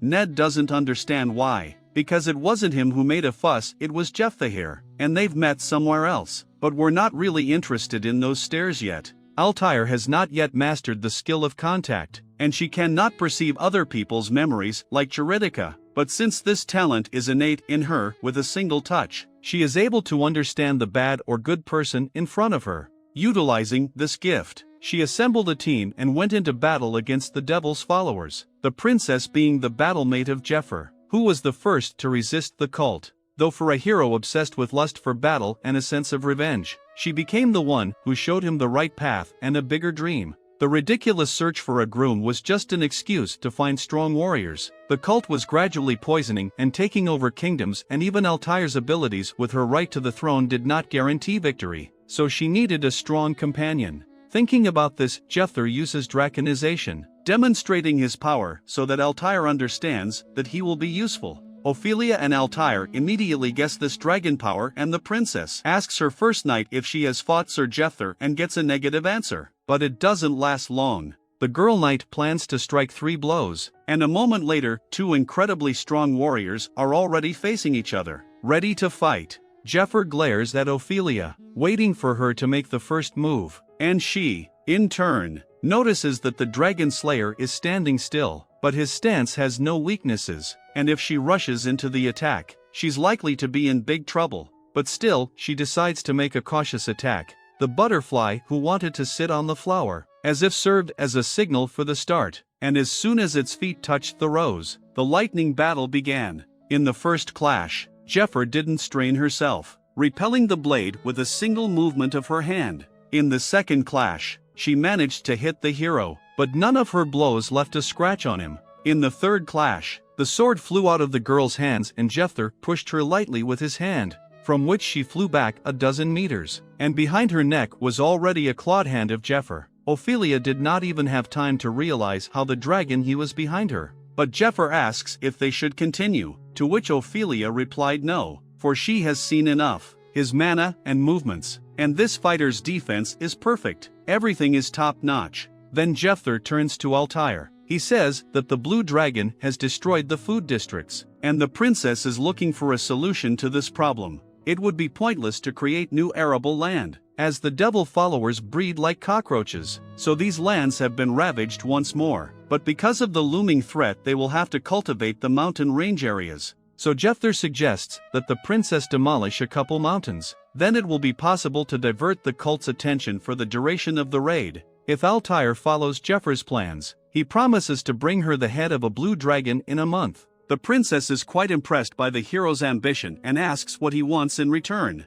Jephyr replies that she should choose the reward for him, but more importantly, there were problems during the cleanup of Juridica's tomb, and now the third ward is left with almost no healers, so he asks for her help. Altair is surprised that the hero is not only looking for money and fame, he also cares about the common good. She asks, what are the odds against the blue dragon? Jephyr leans over to the princess and says that it's up to her, handing her the magic crystal of Juridica. It contains the knowledge of Medea's magic. Since Medea's magic no longer exists, Altair was able to master it up to a certain point thanks to one person, but according to her stories from a past life and progress stopped around that time, Jephyr says that her ancestor gave him this crystal and told him to give it to the princess personally. If Altair uses the artifact right now, he will gain immense power and be able to control the dragon's heart. Jephyr and Ned then bowed, asking to be summoned as soon as they are needed. As they leave, Jephyr thinks that their first meeting was beautiful, not like in their previous life. The hero missed her very much, even though she let him near her now only thanks to Lucius. But he will be able to show her what he can do, and then the princess will pay attention to him. She herself will fall in love with the hero, and he will wait. But Altair is already interested in her new acquaintance, and according to her, he is a very interesting man. The princess asks Ophelia what she thinks about it, and the girl knight answers that he is very strong, but the fact that he was recommended by Lucius worries her, because the Son of God does not understand people at all. Ophelia thinks that Jephyr has all the skills Altair is looking for, but is he too weak for someone who carries the heart of a dragon? But Altair reassures his friend, for he is not yet in full control of the heart. He will be much stronger in the future. The princess is immersed in her thoughts and thinks about the fact that Jephthar's words about her ancestor sounded as if Juritus had spoken to him personally, although if you consider the fact that she was an archmage when she was alive, it may well be true. If Jephyr wasn't lying, then most likely it was Juridica herself who performed the ritual on the hero and the heart. Given that, he can surely help Altair achieve her goals, but there's more to it, what she cares about. She had always felt either warmth or disgust from touching the man, but when she touched Jephyr, she saw something new, as if she experienced an incredibly strong feeling she never knew she had. And we are transported to the den of the head of the cult, where a henchman has come to him. This is the deputy head of Elfrida, and he asks what will be his master's orders. The head says that there is a vacancy among the 12 apostles. Elfrida wonders if Alden has been defeated, and the head asks if he is trying to make sure through him. He says that his deputy should have scouted the situation and suggested the next candidate himself. He also reminds his deputy that he is free to dispose of the apostles as he wishes, but the apocalypse plan must be executed. Alden's failure should not cause problems in the work. After the head reprimanded his subordinate, the whole place evaporated as if it were an illusion. Elfrida asks her henchman if he can hear him, and when she receives a satisfactory answer, orders the ghost horse to be prepared. The chapter's deputy goes to the third ward, and we cut to Altair, who is considering Jephyr's gift. She finds it very touching that fate has brought this item directly to her. With this grimoire, she will be able to increase her magical energy. This magical crystal, created by Medea's ancient magic, will take Altair's abilities to a new level. The princess remembers her teacher, who tells her that her time is up and she will not be able to teach her more. But seeing her talent, she is sure that Altair will become stronger and defeat the cult leader. The princess concentrates and begins to absorb the grimoire, and the whole room fills with light. Altair, as if she was in another place she had never seen before. At first she even thought it was subspace, but quickly realized that the crystal was connected to her mind. She thinks that magical knowledge is like the stars that surround her. But these musings are interrupted by a mysterious voice that asks her beautifully, isn't it Medea's ancient magic that they are studying? The mysterious voice belongs to Eurydica's spiritual body left in the crystal, even though she is not the real Eurydica. But she still wanted to see her heiress. But this touching moment is interrupted by a game of rock paper scissors, in which Jephyr wins, which means that he will go to the party. And Ned, in his turn, will look for the devil's followers in the castle. But Ned is even glad that he got this part of the plan, because he does not like noisy events. But still Ned asks Jephyr why he does not want to take the bracelet of mist, which has imposed legendary charms of secrecy, because he said that they should not shine their faces.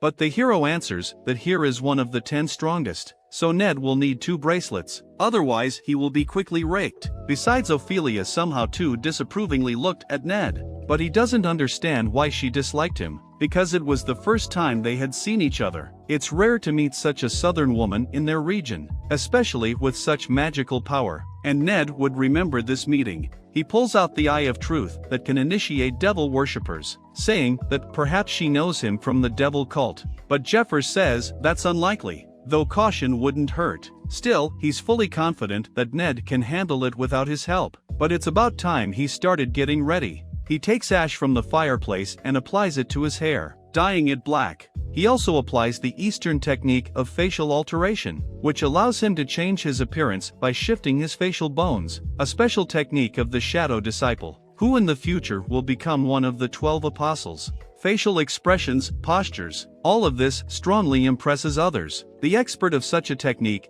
can easily deceive people and immediately disappear into the crowd. Jephyer's skill isn't as good as a true shadow apprentice, but given that he'll be in a place where new faces walk around every day and most of the guests are drunk out of their minds, this trick can work. The people who are challenging Ophelia for the right to become the princess's suitors are aristocrats and priests from all over the kingdom. They are honored guests, so you can't talk to them without proper tact. Every night there is a social feast to watch the favorites and their representatives. Jephyer's job here is to gather information and find great fighters. He eavesdrops on the many conversations of the aristocrats and even participates in some of them himself. He is looking for people who were known in his past life. Jephyr wants to find useful warriors who died while he was training in the cave. They will definitely be useful. Throughout the evening, Jephyr started making new acquaintances, introducing himself as Smith, and everyone was just discussing the news about the Third Ward. Many people think that Alden occupied the Third Ward because of the smoke coming from the main temple building,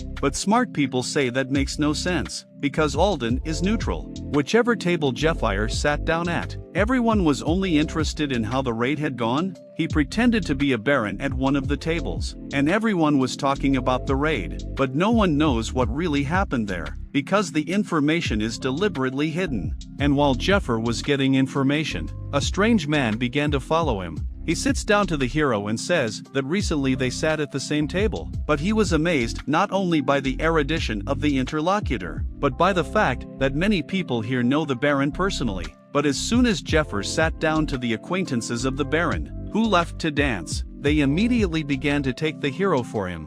It's really not a bad skill. The man asks, didn't he recently bring down the priests of the Temple of Heaven? Jephyr is amazed that although this man doesn't look skilled, yet he immediately recognized the hero. So who is he? Well, we won't find out just yet. We are transported to another part of the castle. The servant goes around the territory, but suddenly someone grabs him by the scruff of the neck and brutally massacres him. But all is well. The killer turns out to be Ned, who recognizes the cultist servant, and against the beautiful night sky, Ned runs away from the murder scene. For a second he stops to look around the castle. He can't even believe it belongs to the same person. Ned could never get used to such a large estate. Lucius' house was similar to Ned's old house, so he felt very comfortable there. Not only was it spacious, but it was also warm and cozy. Once upon a time Ned's house had been like that too. He thinks back to the last time he saw his sister alive, and if it hadn't been for the disaster, she would still be alive. Perhaps she would be someone's wife and mother. But his thoughts are interrupted by Ophelia, who says that he has chosen a rather unusual place for a walk, and Ned did not even feel her approach. Because of the effect of 2 fog bracelets, his presence is almost impossible to detect, and it's no wonder that she is the princess's main protector. A place in the 10 strongest does not come with pretty eyes. Ophelia says that she only came here because she felt a strange energy, but beyond that she has business with Ned. He interrupts her, asking how long she's been following him, and Ophelia chuckles, saying that he's not so easy to fool. She's been following him from the 2nd floor of the east building. Ned is even glad that she saw everything, because the conversation will go much faster. He explains to her that he killed the cultists. It can be checked by the insects lying next to the corpses. He apologizes for the fact that he was wandering around the castle, but his leader thought it would be better than explaining the plan to them, because now every second counts. Ophelia smilingly says that it is a reasonable decision, but Ned misunderstood why she came to him, and after these words, he is already flying an air-cutting attack, which he reflexively dodges. The raid on the dragon is the princess's wish, for which the strongest warriors are selected, and Ned's companion Jephyr has already proved his strength. But Ophelia wants to personally test the red-headed beauty, and Ned agrees to the battle. But of course, instead of a battle we are shown the area near the 3rd parish hall. Elfrida, together with her ghost dogs, searches the place of the battle between Alden and Jephyr. By the traces of the cardinal's demonization and lightning burns, it is immediately clear that a warrior of the royal tiara's flow has done his best here. Based on these facts, Elfrida believes that the man from the east is obviously involved in it somehow. Then the deputy head finds the place where the Silver Knight was killed, but there are also traces of several other people there, and also holy energy was used here. But the most interesting thing is the wagon on which Alden was supposed to escape. In it, Elfrida discovers the poison of Jephyr, and after tasting it, the deputy head determines that it is the poison of Persephone, which should not be here at all. This leads Elfrida to believe that the tarantula that joined the cult 3 years ago, the Holy Sun and the disciple from the east have teamed up to eliminate Alden. I can't even believe it that they went on such a crazy mission, on which the future of the cult depends. The entrance and exit to the third ward are closed, and because of the curtain spell preventing magical analysis inside, nothing can be seen, and the carrier pigeons are gathered in one place, as if they do not know where to fly. These facts give the impression that the temple hides a dragon's heart. Elfrida recalls the words of the head. He said that on the continent there are 3 masters who can perform the ritual, and one of them, most likely, the head himself. What if the Holy Sun managed to get such a master, and now he is just stalling for time to perform the ritual and stabilize the dragon's power? Now it all adds up. If you possess such power, then the resentment of the patrons about the closed parish hall becomes an empty sound. There will be no more problems if this information gets out of the temple. They've got it all covered. The only question that remains is who holds the heart, the Holy Sun or the man from the east. If the Sun, then there is a possibility that the man from the east betrayed the cult, and if the second one, then most likely the man from the east went mad and used the Holy Sun. By the way, it turns out Elfrida is a girl. She thinks that she must act, because after the fight with Alden has passed a long time, she needs to find direct evidence before the heart transplant is completed. Before she can finish her thought, Elfrida notices a mysterious cloaked figure watching the tracker. The stalker immediately recognizes the deputy head by his birdbeak mask, but doesn't linger long and rushes away. Elfrida relies on her intuition, which says that this man has something to do with what happened, so he should not be missed, and she sends her ghost dogs in pursuit. They easily catch up with Stalker and even manage to wound his shoulder. Elfrida already thinks that victory is in her pocket, but Stalker electrifies his hand and uses the palm of thunder, sending a powerful lightning bolt through the dogs. Elfrida immediately recognizes the flow of the royal tiara. She is glad that she has met the apprentice of the man from the east, because she has business with him. Elfrida asks if he will cooperate in a good way, but judging by Stalker's reaction, there can be no peaceful negotiations, and we return to Lindell Castle, where Ned fights Ophelia. She makes him put his best foot forward. He notices that they've had 3 strikes each for a long time, and he begins to think that Ophelia is prejudiced against him. Is someone who is even slightly inferior to her strength not eligible to participate in the dragon hunt? With these words, Ned launches a series of slashing attacks, which the knight easily fights off. After fending off one of these attacks, their swords lock together for a second, and at that moment, Ned's sword wraps around Ophelia's sword. This is the Mirage Sword's ability, allowing the wielder to change its shape as they wish. With the most serious face possible, Ned knocks the knight's sword away, but Ophelia doesn't lose concentration and tries to take his head off his leg. But Ned dodges with ease, but the foot changes trajectory and it still hits his face.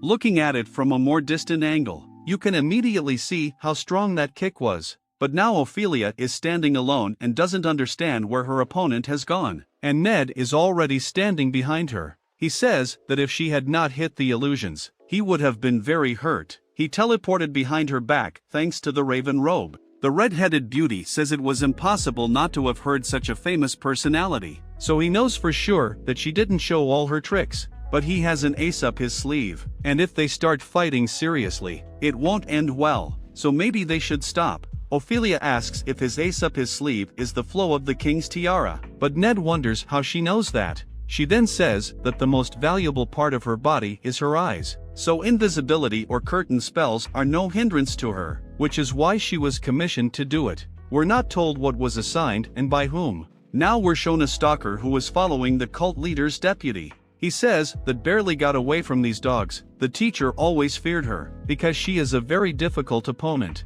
Interesting situation. The raid is over, and because of the betrayal of 2 students involved in the operation, the deputy head is sniffing around, and after these words Stalker begins to take off his hood. And at this time Ophelia says that she tried to stop the dragon heart from being stolen by an apprentice of a man from the east, better known as Smiling Girl. The movement, the looks, and the breathing, the smallest details of Ned and the Smiling Girl, are the same as if they were trained in the same place. Jephyr is also similar, but he has already proved that he is not a danger to the princess when he touched her. And at this point we are shown a shadowy apprentice who is thinking about how and where she needs to put things in order. Ophelia says that the Smiling Girl looks like Ned, like their siblings, and she asks, is he definitely an ally? And Ned can't quite get her words across. And we're transported back in time before leaving the 3rd ward, where we're shown Alden's scrambled body. Tied to a chair, the immortal half-corpse braces himself for his tormentor. In desperation he apologizes to Ned and assures him that he didn't plan to hurt him and his family. Supposedly he was just doing what he was told to do. Alden tries to convince Ned that he should be grateful to the bastard, for it was he who sent Ned the man from the east and gave him money for his training. He was strong now, and if, as a child, he had been on the streets instead of with his teacher, he would have suffered the fate of children, that he had died of starvation and been sold into slavery and eaten by mad encanters. In those days he would have ended up on the streets instead of with his teacher. He would have suffered the fate of children that starved to death, sold into slavery and eaten by mad cannibals. Alden begins to shout that it was he who created him. He gave him life. And after calming down a bit, what's left of the freak asks him to listen and not trust Jephyr. Well then Ned did not listen to him, because these were the words of an old man mad with pain, who would say anything to stop his agony. But even these new facts don't add up to reality. Ned only trusted Jephyr because he presented himself as a shadowy martyr and had ironclad proof. And now Ophelia tells him that his sister, who was supposed to be dead, turned out to be a shadowy apprentice of the royal Tiara Flow.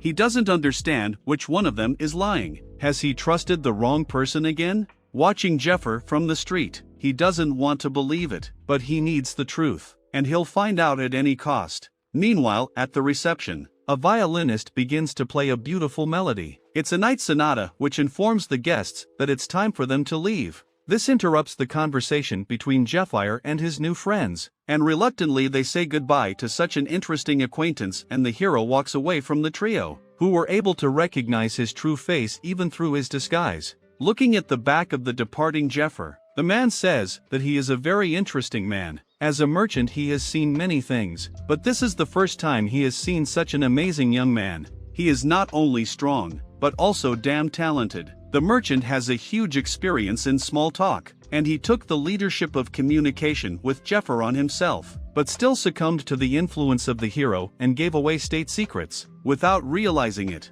he looks about 20 years old, but it feels like he's lived all 40. It's not surprising that Lucius chose such a man to be his assistant, although perhaps in the near future this son of God will become the assistant of Jephyr, although it can be said that he has already become. The man's son asks his father if he's joking, and his father replies that he should beware of such men, for he can shake every last dime out of him. They are like merchants, unlike aristocrats. They can only rely on their wealth, not their status. The son's name is Edwin Pilgrim. He is the heir to the Pilgrim Company and Altyr's accomplice. Edwin asks if they should tell the princess that Jephyr is no match for her, but the father, whose name is Philip Pilgrim, replies that it is foolish to miss out on such a talented young man. They should bribe him before others do. The third accomplice of Altyr, Elise Brenta, completely agrees with her comrade and says that it is necessary either to take him or get rid of him, because as an enemy such a person is not willing to see. And Jephyr has already made a decent distance from the feast site and has shaken off his hair from the soot.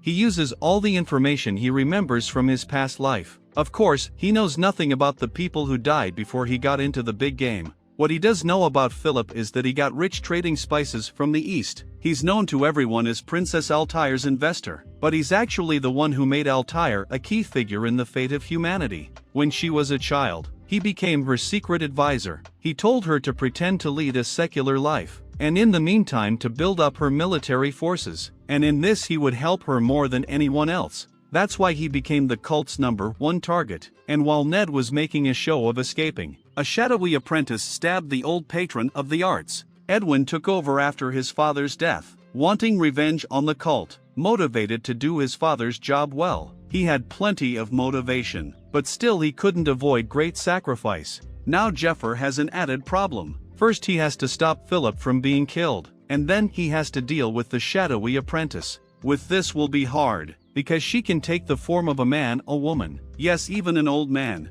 Jeffrey goes into his room and thinks that Ned should be back by now, and he was right. But instead of the usual Ned, he sees an incredibly embittered comrade who is clearly up to no good. With a menacing look, Ned asks his friend if he's finally arrived and throws a small knife at his feet. Jephyr immediately reflexively tenses up and bounces away, as if he were afraid of Ned.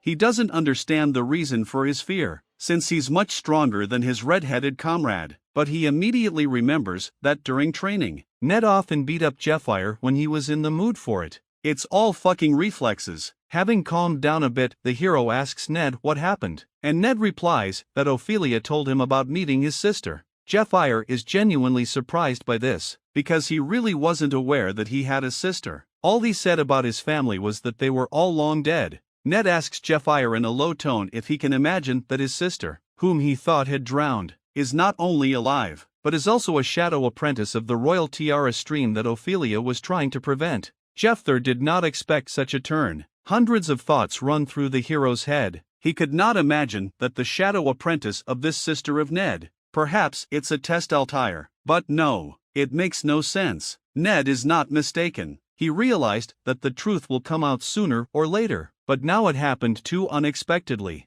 When they had met the shadowy apprentice in a past life, they had fought, and not literally. After such an interesting fight, she said that she didn't remember her real name. She was carried away by a river as a child and didn't remember anything, and was found by a foster family, and then she was noticed by a teacher. She did remember something though, her little brother, or rather she just remembered that she had one. She hoped to meet him someday. She would like to be reunited with her real family again. Jephyr was shocked by the new information. How could he not have guessed it? He had heard from the man from the east that she had a gift for martial arts. There was a good chance that her younger brother had one too. So the man from the east had teamed up with Alden to deal with Ned's family and get himself capable students. But when he didn't need Ned, he just threw him out. What a bastard. Ned interrupts Jephyr's thoughts. He says there's no point in Ophelia deceiving him. But if everything Jephyr says is a lie, it's also stupid. Because of that his father trusted Alden and Ned trusted his teacher who betrayed him. Ned is very scared to trust people, but Jephyr has become more than just his ally. All the trials that they've been through together, they've looked into the eyes of death and had each other's backs. Yes, to Ned, Jephyr is the truest of battle buddies. Ned throws the Mirage sword to the floor and says with a tremor in his voice that he wants to believe him, wants their friendship to be true. One word is enough, even if not significant. Just let him prove that he can be trusted. Jephyr calmed down and collected his thoughts. Says that originally they were only supposed to meet after 3 months. After stealing the dragon heart, Ned was hiding from the world. In a ravine of oblivion, one of the world's insolubility, the son of a man from the east, the first apprentice badly wounded him and took the dragon heart. And Jephyr was a slave of the temple who pursued him. In his quest, he fell off a cliff and rolled into a cave, where he met Ned, who began to teach him the flow of the royal tiara. But because of his wounds, Ned could not get out of the cave on his own. And judging by the look on Ned's face, he doesn't understand what Jephyr is even carrying. But the hero continues the story. Using the knowledge he has gained, Jephyr was able to get out, but he was unable to prevent the coming of the devil and save people. He is the last of the people, the one who lost everything and returned to the past, and also the only student of Ned. In the past, Ned had to make a plan of action, calculate how much strength it would take for Jephyr to get out of the gorge, the state of health of the hero, and the duration of training. Ned was engaged in their survival, and the desire to take revenge on the teacher for many months helped him to keep the fading life in him. However, the heroes failed to execute their plan, for the master of the gorge, Onder, attacked them before they had time to prepare sufficiently. Jephyr couldn't rid himself of regret in the future. If he had gained his powers by then and gained knowledge a little earlier, things would have been different. Ned grabbed his apprentice's leg, ready to defend him at the cost of his life, and threw him away into the opening of the gorge, following the destruction from Onduro. And once Jephyr was a safe distance away, Ned refused to give up his retribution and sacrificed himself for his apprentice. In the last seconds of his fading life, he looked at Jephyr and asked him to look closely, showing him the weapon which he had never been able to pass on.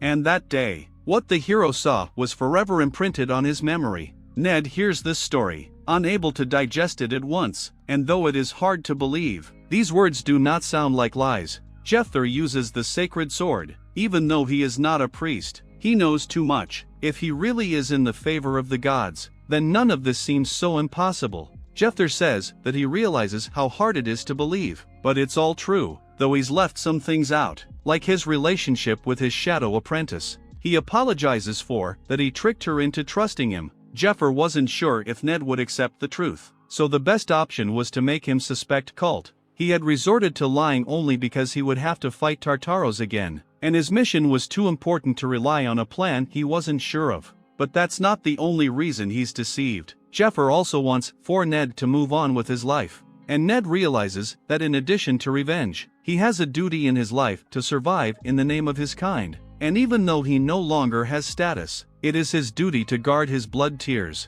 his family and all that he has left. His master had given him a new name, given him purpose and taught him martial arts, and Ned wanted to repay him with loyalty. He obeyed his orders without question, believing that his every word reflected justice, even though they were not bound by blood. Ned considered his teacher to be his family, and helping one's kin was a certain thing, as a chess knight who doesn't know his own field would think. After thinking about it, Ned tells Jephyr that he blamed himself for living his time so shamelessly, but that life had meaning if he had left something behind. He puts his hand on Jeffyr's shoulder and thanks him for avenging Ned in his past life and saving him in this one, a hero back to save the world. What a simpleton he took on as an apprentice. Well, if he chose him, then Jephyr must really be of the level of a hero saving the world. Ned leaves the room and tells Jephyr not to take it all on himself. Now they will act together. Everything worked out well with Ned, and he promised to keep the secret, because the less people know, the better. If the end of the world becomes known to everyone, then panic is inevitable, and besides, this information is an advantage. Then Jephyr and Ned went to meet Philip and the rest of Altair's confidants. Philip says that the princess has a great interest in the heroes, but she is absent at the moment. Since she is absent, it is most likely she has fallen into slumber because of the grimoire. The crystal grimoire pumps knowledge directly into the brain, but there is a disadvantage. While the information goes into the head, the person is forced to sleep. The higher the level of the grimoire, the longer the sleep lasts, and also during the whole process the person can get fever, chills and so on. Healers are probably taking care of her, but since it's a mental illness, they won't be much use. It all depends on how quickly she learns the knowledge, and Jephyr wishes her luck and mentally asks her to do her best. But the next few days flew by quickly. As they were preparing for the dragon hunt, Jephyr was brewing poisons, and Ned was learning new fighting styles and mastering weapons, and they were also making out with a nun with large breasts.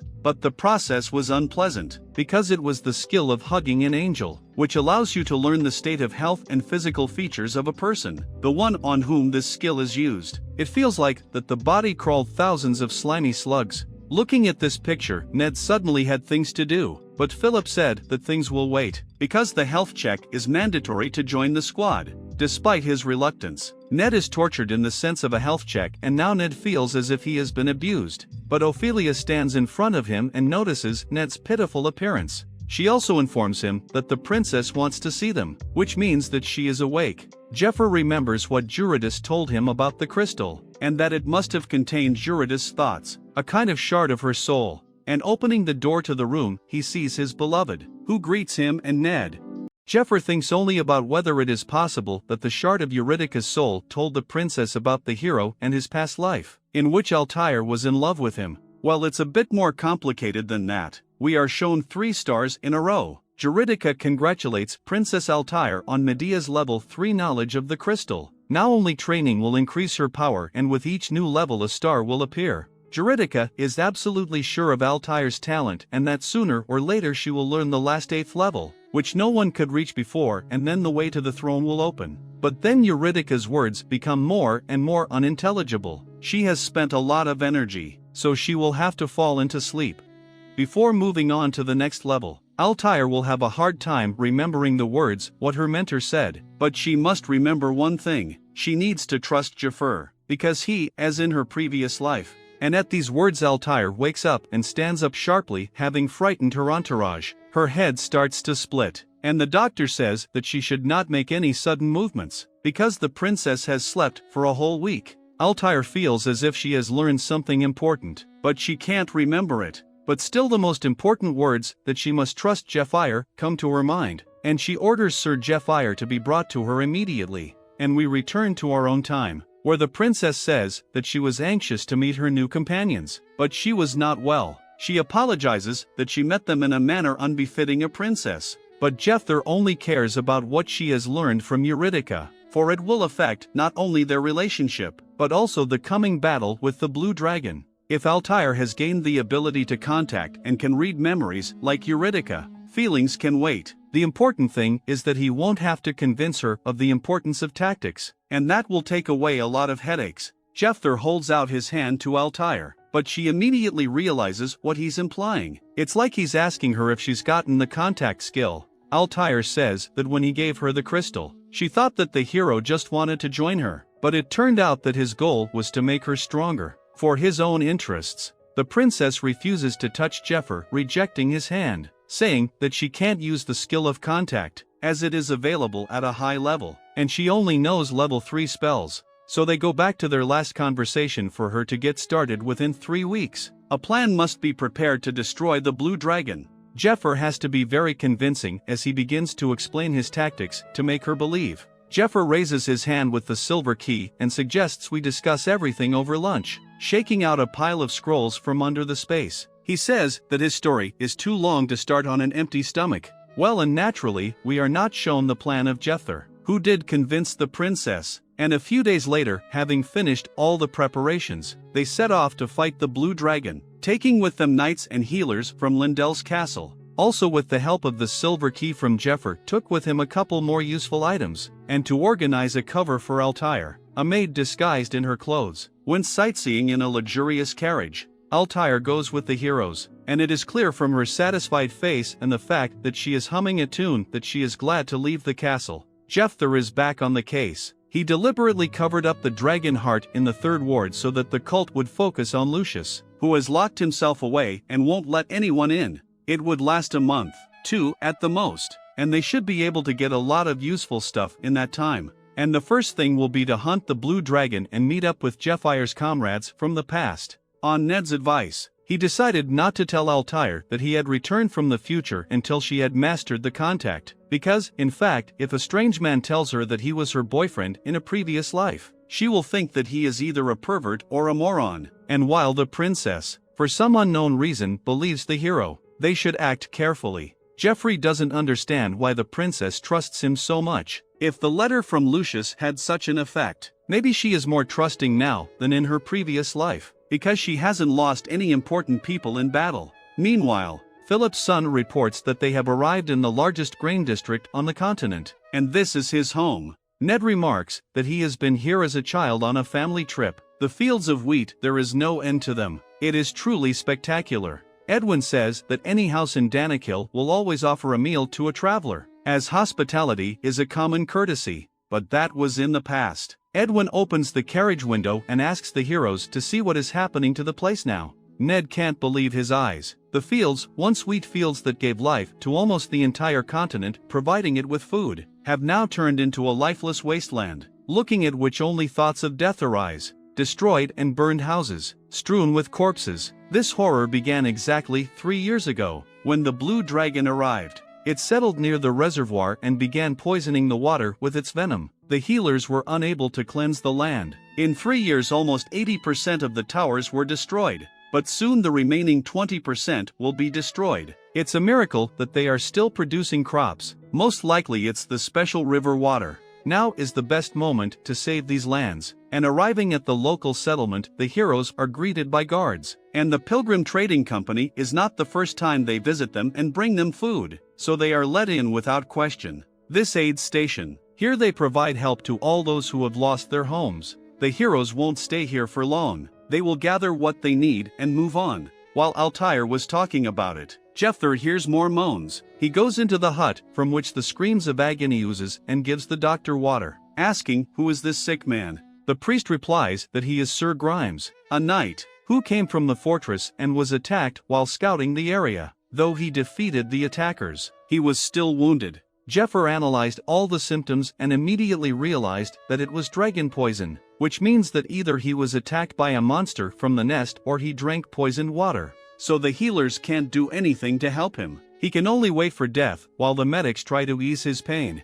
Altair whispers in Jeffyr's ear that he is an honorable knight, one who can be trusted, most likely sent by Donakil's master. Jephyr then asks the princess how safe this place is, and she says that she can make it as safe as needed. Hearing this, the hero pulls out needles of Fade's potent poison from a silver key. If no one can help with this poison, then Jephyr will find an antidote. For any poison has an antidote. This station is now a level 1 secrecy level military base. Fade will not finish his poisons for a while yet, for the ingredients are very rare. Part of them can only be obtained from Jeffyr's body. A strong poison whose base is the blood of a dragon man. Number 32 is Asmodeus. It destroys all connective tissues, but if you accurately determine its concentration and control the patient's condition with the help of healers, the body can fully recover after neutralizing the poison. Jephyr commands the healer to heal every 3 seconds after injecting the poison. Altair, on the other hand, is delighted with her new ally.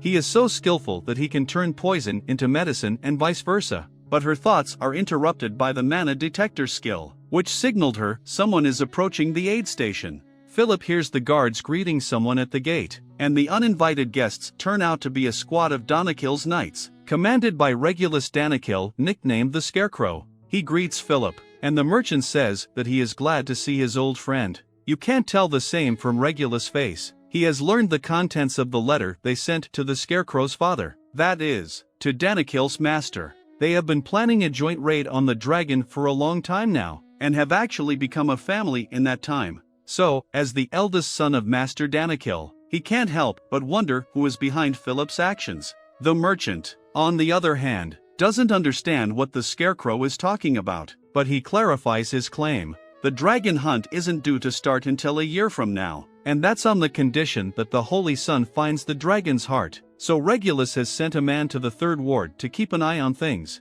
But now the temple was closed, and Lucius had locked himself in his room, so the situation was not good for hunting. To put it mildly, it would have been better if they had come to the castle in person first, meeting with the landlord. But the fact of such hasty preparations and the request for military assistance leads Regulus to think that someone is playing a game for Philip, and not a fair one at that. The peddler replies that his caution is commendable, but he has already received a reply from Scarecrow's father saying that he will provide military aid. So did he send his son to check everything personally, or is it Regulus' initiative, which his father does not know about? Scarecrow says it is useless to buy himself time with sharp barbs and orders the aid station to be cordoned off, but he is interrupted by a shriek. He takes a quick glance at the hut where the sounds of agony are coming from and runs in to see what's going on. Immediately, he sees a purple-skinned man spitting blood, but even with the physical changes, the Scarecrow recognizes Sir Grimes, a knight of his kingdom.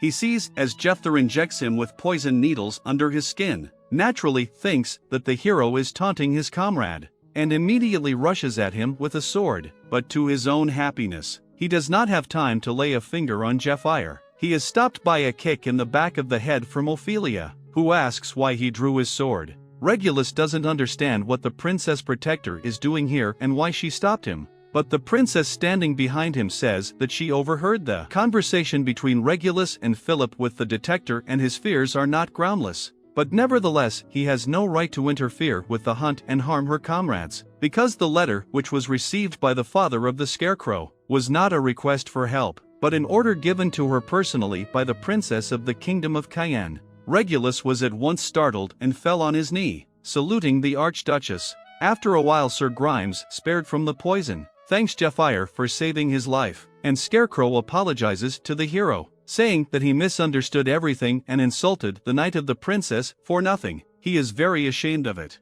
Jephyr says not to worry, but thinks that since he apologizes, he won't have to teach Regulus a lesson. Altair turns to Scarecrow, calling him Sunbay, and asks if he remembers his time at the academy. when they were given joint assignments. His teammates were afraid of him because of his sharp temper. Well, to be honest, he always paid more attention to detail than anyone else. Thanks to him, there was never a disagreement in the team, and he was in a way unattainable. And now, just like when he was a kid, he suspected something wrong and decided to look into it personally, to get to the bottom of it. Such curiosity to details makes him trustworthy, and the fact that he misunderstood everything is not a big problem. But since everything was resolved in peace, she finally can officially as Archduchess declare that Sir Jephyr was sent personally by the goddess Arya to save the Holy Sun and the whole world from destruction. Even Jephyr was shocked by such information. Greed clouded our minds and we failed to recognize the heresy. But Sir Jephyr came to save us on the personal errand of the goddess Arya. So the dragon's heart was given to him. His will is the will of Arya, and we must obey it unconditionally. According to Altair, that is what Lucius wrote in his letter.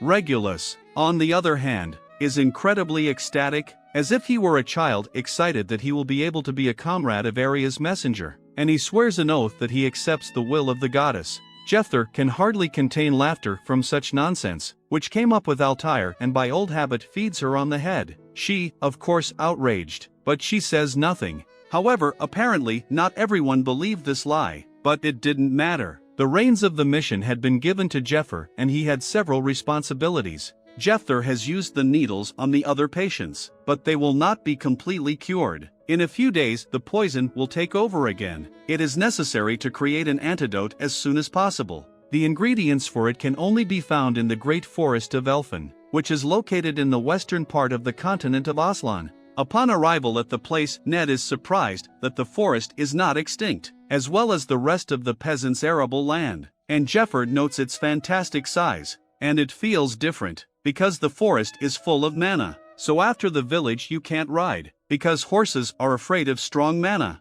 And after this information Philip asks if he can stay near the village and not go deeper into the forest. But Jephyr says it's safer that way. He can't tell him that the smiling girl is going to kill him, so Jephyr just keeps it quiet. Jephyr also thinks that it would be quite convenient to shove Philip under the space to keep him safe. But Angel has already told him that even though this is a possibility, the past owner of the key complained that when he put his friend in subspace and then brought him back a couple days later, the friend went crazy and started howling like an animal. Angel snidely says that he can't figure out what happened to him in subspace, so the only way to protect his friends is to keep them close to him, and no silver key is out of the question. And their destination used to be the village of Danakil, but now there is an outpost there. The comrades who arrived there earlier are already waiting for them, so they need to get there as soon as possible. And during this easy walk, Jephyr is overcome by a sharp sensation as if someone's eyes were on him. Altair asks the hero what's wrong, and he replies that he'd like to check something out.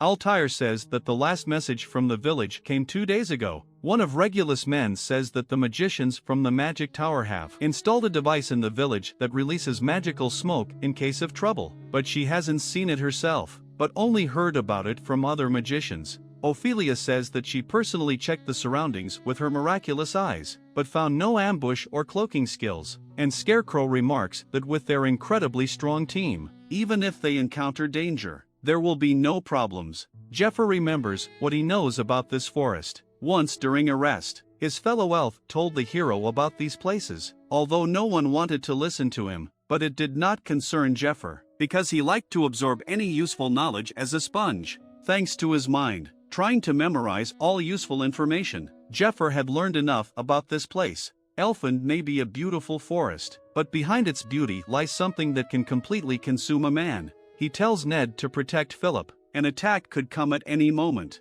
and Altair interrupts their whispering, for the heroes have stumbled upon something very strange. It is a forest door that blocks the way for uninvited guests. It used to be on the other side of the village, but they haven't gotten there yet, so why is the door here? And the magic door turns out to be alive and talking. It tells people that they are not welcome here and demands to leave immediately. Naturally, Jephyr is not satisfied with this, and he draws his sword gram from the silver key and says that in the 2 days that they have not heard from the village, it could easily be captured. The hero then asks what they have done with the people of the village, and getting off his horse orders all members of the squad to stop. Altair tries diplomacy and says that she, as a princess, came just to talk. But the sensible gate is outraged that people have come to talk, bringing an entire army with them. He asks if the carrier pigeons with whom they conveyed their demands have come to her. Because of his brother, Altair, they have nothing more to talk about. He came to negotiate with the forest dwellers and suggested that each side build fort posts on their side of the barricade and dare not cross the borders.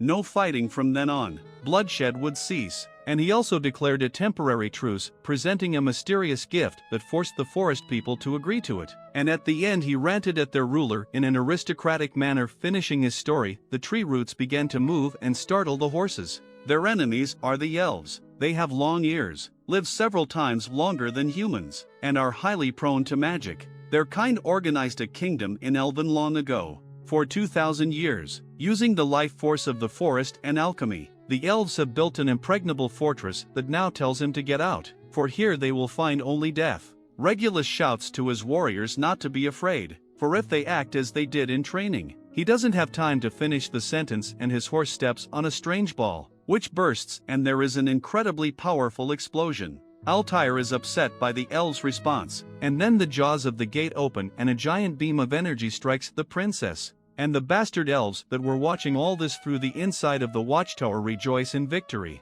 And one of them doesn't understand how such a worthless girl could become a princess. But when the beam dissipates, the princess standing behind Jephyr is found completely unharmed. The dragon slayer's robe reduces any magical damage, and the holy barrier, which Elise had put up, extinguished the rest of the damage of the enemy's attack with compacted holy energy. Jephyr and Altair exchange pleasantries, and the elves are completely shocked that their attack didn't work. Jephyr, on the other hand, thinks about the fact that the elves are just soldiers and no matter what the device of their fortress is, it won't stop him. He applies the dragon tongue and orders the door to open, causing an opening to appear in front of him through which he can fight his way through. Jephyr immediately finds a watchtower, from which the elves are watching him, and the long-eared are in complete shock at what this gray-haired bastard is doing. But before they could fully realize what had just happened, the boys flew away, and Jephyr grabs the little elf, even though she looks like a little girl, but in fact she is more than 100 years old. So first of all she gets a blow to the face, and then he will arrange negotiations. But looking closer, he notices that the little one is different from the elves, but those eyes. Before he can finish his thought, an arrow with an incredible amount of energy flies to the watchtower, from which it is blown to pieces. Altair is worried about Jephyr, and the little elf girl swears at her savior, saying that he almost killed her. But the local gunslinger apologizes and says he doesn't know how to control the power of his attacks. Jephyr withstood such a powerful arrow, catching it virtually with his face, and he recognizes that power. The power of one of the 10 strongest, a consummate archer who in the future will fight on the side of the humans against the demonic threat, an elf named Dariel. He has already located Jephyr and promises to take him down with a single arrow, and that arrow has already taken flight. Everyone is trying to figure out where the projectile will come from, but the forest is too dense. Even Ophelia with her miracle eyes can't track the attack in such conditions. Then one of the mages uses Greya's Eye. This skill transfers information between the golems at a distance. The first one will go to Jephyr, and the second one will determine the direction of the attack.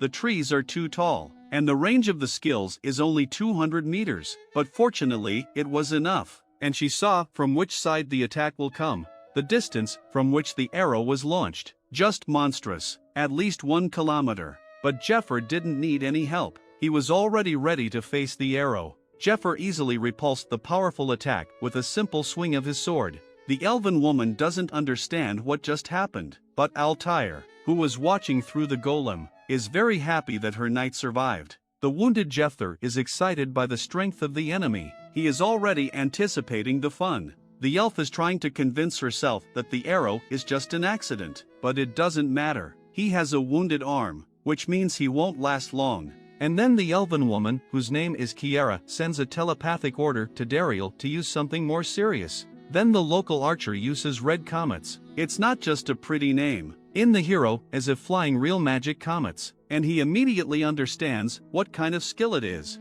For the speed of the projectiles will be very difficult to reflect the arrows. And if you dodge them, then allies of Jephyr will be covered with a shockwave. Then he decides to use something new and having activated draconization, Jephyr starts gypsy tricks. He makes a graceful swing of his giant sword. At that moment only Ned realized what his comrade had done. The hero's body appeared slow, as well as the swing of his sword, but in fact not even a second had passed. And in the next instant, his movements turned dragon and destroyed the comets before they even reached their target. Royal Tiara techniques, the top of the skill is called dragon, but everything depends on the strength and mana, and despite the name, the technique has nothing to do with the dragon, but it turns out it has such a powerful level. And of course, after a successful counterattack, Jephyr stands in a cool pose and shows off in front of his allies. Sierra can't understand whether Jephyr is a human or a beast in human form. Elves have already lost many of their brothers to the blue dragon, and if this continues, her mother will die too.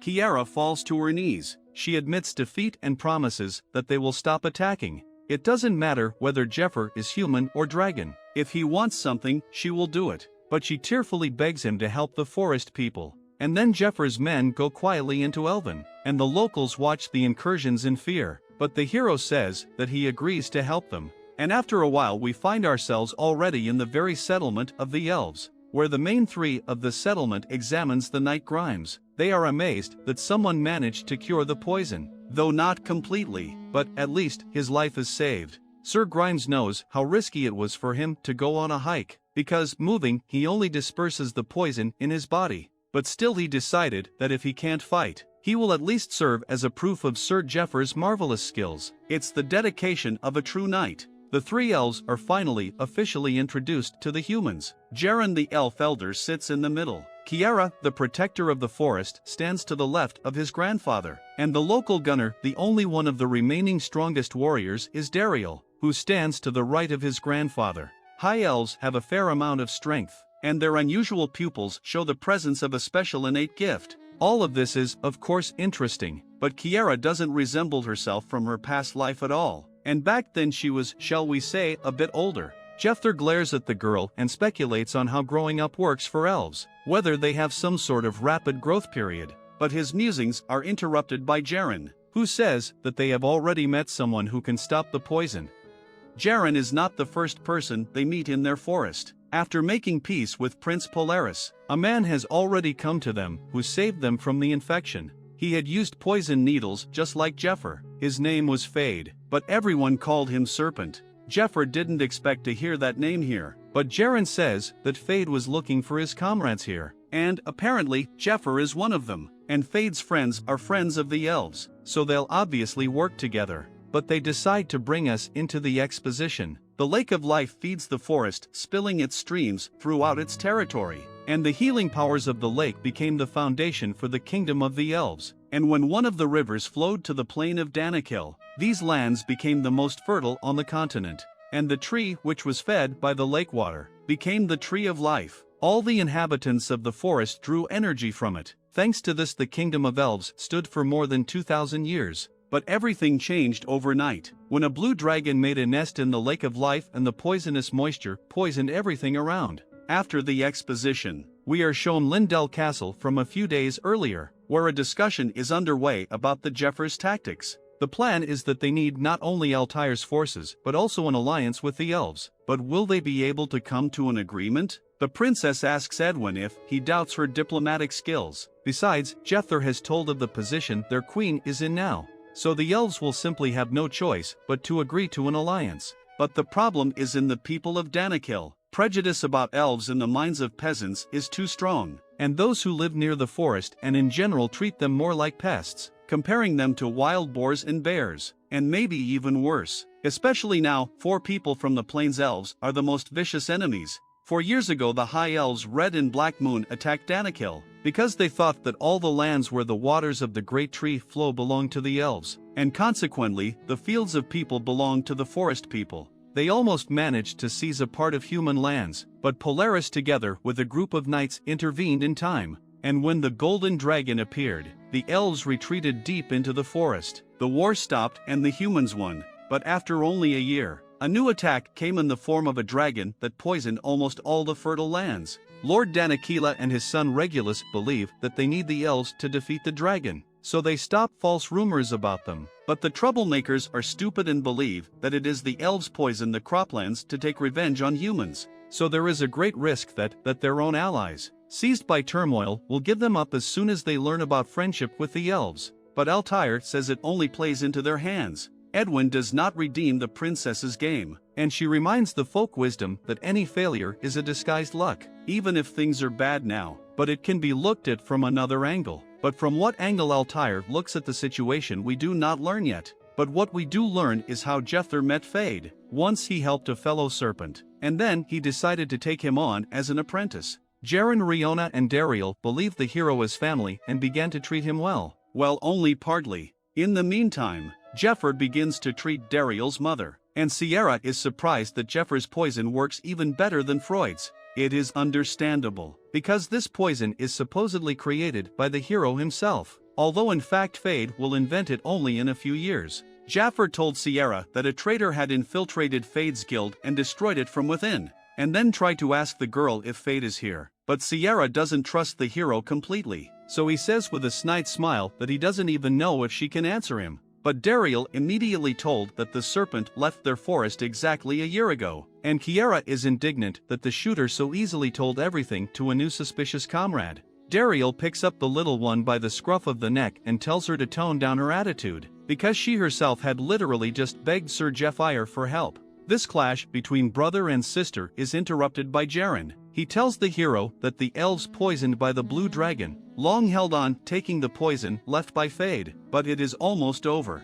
In other words, they had to choose who to live and who to die, and if not for Jephyr, their kingdom would be plunged into internecine war. Jaren thinks to himself that Jephyr not only can neutralize the poison, but his strength is superior to Dariel's arrows, so, by getting him on his side, he will be able to get the queen's last chest hidden in the infected area.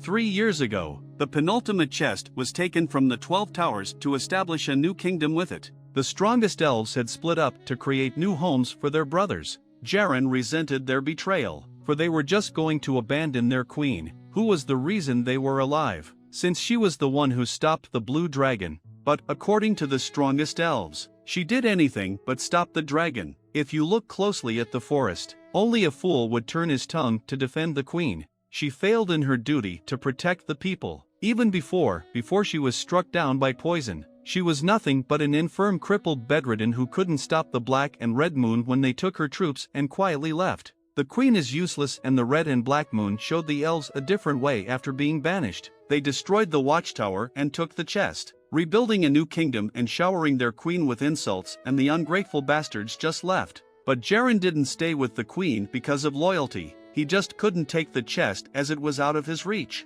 When he saw Dariel's talent, he decided to raise him and bend him to his side. But he has become strong not only in body but also in spirit, and so he will not abandon his mother. Of course, if he finds out about the Elder's plans, he will immediately throw him in the dungeon. So upon meeting Jephyr, the old man has an evil plan brewing in his mind. Well, while he tells Altair and Jephyr that he only took over the village because they were driven to it by need. Of course, now he's given orders to release all the people from the village, and he gives his word that they've been treated culturally. And while he's talking the hero's teeth, he's thinking about sending them to retake the tower. And as soon as Jephyr does, the old man will take the king's chest and become king. Edwin is surprised that everything is going so smoothly. The elder has agreed to the alliance. The elves are grateful to the humans for saving their families from the poison. As for the people of Danakil, Altair brainwashed them with the nonsense that Jephyr is a messenger of God, and they began to worship him as a messiah,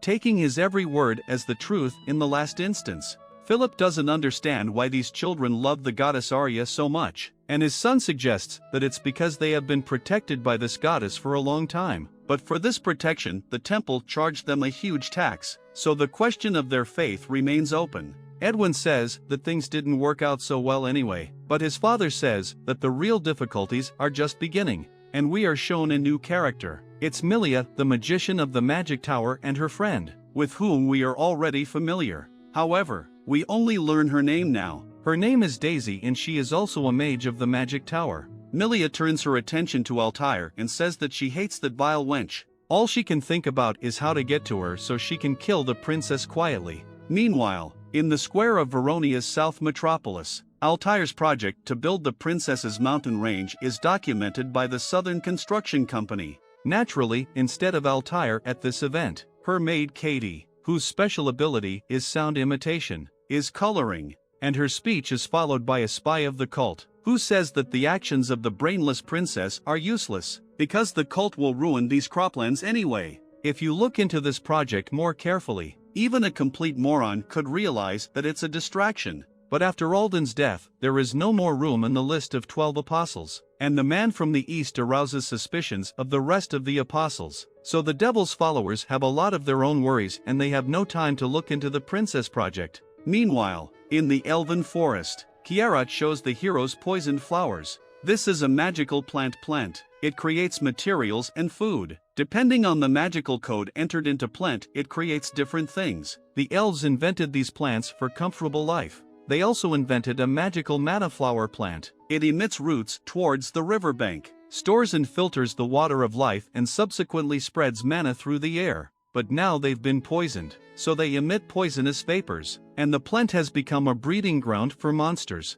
And while Kiara is telling this, an incredibly nasty creature, created from roots, emits a deafening scream. The elven archers have already started firing and the monsters are falling from this deadly hail. The first and most important condition of the alliance with the elves was to protect the village from the attack of these creatures. Because of the poison, the forest people have to move further and further away from their home. And if this continues, they will soon come to a place where there will not be enough food to feed them all. What's more, even though the mother is much better from Jephyer's needles, she is still very weak, due to being poisoned for the 3rd year in a row. She simply won't have the strength to survive the journey, so they must stay. Fortunately for Dariel, the destruction of the scum was already part of the hero's plan. The magical stones of the monsters will serve as an excellent material for production. And thanks to the coordinated work of mages, humans, and elven archers, the monsters almost don't stand a chance. In addition, Ophelia creates divine leg kicks, cutting through the bodies of the monsters with her foot, the remains of which Ned uses as projectiles, and he is no longer shy to use the flow of the royal tiara. While after a brutal but rather easy battle, the heroes are thanked for their help. Ariel says that even their brethren abandoned them. He didn't think people would come to their aid, but they didn't do it for free. That's the problem. Their payment is the young branches of the tree of life and the water from the lake of life that feeds the tree. The things that the heroes ask for protect the village from infection. For that reason Dariel can't give them away. Jephyr covers his face with the palm of his hand. He has a small request for the gunslinger.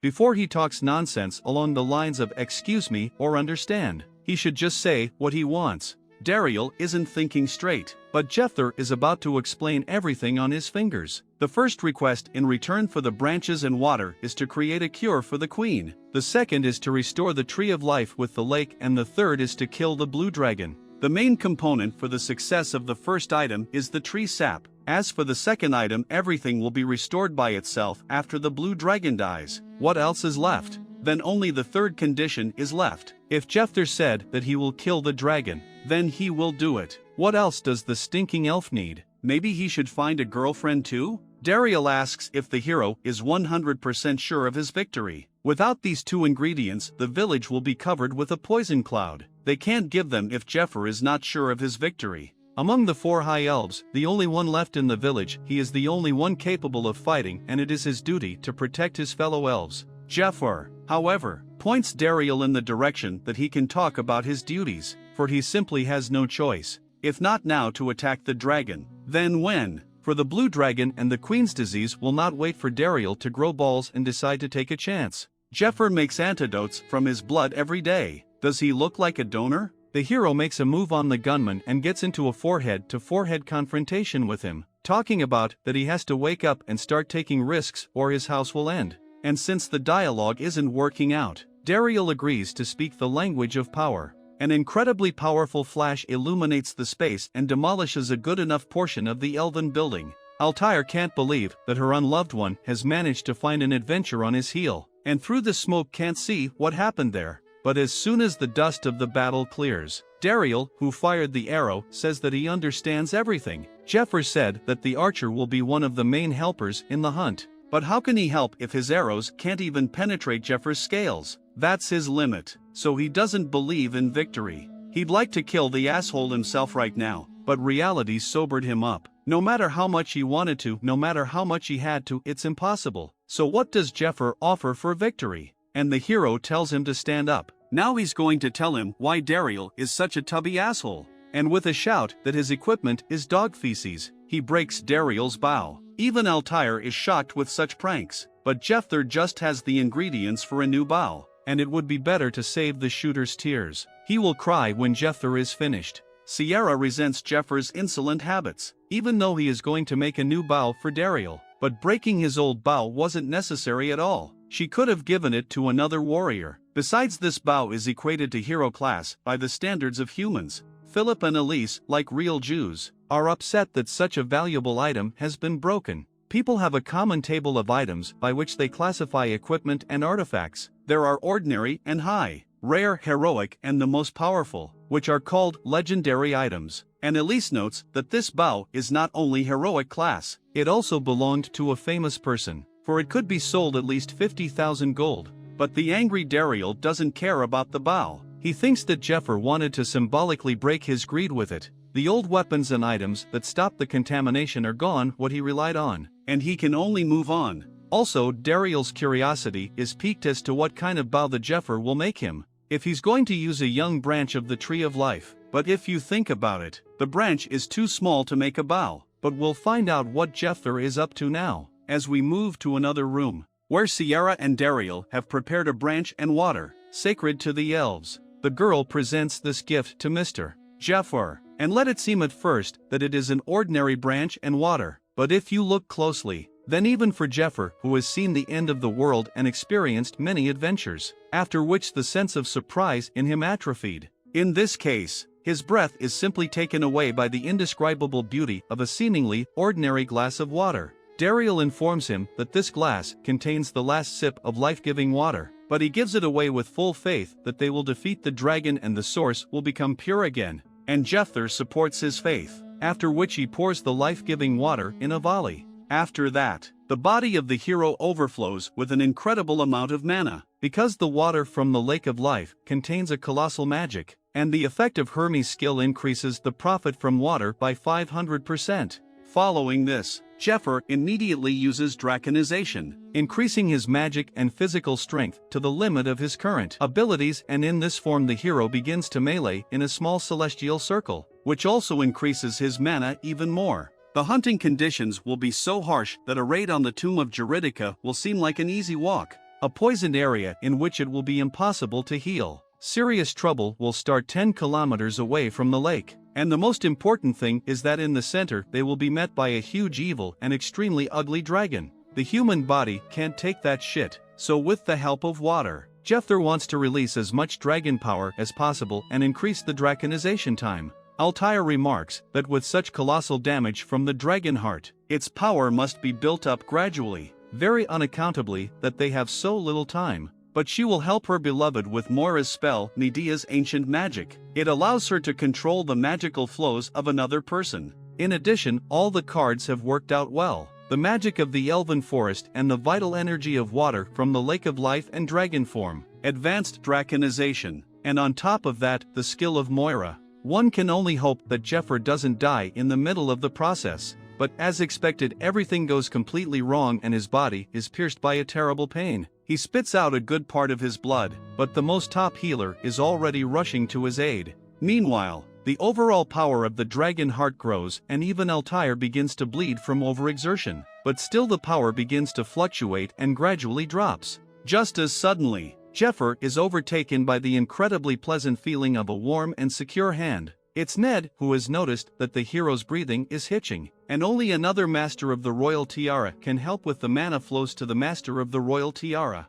Jephyr can fully rely on Ned to guide his friend, and he will have to curb the raging energy. Everyone involved in the process is at maximum concentration to the fullest, and Jephyr finally opens his eyes. Dariel is the first to see through the incredible flash of transformation, and he is stunned by what he sees. Jephyr, on the other hand, shows that Daddy is ready to tear down the booths. Everyone can finally take a break from such a grueling process. Altair can finally enjoy the beautiful view of his Dragon Knight, whose total dragon heart power has reached 10% and the duration of draconization has increased to 10 minutes. Jephyr, on the other hand, thinks that he is not yet close to his form from his past life, but now he feels as if he has pulled himself out of the water and taken a deep breath. But now it is not worth pulling the cat by the balls and it is necessary to get down to business. And he asks Dariel to bring him a towel. And he immediately, as a boy on the run, comes with a towel and wants to wipe the hero from sweat. But the towel is not needed for that.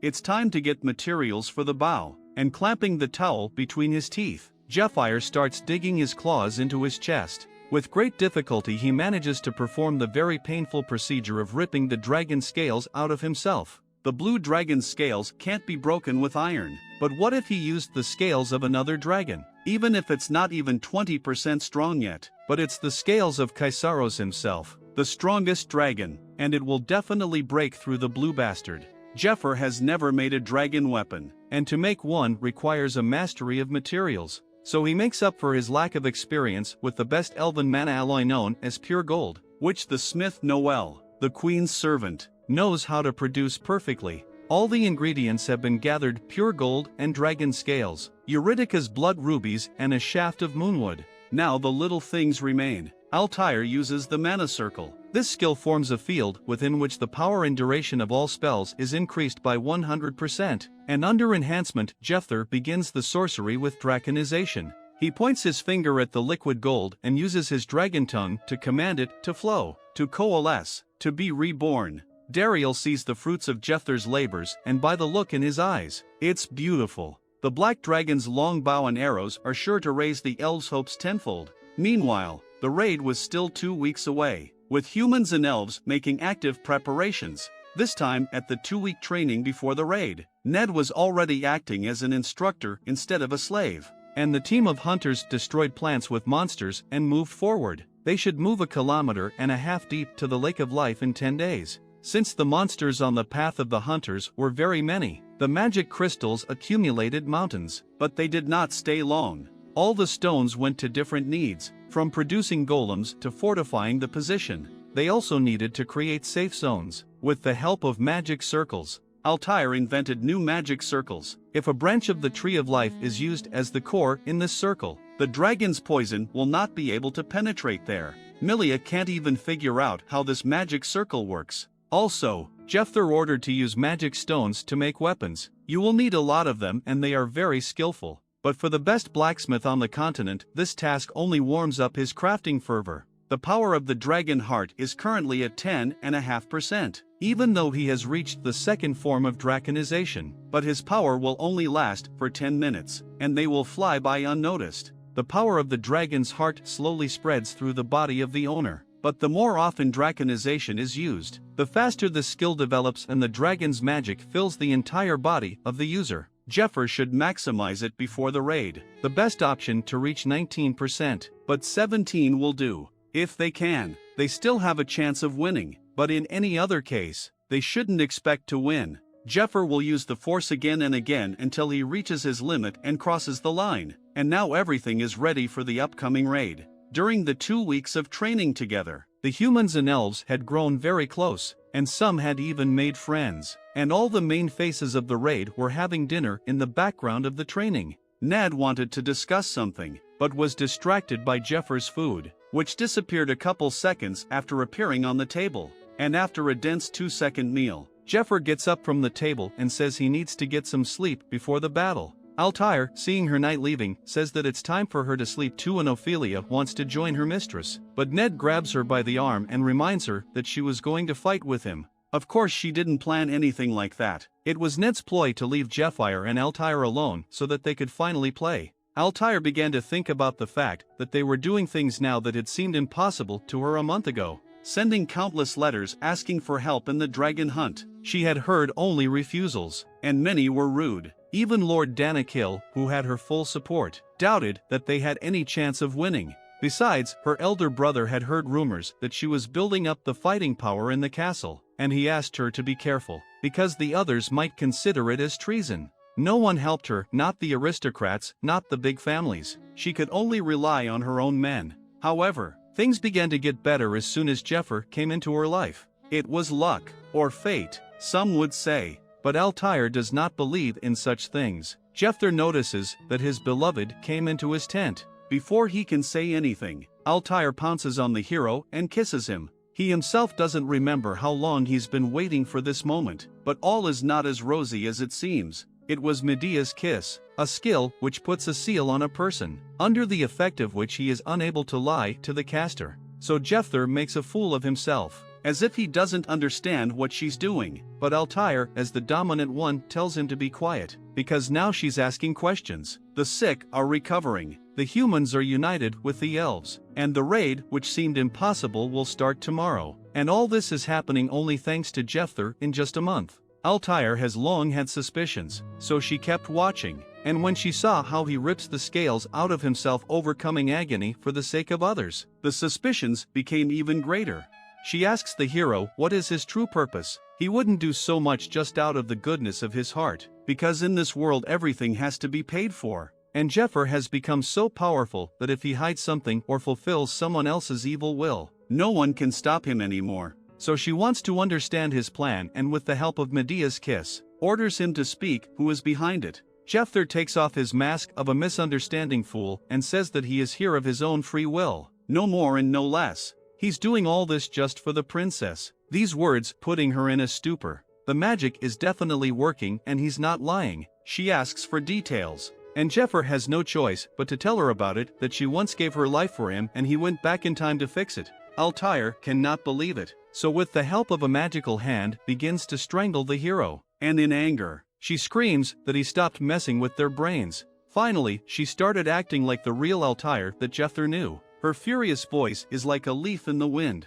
Apparently, she was a bit surprised and lost her temper. Jephyr tells her that she understands perfectly well that he can't lie under the influence of the seal. Medea's magic is that cheat code, because while using spells Medea's magic simultaneously uses a full analysis, thus checking if everything is working properly. Even if it's the first time she uses the kiss, she can be 100% sure she did everything right. Jephyr grabs her hand, saying that he was waiting for her to decide to do it. He says that his beloved can question him as much as she wants, and he will tell her everything she wants to know without hiding anything, and there is no point in lying. Altair is confused with embarrassment, and Jephyr asks, doesn't she have any questions left, because the kiss doesn't last forever. He takes her by the waist and says that if she reuses the kiss, he won't mind, then kisses the princess cheekily. But this romantic scene takes us to the golems, where Milia complains that she's tired. Daisy asks what's the matter, to which Milia says that the bitch harnesses them like horses. Of course, referring to Altair.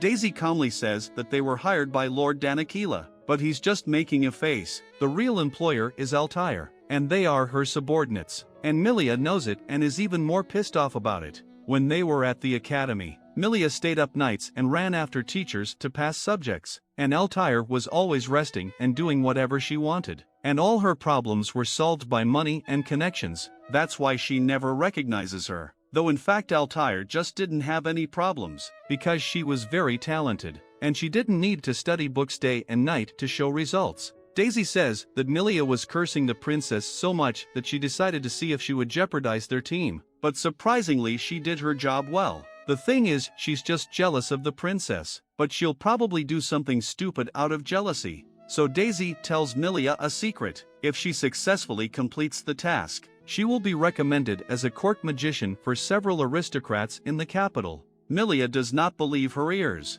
and Daisy explains to her that these aristocrats were looking for a battle mage and there were no suitable candidates. The truth, the conditions are not easy and they look not only at age, but also at achievement. Most warriors have outside support, and Milia is the only mage who relies only on her own strength. And if they will participate in a raid, during which the dragon is killed, there will be no questions at all, and the aristocrats will take her with hands and feet. Milia's ugly face immediately becomes kinder, and she happily leads Daisy away from the golems so they can rest properly before tomorrow's battle, all the while being watched by Jaren, who has been standing there for a very long time, for he is incredibly glad they are finally gone. This newt begins to change the magical runes on the golem. The golem performs certain actions depending on the runes placed on it. If you tweak them a bit, the golems will only obey the orders of the old man Rotter. And after such a twist, we are transported to the morning, where for morale begins to beat the rhythm.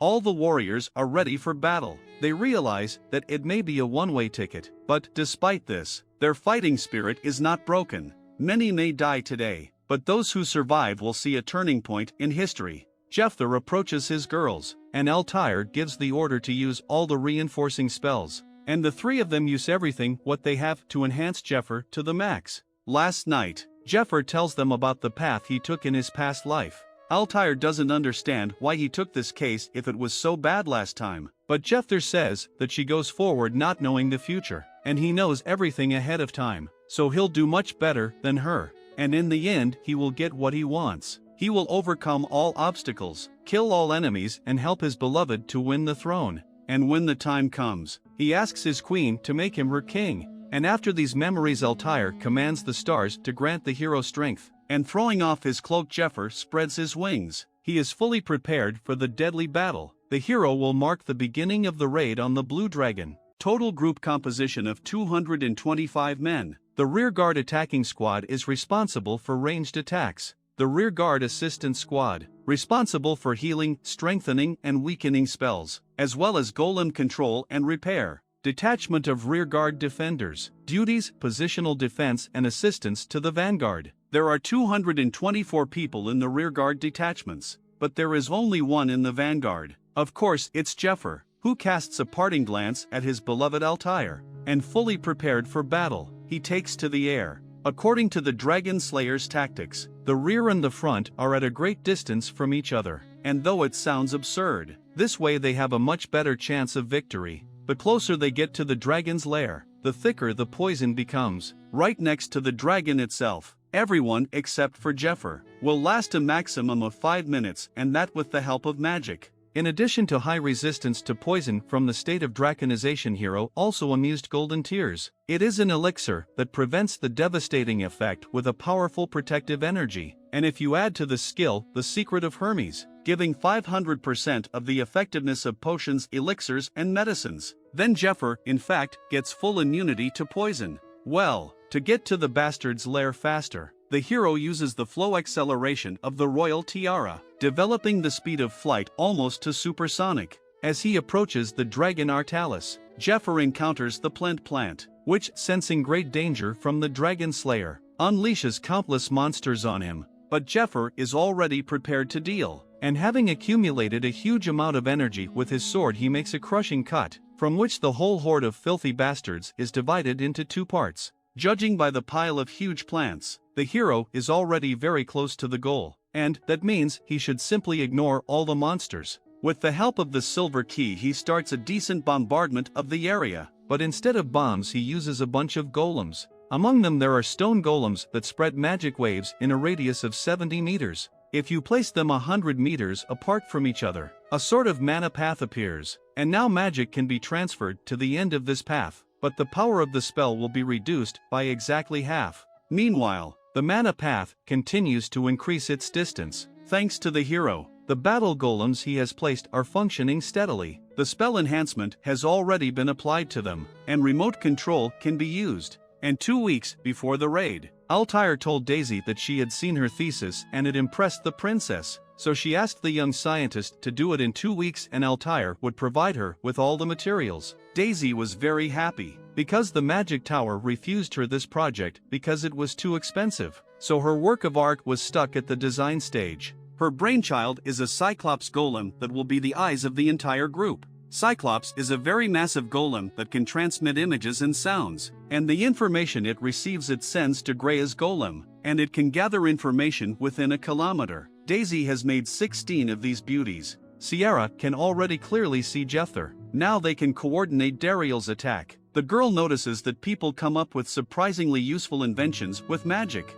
but Altair does not share her enthusiasm, for through the golem she sees a blue dragon sleeping under a poison tree of life. Talking about killing it is one thing, but seeing it for yourself is another, even if they are looking through golems being a few kilometers away from the dragon. From one look at it, they all felt the tension. Kiara remarks that 3 years ago it was different. As soon as they got close to the dragon it would immediately start screaming, but now it's suspiciously quiet. When Jephyr was explaining his plan, he told the elves that they never noticed one peculiarity. The dragon senses the environment perfectly. His hearing and vision are incredibly sharp. The forest of the elves for him is like a bedroom with an open window on a silent night. Then how are they still breathing, wandering around his territory? It hadn't occurred to Kiera at all who would have thought it that the blue dragon had come to the lake because, about that in a few pages, Jephyr lands on a branch and cautiously watches the dragon. The way things are going, as he expected,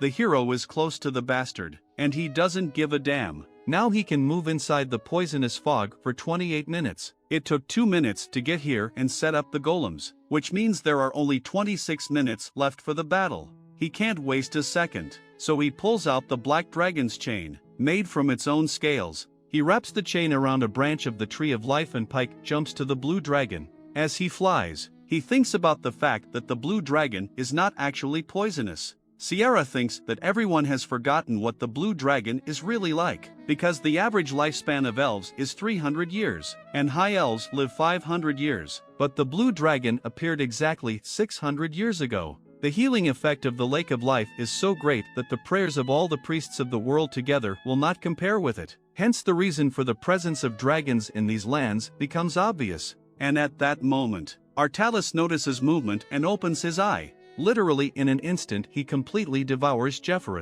and the vigilantes fear for their messiah. But there is nothing to fear, for out of the dragon's mouth are frenzied red eyes, grabbing through the dragon from the inside. Jephyr pulls its jaws apart with incredible physical strength. And he also says that the dragon has been poisoned with demonic venom and is now dying, which is why it's not getting out of the Lake of Life. This thing came here to heal itself, and it doesn't care at all that it's killing everyone around it with it. The demonic poison is still not completely out, and it takes a lot of strength from the dragon. That's why Jephyr chose to target this one, because so far his strength is only enough for such a dragon. With these words, the hero pierces the blue bastard's mouth through the chain, and now his jaw is on the hook, which means that he can fish. Using the dragon's tongue, Jephyr orders the chain to twist, and the dragon realizes what the hero is up to, but it's too late. Twisting the chain abruptly pulls Artalis out of the lake and causes him tremendous pain, since the dragon itself suffers from poison. Pulling the bastard out of the lake, which helps him regenerate, will start to cause more poison damage. Overcome with pain, the huge creature begins to wriggle. This helps it to throw Jephyr away from its jaws, but the hero manages to grab onto his chain, cutting his palms against it. Jephyr is stunned by the dragon's power, even though the poison is weakening him, and the power of the dragon heart inside the hero has already reached 19%. He still loses in brute strength, but that doesn't last long. The hero pulls out the sword gram from the silver key and delivers a crisp blow straight into the blue dragon's mouth. In the mouth of the monster there are no strong scales, which protects it, and also there are arteries and nerve nodes, which means you need to stay as close to the toothy cloaca to do as much damage as possible. But while he was thinking about it, suddenly the blue degenerate began to spew black energy out of himself. Having the hero between his teeth, he began to prepare a powerful attack, and soon he spewed out the dragon's breath, which began to burn everything in its path. Kiera is very worried about the commander-in-chief, because only on him depends the success of the operation. And Dariel realized that it was the same blue fire that had burned their forest 3 years ago. Fortunately, Altair keeps her head up and takes command. She tells everyone to get ready. They have nothing to worry about, because Jephyr is safe. Besides Altair, the dragon has realized this. Albeit due to the pain from the poison, he's not quite in his right mind, but he's able to feel the emptiness between his fangs. Right before applying the dragon's breath, he felt a slight tingling in his mouth and then the void. His victim was gone. Looking closer at his paste, a cut could be seen. Right before the dragon's attack, Jephyr used a silver key.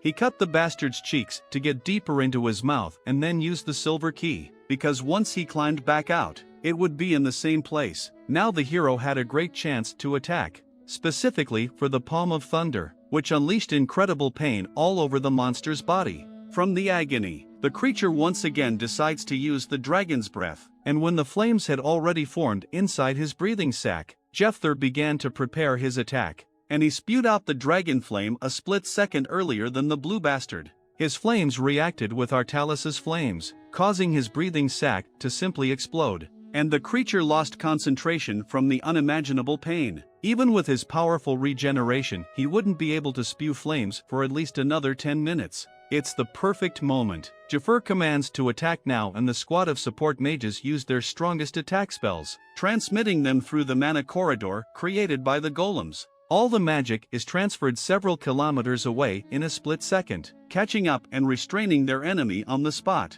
which means it's time to use dragon arrows soaked in poison. Gathering a huge amount of mana, Dariel draws the bowstring and without hesitation releases his arrow. He is 100% sure that it will reach its target. This arrow carries a tremendous amount of damage. The upgrade from Jephyr is paying off. All the monsters which meet on the path of this projectile are simply incinerated. Finally to the target are tens of meters, and the arrow strikes Tartaros, smashing into the dragon's chest and piercing its scales and flesh. The statisticians cheer. Kiara is delighted with her brother, but Dariel has other things on his mind. He remembered Jephyr's words. It was not only the equipment that was Dariel's weakness, but his lack of experience in real battles with tough creeps. He had not yet met the one who would awaken the elf's true strength. At night, Sierra mocked Jephyr. He speaks of experience as if he has more. It sounds ridiculous. After all, Dariel is much older than the Dragon Slayer. Besides, what will change from the fight with the Blue Dragon?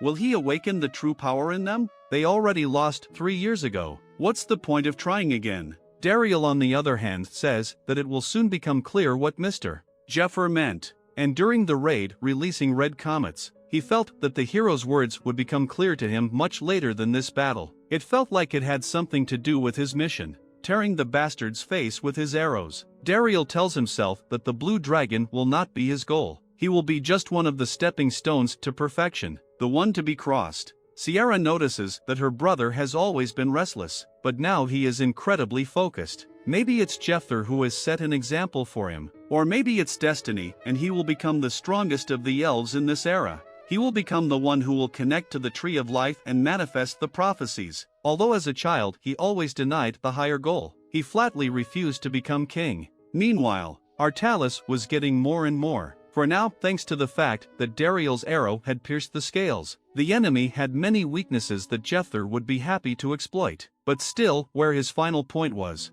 still unclear. With a shout that this will not do, the hero is going to climb inside the bastard. But something stops his hand. It seems that it was wrapped in a pile of iron chains. And then it comes to Jephyr. But not only the hero is smart and clever, Altair also pays attention to the communication golem and immediately realizes what is about to happen. She shouts for everyone to stop attacking and get on the defense. It's time to transform the mana path. The stone golem increases the range of skills through the mana path. It forms mana waves from magical circles carved into it on 4 sides. If you activate all 4 circles, the mana will be transferred in both directions and will be powerful enough to attack. But in this case, there is a chance to get under enemy attack from that side. Deactivating one of the circles can protect yourself, but then will reduce the power of their own attacks. Meanwhile, all the extras are covered with enchanted shields. Eliza casts a powerful holy barrier to protect her companions, and Daisy deactivates the mana circle. 5, 4, 3 before the mana path changes direction. But before the path changes direction, Daisy's face shatters. A powerful wave of energy blows away everything in its path. They didn't have time to fully finish preparing for defense. And at that moment the water in the lake of life rose up. Jephyr was thrown off in an unknown direction and a powerful black and blue energy wrapped around the Dragon Slayer's chain and then just shattered it. Water tornadoes began to appear around the dragon, all of which he did with his unique skill of telekinesis. It's an incredibly powerful ability that is almost impossible to block. And considering that dragons have virtually unlimited mana reserves, it promises the hero's only failure of the hunt. And with only 20 minutes left until the end of draconization, what will Jephyr do? But until we find out, we're transported into a flashback. Jephyr asks rhetorically why the poison, which has threatened the dragon's life for 3 years now, doesn't kill humans and elves at the snap of a finger. Dariel says that most likely it's because of the water from the lake of life. And he's absolutely right. The water keeps the body alive but doesn't remove the poison from it, so you don't die, but that pain makes you want to die. It's the same with the dragon. The pain has clouded his mind, so in all likelihood he won't use his unique ability at the start of the battle. Sierra thought about it, it makes sense. As soon as he settled on the lake, the dragon had 3 failed raids on him, and each time his attacks became more and more monotonous. So he doesn't care about the threat of the elves at all. He's just lying in the lake, even though his mind is racked with pain. But the new sharp pain will most likely sober him up. That's when the real battle will begin. The wounded dragon looks at his annoying opponent, and even through the bloody veil he can clearly see the enemy, who has already drawn his sword. He recognizes Graham's sword. He has fought its wielder in the past, and because of his inability to think completely soberly, he mistakes Jephyr for Graham's true owner, and we are transported to the rearguard unit. Fortunately, they have fully recovered their strength, and no one was mortally wounded. The manotrope change was also successful, so the rear was able to avoid being hit. This hurt Milia, because Jephyr had thought that they would have nothing left if they took the risk of using the path in both directions, increasing their striking power. But the most frustrating thing was that he was 100% right. Now the power of their attacks is even less, and only Dariel can shoot at long ranges. But the problem is that it takes 4 seconds for the Scarlet Comet to reach its target, and if Jephyr can't keep the dragon in one place for that long, Dariel just won't be able to hit. The door, behind which was waiting for the success of the dragon hunt, was closing, and everyone was waiting for the man who would not let it slam shut finally. And this man was already thinking about how he could kill the creature, flying around its water tornadoes, which Jephyr easily dodged using the flow of the royal tiara. And these tornadoes are so powerful that one of them shattered a sturdy branch of the tree of life in a splinter. But it could withstand the weight of the dragon and did not even sag. The hero thought that he did not need to experience the fury of Artalis on his own skin, so, dodging all attacks, he began to retreat. The dragon didn't like this, so, as the hero flew past the tree, the monster used telekinesis to bend a branch of the tree of life and hit Jephyr with it. He felt the impact and crashed into the ground with incredible speed. The blue dragon didn't hesitate to attack the enemy, but at that moment, lightning flashed for a moment, and with the help of the tiara's acceleration, the hero dodged the bite with the same ease as before and counterattacked the bastard. Pointing the sword of Graham at the dragon's cheek, he widened the smile of Artalis, and with that, the dragon's entire massive carcass tumbled into the lake and dragged several dozen meters across its bottom. Milia was frightened because he fell into the water. What will happen now? Because she will restore him. While Kiara said that because of the poison dragon cannot recover quickly, and the lake water causes him a lot of pain, so most likely he will surface. But now there are bigger problems. The lake water has gone beyond the shores. The plants, which used to produce materials and feed solely on lake water, the more water, the higher the quality of the material produced. And now, having absorbed so much poison water, they have spawned the strongest enemies, and hundreds of creatures have surrounded the hero's camp. The golems prepare to meet the uninvited guests, and a fierce battle begins between the artificially created monsters and the golems. And all the mages change their purpose and send all their forces to help the golems. Monsters appear literally everywhere. It is necessary to drive away those who are closer to the lake, so that they do not interfere with Jephyr. These golems are created by the most talented mage Princess Altair. Yes, and in addition they are strengthened by skillful mages of the tower. They will be stronger than many adventurers, and training for combat they have excellent. However, why are they retreating? The remote control doesn't work at all. It seems as if they've gotten cold feet. But in fact it was Jaren who gave them the command, because the night before the raid he changed the runes on the golems and now they follow only his orders. As soon as Dariel saw in which direction the golems were running, he realized everything at once. Well, there was no time to think about it. He noticed that an attack was coming towards them, and immediately reacting, the archer released a powerful arrow, which knocked down the enemy's shell. The location of the squad is already revealed. If Dariel had not repelled the remote attack of the enemy, all would be dead. Kiara says that the distance from the throwing place to their position is 700 meters. They will have to work hard, because the creature that threw the spear at least has the level of a dungeon boss, and now a bit of memories. Now they will very often spoil the thread of the narrative of the battle. In the past the raid on the Blue Dragon would have started only after a year and a half. Neither Lucius nor the Dragonheart was present at the battle, but Altair was able to put together a strong team and challenge the Blue Dragon without them. In the end, thanks to the efforts of Dariel and a warrior unknown to us, the dragon fell from the combined attack of the two heavyweights. But the princess made a serious mistake by not taking the dragon's heart, which greatly complicated the situation in the grain district of Danakil. Tactically she won, but strategically she lost with a rout. At that time, Jephyr had already left the cave and started his so-called ascension. Alden, one of Ned's enemies, sat his ass down in the third ward. Jephyr had to become a knight of the temple to get close to the freak and bleed him.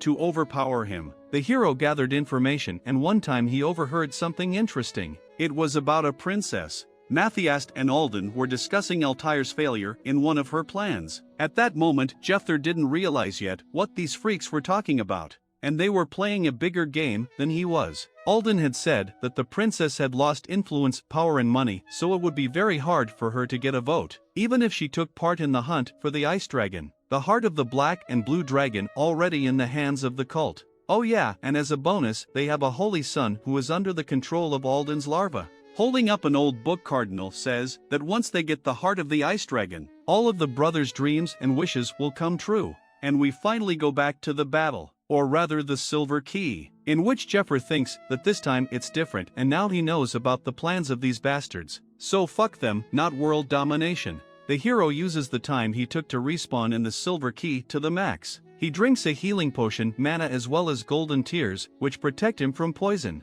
Of course, this is all enhanced by Hermes' secret. The hero snaps his fingers and summons a golem of Greya to observe the situation. The big golem shows the rear guard what's going on with Jephyr, but he also needs to know what's going on in the rear.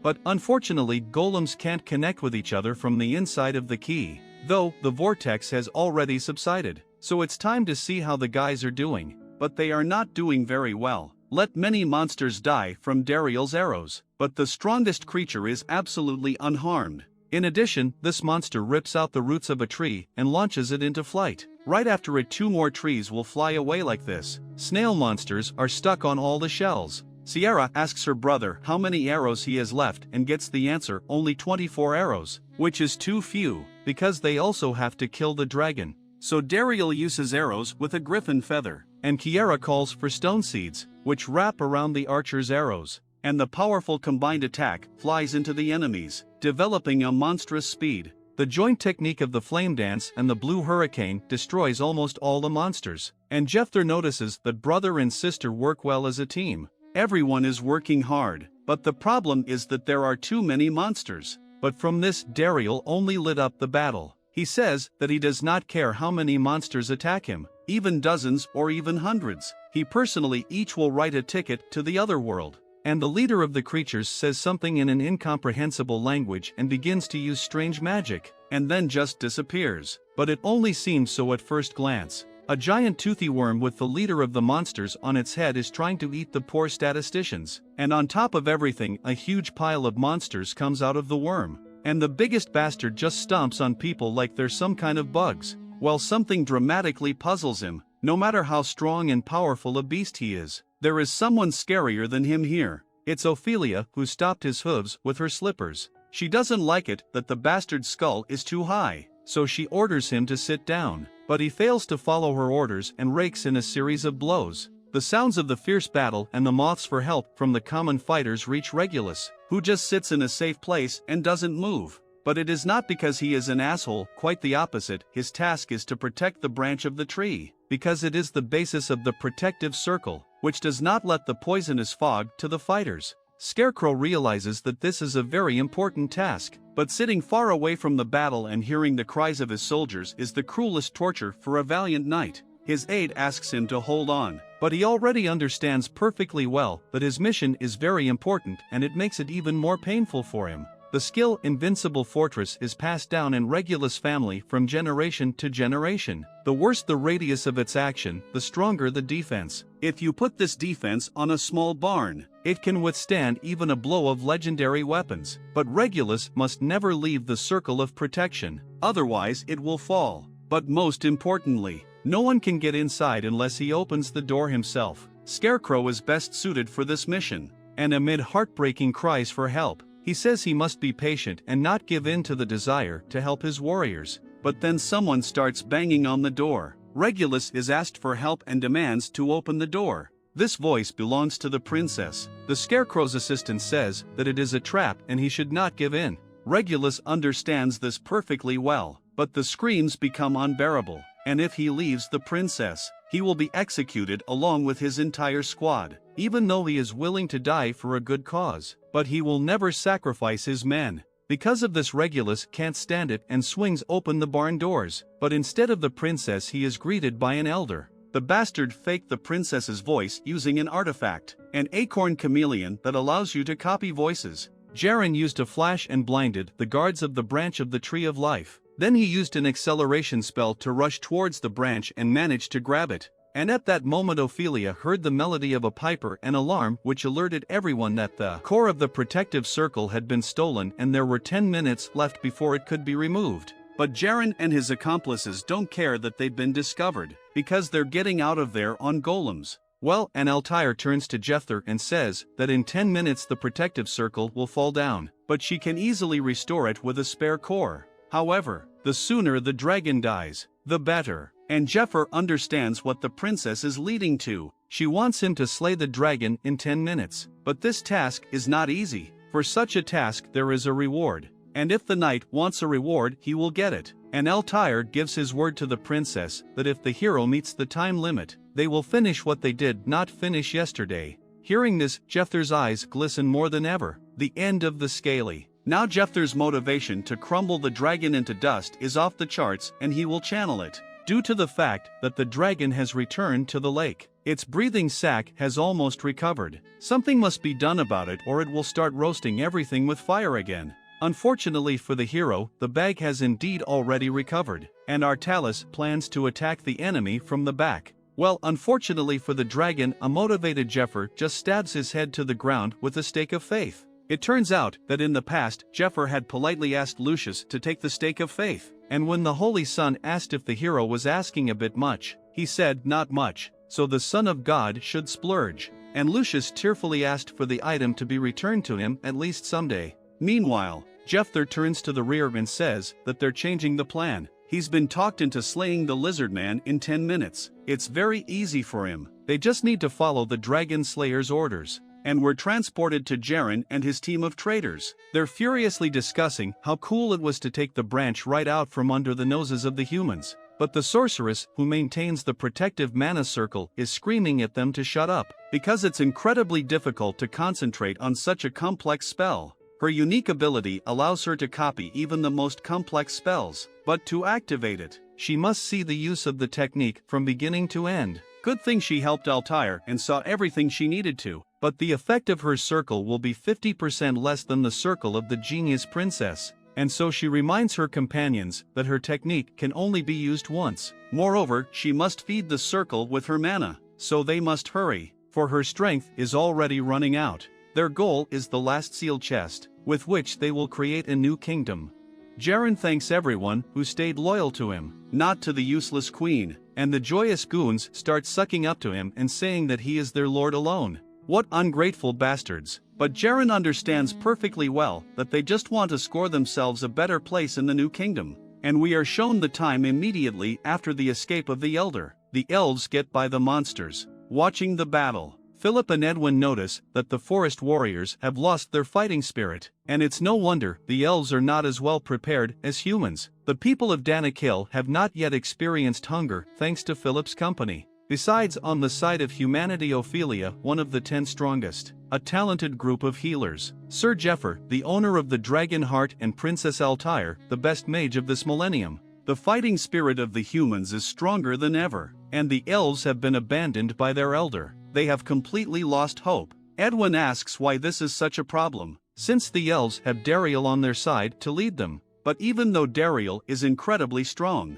he's even stronger than Ophelia, and his mother is the queen. He's still not the one the elves rely on. They have entrusted their lives entirely to Heron and relied on him completely. Elven king or queen are both kings and priests and keepers of the Tree of Life. The tree itself chooses who will rule, and it chooses only from the highest elves. With the help of the tree, king or queen binds all the long-eared, forcing them to keep loyalty. This is the secret of longevity of the Elven state. All the inhabitants of the forest obey their rulers unconditionally. But Sylvestia, the current queen, did not want to force anyone to her will. She was blind from birth and could not walk, but she was endowed with unprecedented wisdom and generosity, and her body was completely paralyzed after the birth of Kiera, the first child. Edwin asks the question that interests me: how did the queen conceive Dariel if she was completely paralyzed after Kiera? Frankly, it smells like rape. But Philip completely ignores this question and says that there are rumors that Kiera was born from the queen's treason, so the first heiress is not treated as a high elf.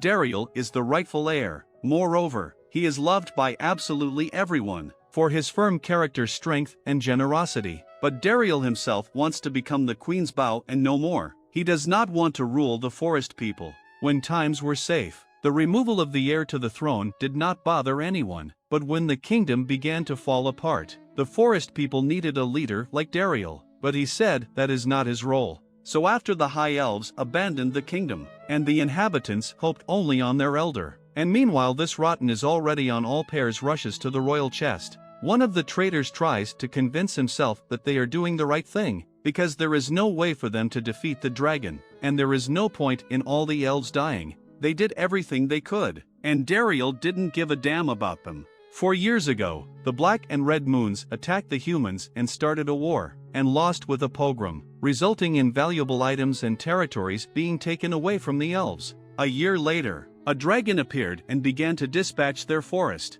but Dariel absolutely did not want to take the reins and guide the elves, so now there are humans walking around in the forest. What alliance can we talk about? The forest people simply cannot fight back against the human forces, because the rightful heir absolutely does not care about his own people. Even if the dragon dies, if the elves do not have a worthy ruler, the kingdom will simply collapse. She continues to convince herself that everything is Dariel's fault. She is very sorry, but the patience of many elves is over, because there is a limit to everything. They need a new faith, a new life. With these thoughts, the band of traitors reached the tower that holds the royal chest, and in this chest is the family of the Tree of Life. If Jaren plants the tree in the new lands, it can only choose him, and then he will be king. And the elder subordinate says that there is someone unknown standing at the tower. It is a huge red monster that scrapes the tower with its claws as if it is trying to get in. Judging by its tired look, it has been there for a long time.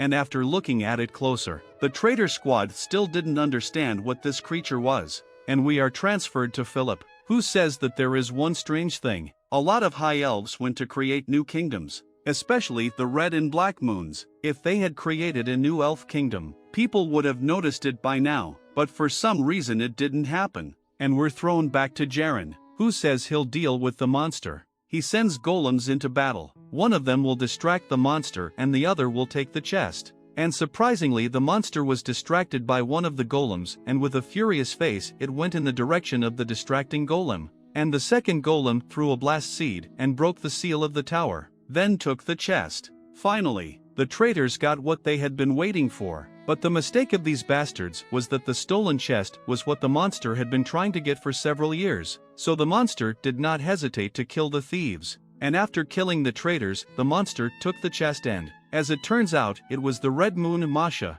the heir to the throne, who started the war with Danakil, who lost her mind and became a demon. All that is left in her is anger and feelings of hatred for the elves, the throne, usurpation, revenge, and a few more words left in her thoughts, the meaning of which she no longer understands. And we are shown the head of the cult that met the red and black moon. Well, or rather what is left of them, disfigured from their wounds. The freaks lay at the head's feet, and he holds out to them the stone of revelation, which turns cultists into demons, and asks if they understand why he sent his men after them. After a while, we are shown a conversation between the head of the cult and Elfrida. The head says that they give all the cultists the same insects and the same revelation stones. Then why does everyone have a different appearance and power level after demonization? For what reason does everyone have a different demonization success rate? In fact, this is a rhetorical question. Demonization occurs based on the desires of the power of hatred, the soul of the subject, and the inborn vices. Simply put, the darker the soul, the more power.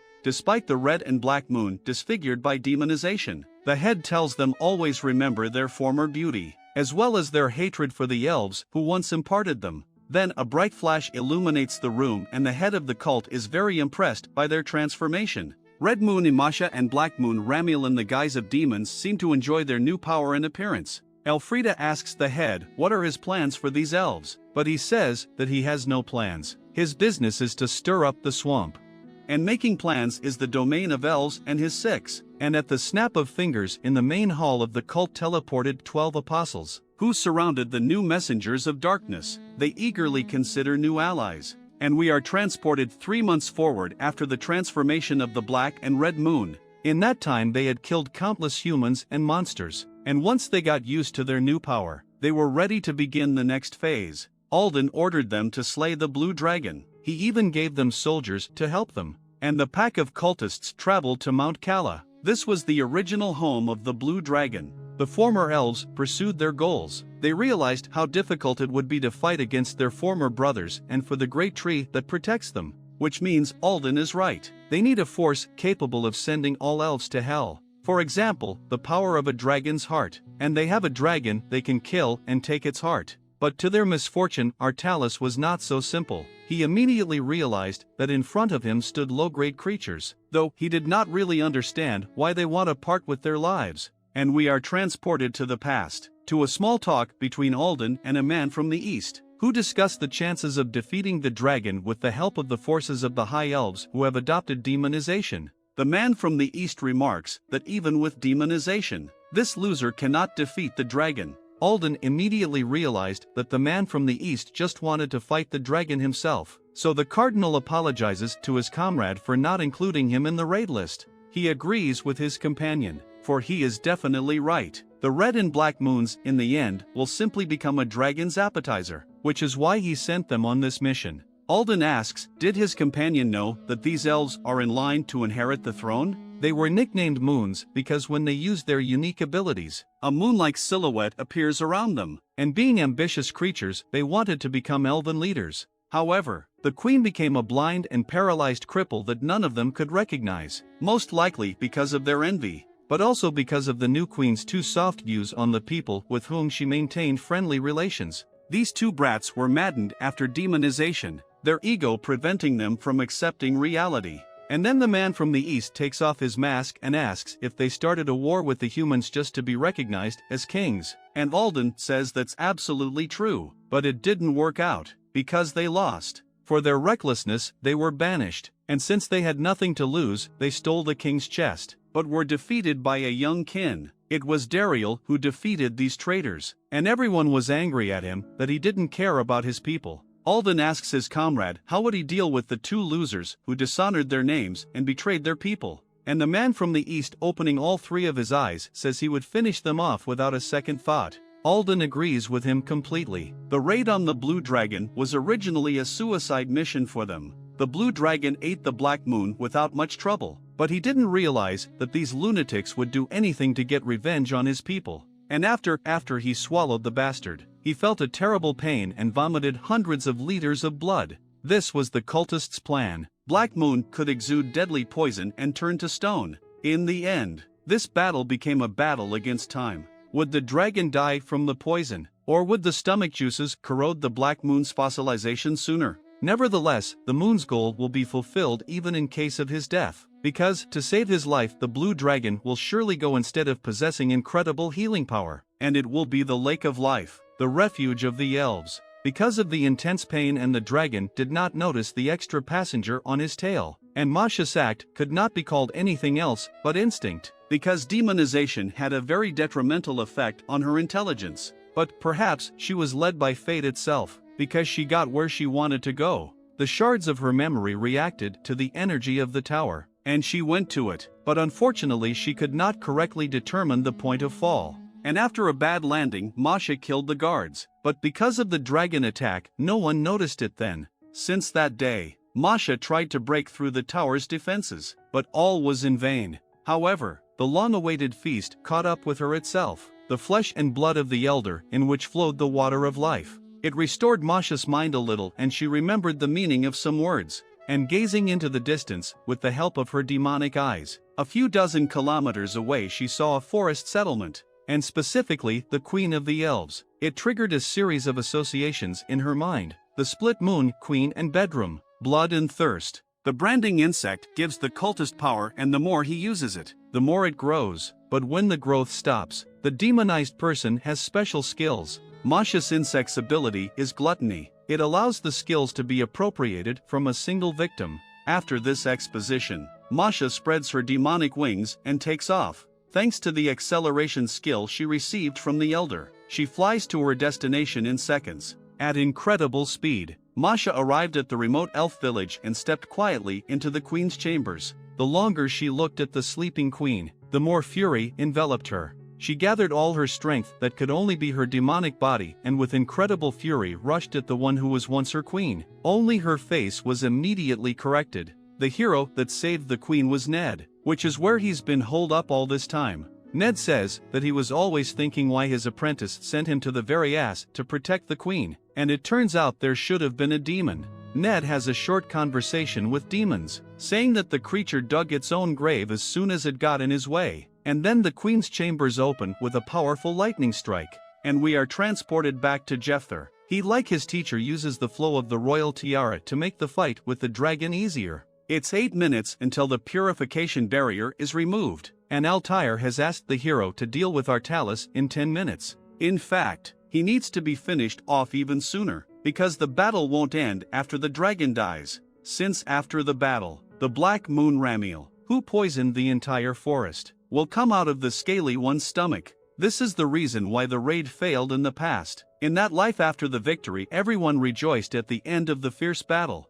The princess praises Erdi for his excellent work, and he says that as they agreed, the heart belongs to him now. He tries to take it, but something goes wrong and a strange barrier prevents him from touching the dragon's body. But how could there be a barrier on a corpse? At that time no one knew there was a demon in the dragon's stomach. Ramiel came out of Artalis' stomach, already holding the dragon's heart in his hands. Erdi immediately noticed this, but it was too late. The demon thanked the naive fools for doing his job, and now he would use the dragon heart to destroy the great forest and the tree of life itself. Erdi immediately tried to attack, but Fade stopped him in time. But he did not do it in vain, because an incredible wave of poisonous fog spread from Ramiel as if it were a nuclear explosion. All those who had not escaped and were caught in the wave were instantly melted. That was the reaction of the dragon's heart to Ramiel. Luckily Altair and her team were able to escape death, but she was never able to retrieve the heart. The level of contamination in the forest and lands of Danakil had become so high that nothing could bring them back to life.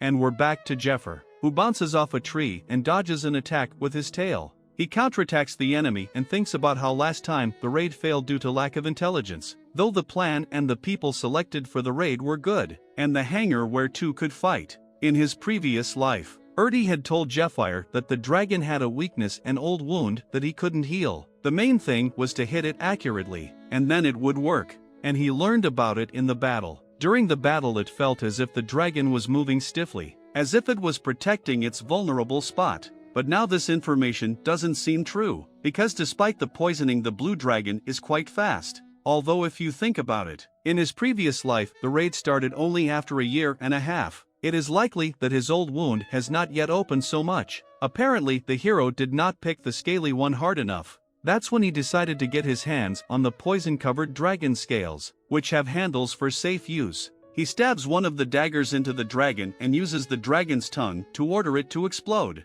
This causes the lizard great pain, which makes him have to scream, "Stop." It's the blue dragon tongue that has made Jephyr freeze. His body is restrained and he can't move. But it's not just him. Even the water droplets just froze and the leaves of the trees also hung in the air as if time had stopped. Even though Jephyr had consumed his heart, the human enslavement power would never compare to the dragon's. The power of Artalis' word is so great that Jephyr can't even pile into the silver key. With such a wide area of application, the dragon tongue will last for 7 seconds. But that's enough to fry a dragon slayer properly. But still, in the same 7 seconds, Dariel manages to fire twice, because before that, Jephyr had ordered him to fire at his discretion, not at his behest. And Dariel waited for the perfect moment.